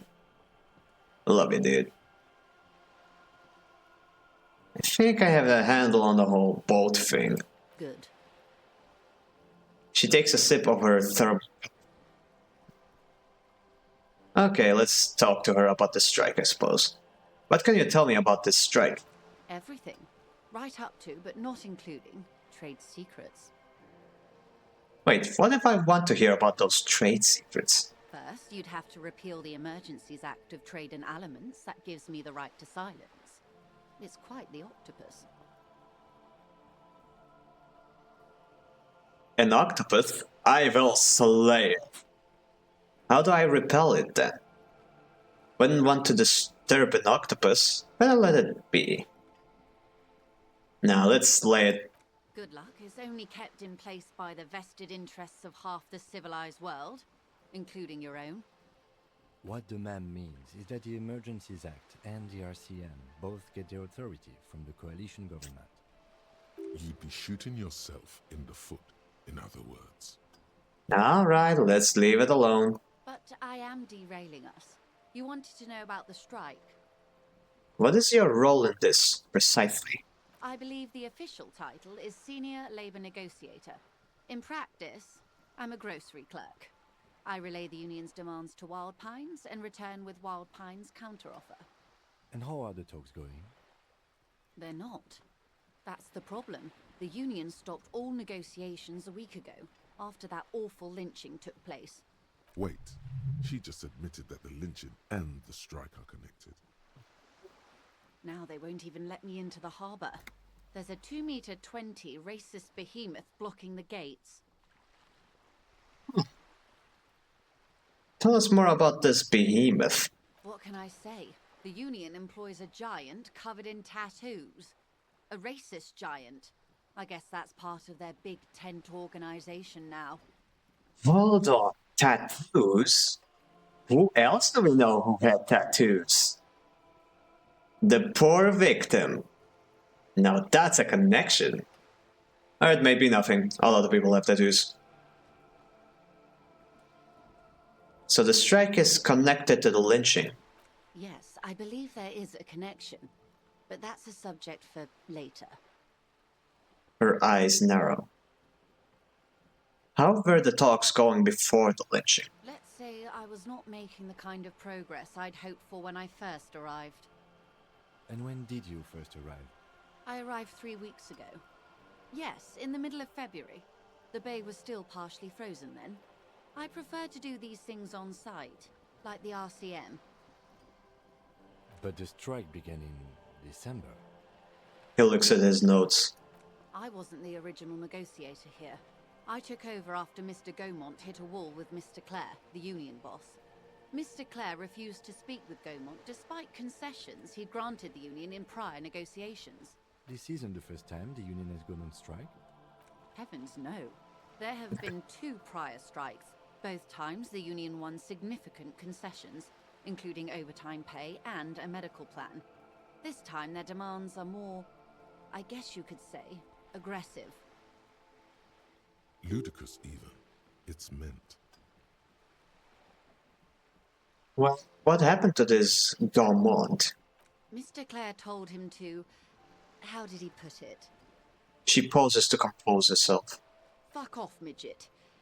Gaumont is short of stature, you see. Cool. Yes. Extremely. Keep in mind, this is a negotiator Mr. Clare has worked with before, and who was more than fair with him and the union.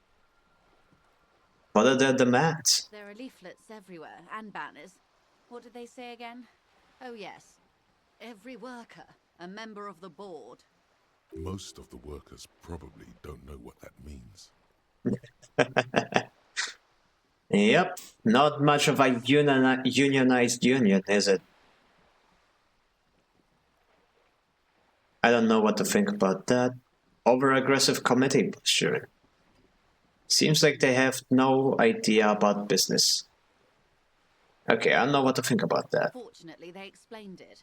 Every time the Wild Pines group makes a decision about anything, it needs the signature of each of the 2,200 workers in its Martinez terminal. Just so you understand, this is but one of 22 terminals owned by Wild Pines. Essentially, not only are they kings of the company, they are also kings of the 72,000 employees of Wild Pines Group. That's pretty funny, I have to admit. The workers can't be kings. The king is king. The king is dead, long live the workers. That's pretty funny, I have to admit. They're having a blast. But how can they afford it? After 4 months, my assumption was they would prefer a more practical solution. Well, what are you going to do about it? I'm not sure. Naturally, I assume that was just their opening position.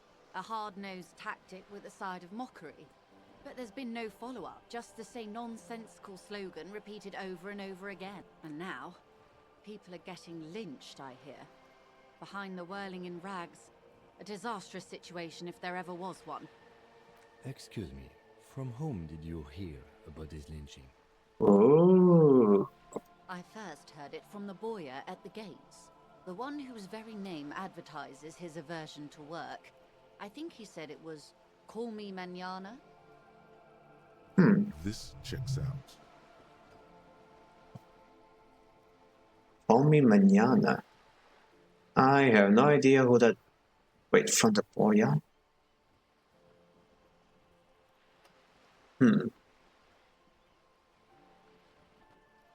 Whose very name advertises his aversion to work. Okay, I don't think we met this guy yet. Tell me about this union boss, Mr. Clare. Everard Clare is a man of the utmost integrity. If you can say one thing about him, it's that he always puts the interests of the workers first. Really? Of course not. Everard is fantastically corrupt. I imagine he has a thick, viscous goo where you and I have blood. If you were to prick him with something sharp, you could see it oozing out. A knife, maybe? No, a rapier. Slay. You sound like you're about to take a rapier to him. Oh, heavens no. We get along just fine. Yet, now that you mention it, I can't stop imagining that black treacle just dribbling down his double chin. She stops and smiles. Is he that bad? He is the most corrupt individual I have ever seen, and I deal with men like him for a living. If there is anyone more venal, more irredeemably nepotistic, then it's his twin brother, Edgar. Wait, there's two of them? Yes, Edgar looks exactly like his brother, except for that lazy eye. He also talks exactly like Everard does, and when one's term as foreman is up, the other takes over. It's how they circumvent the term limits, you see, with a funny little switcheroo. While in office, they've embezzled God knows how much of their workers' dues. What about the union itself, outside the borders of Clare? Or outside the brothers Clare? The Débardeurs Union was once a perfectly normal institution. 20 years ago, anyway. It must not have been easy to establish under the Emergency Act, but they did it. I can respect that. I was thinking about making the same joke, Rand. Organized labor at its best, as they say. Then something happened in the local chapter elections. The brothers Clare came and transformed it into a...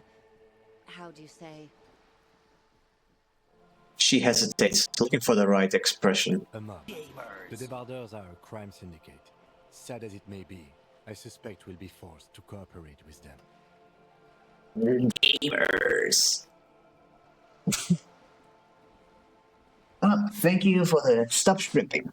I do need to take better care of my back.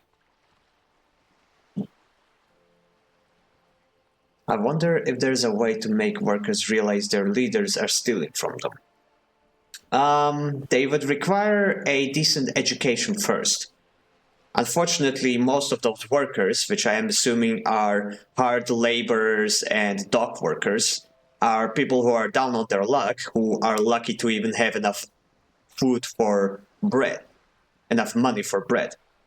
Which means that they are not in a good position to figure out that they are being that they are being mistreated. Sorry, that was harsh and unfair of me. I mean, of course, leaders. Yeah, right. Yep. All the quotation marks. Refreshingly honest, officer. The company has tried appeasing in the past, but I'm afraid our concessions have only emboldened Evrat and his brother. She turns to you. And your opinion, detective, if I may ask? I'm a curious and talkative person, you see. Would you say the Débardeurs Union is... An effective advocate for the rights of local working men. A giant leech sucking on the life of rebels. Basically, a socialist mob. I prefer not to have opinions on these things. Wait, what did Kim say? Mob. Crime syndicates, as may be, I suspect we'll be forced to cooperate with them. Yeah, but kind of see where Kim is coming from. Leech sounds pretty accurate. Yes, Leech also makes sense. They steal even from their affiliates, don't they? Yeah, pretty much. Indeed. And a hungry one. Sadly, Wild Pines have cooperated with what amounts to a crime syndicate for 2 decades. However much you feed the leech always hungers.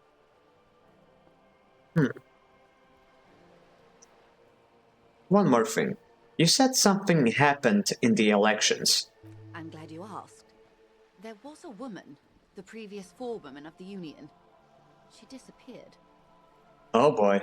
Disappeared? Yes. On the last day of the local chapter elections, her daughter phoned in and said she wasn't running anymore, or coming to work. Ever. End of story. Uh-oh. This forewoman, her name? This forewoman, her name? Sadly, the company records do not even give a name. She's just forewoman in private correspondence, Holly. I don't even know if it's a sir or given name, and I don't have access to the Union's files. That's eerie. Downright haunting, if you ask me. The Wild Pines suspected foul play, but what could they do? It was a Union matter. The point of the presentation is, these kinds of things happen around the Clares. Watch out when you're dealing with him. Thank you for your concern, ma'am. We'll be just fine. Okay, that's all I need here. Let's change the topic. Of course. How else can I help? What can you tell me about this lynching? Quite a few things, I'm afraid. She falls silent for a moment, contemplating something. The information I'm to share with you includes sensitive trade secrets. For the sake of my employer, I have to ask for your names and badge numbers. Uh-oh. Uh-oh. She wants my badge number. Uh-oh.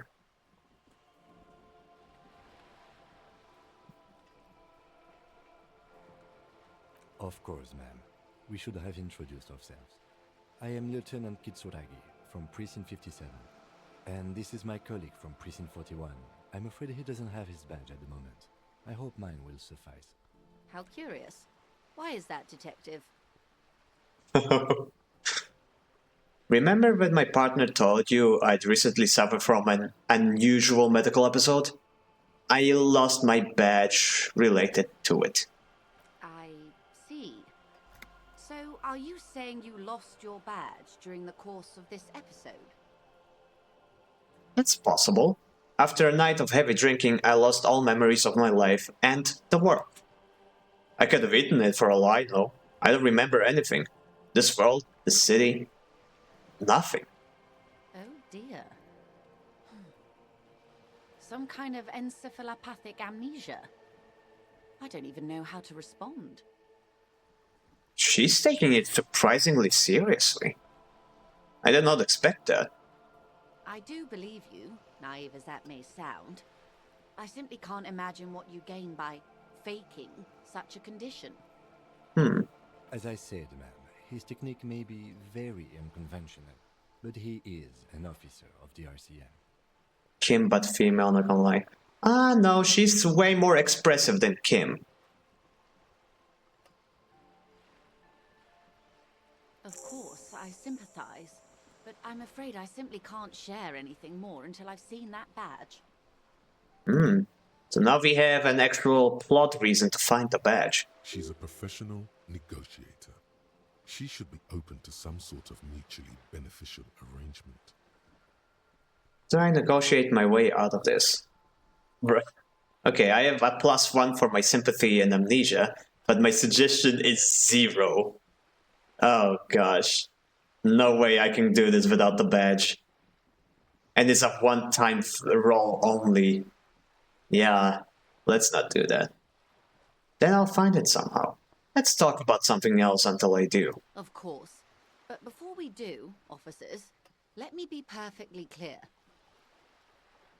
The situation is extremely volatile. The sooner we can speak about this lynching business, the better for all of us. Okay, I guess I have to find that badge.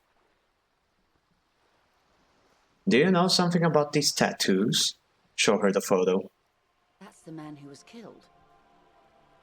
I'm afraid this is a discussion for once we've cleared the lynching question. So you know something about the tattoos? Better not tie the fourth day to the bat's day on this. I hope there is something else I can help you with.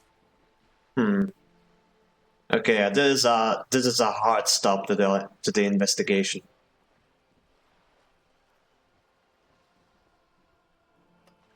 You seem rich. Can I have some money? Ah, yes. Eat the rich. Okay, what time is it? 4:23. You seem smart. I need someone to give me a lowdown on this reality we're in. Okay, I saw a part of this conversation in another stream I was part in. And this is a very long conversation. She basically explains all the lore. And as much as I would like to read through it all and see it all right now, I am getting really hungry, and we have passed the 4-hour mark quite a while ago. So I think we're gonna call it. Or you know what? Let's ask this one. Let's ask about the Wild Pines, and then we'll quit. What we do. I'm afraid I don't speak for Wild Pines as a whole. It's a giant undertaking. There was a touch of discomfort there. She wants to merely represent. So, what do they do? The Pines' core competency is logistics. Container shipping, freight, that sort of thing. See those airships there, blinking? Those are the shipping side of things. And that is the terminal. Another subdivision deals with energy, oil and gas exploration, offshore platforms. The Wild Pines Group is one of the original Revacholian Indo-tribes. Companies awarded royal monopolies by the king, the suzerain himself, centuries ago. The king is long gone, but several of the Indo-tribes remain. Okay, who are the other Indo-tribes? Saint-Baptiste, Elysium, an unknown entity known as Brightest Star. You're in good company, it seems. Why, thank you. She does not register the real meaning of the remark. How much money do the Wild Pines have? I'm not at liberty to discuss the company balance sheet, but I can tell you that last year, the company booked more than 20 billion real in revenue. Numbers like that mean nothing to me. The money I owe is so much less than that. Yes, past a certain point, numbers begin to seem imaginary, but they are quite real for the 72,000 employees who depend on Wild Pines for their paychecks. A conglomerate the size of Wild Pines is like a shark. If it stops moving and growing, it will die. Then what becomes of those 72,000 families? It is a tremendous responsibility. Where do the Wild Pines get all these billions? They started as an exploration and cargo fleet conducting trade between the Samaran and Insulindian Isolas 250 years ago, when Pine ships explored the South Seminese and charted Lormantanga on behalf of the suzerain. Almost 30 minutes after ending ours seems like a long conversation. Yeah, and trust me, if I pick the reality check dialogue option, it's going to double that. So let's best to leave that for the next time, for the next stream. Centuries of care, deliberation, and madness have gone into this endeavor. Vessels pass through the great unrest to re-emerge with apricots in tow. The logic of the system is totalizing. It's taken everything from its employees to build it. What does such a large system want with a place like this? You mean aside from being the terminal's legal owners, who are responsible for moving 8% of the world's cargo? 8% of all the cargo in the world? That is huge. You don't keep it moving, the workers do. The company is nothing without them. We built this district, She says, calmly. We. There it is. She owns up to it. all the best parts of it. Rue de Saint-Ghislain, with its bastions, the plazas Meteor and Mosaic, even some of the old street lamps have been put back thanks to the investments from the WP. She points behind you where the seawall rises. Before Martinez was swallowed by the industrial harbour, even before it was part of Revachol, long before Terminal B was erected here, the Pines built it as a resort for its Revacholian employees. A company getaway, for a weekend or a summer holiday. Then came the revolution. But that's another matter. I'm here to make sure the Pines can fulfill their responsibilities to the place they built. All right. Thank you. That's all for now. Of course, Detective. Take care.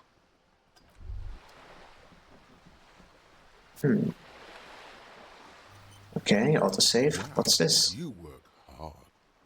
I do? Oh, yes. You hustle. You're a provider. It's tough out there, but you keep it real and provide. I guess I do, yeah. What hard work do I do exactly? Look at yourself. You're a human pedometer. You must have walked 200,000 steps down cracked asphalt, mosaic, sand, and linoleum after you re-emerged. That is the sign of a hustler who never gives up. The world is harsh and people are evil. You didn't make it that way, and you won't let it break you. You ride. Yeah, I ride. A little. I fucking ride till I die, bitch. I'm not sure I ride. Yeah, I ride. A little. A little? You make money. You got gills, baby. Got those black papers with the faces of the innocents on them. You bring in the Franco Negros and the Solas. It ain't easy, but you do it. Day in and day out. You didn't make the rules, but you won't lose. You're a cop, and a sprinter, and a money printer. I guess I've made some gills, sure. Sure. And has it been easy? Is life easy? Have you not gone into cardiac arrest? Are you not about to have an anxiety attack or shoot yourself in the mouth? But you still hustle 24/7, ride or die. Now, ask yourself, are you rich?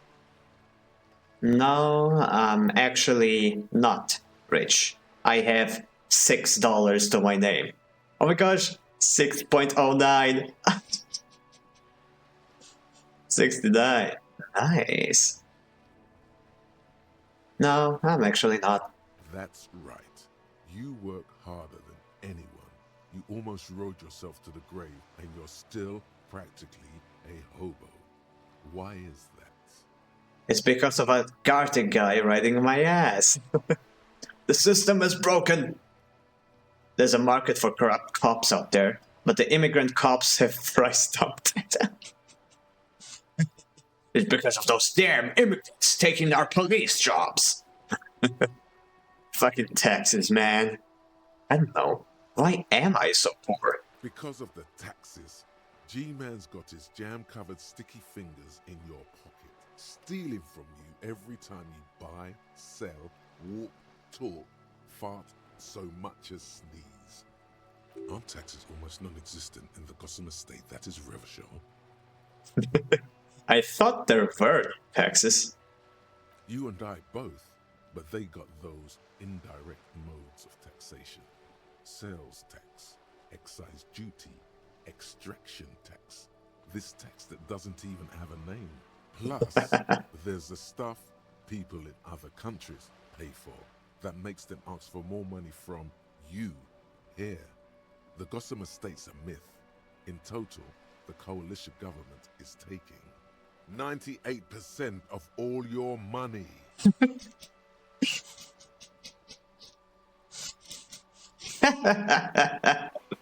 What? Why does this feel like a podcast?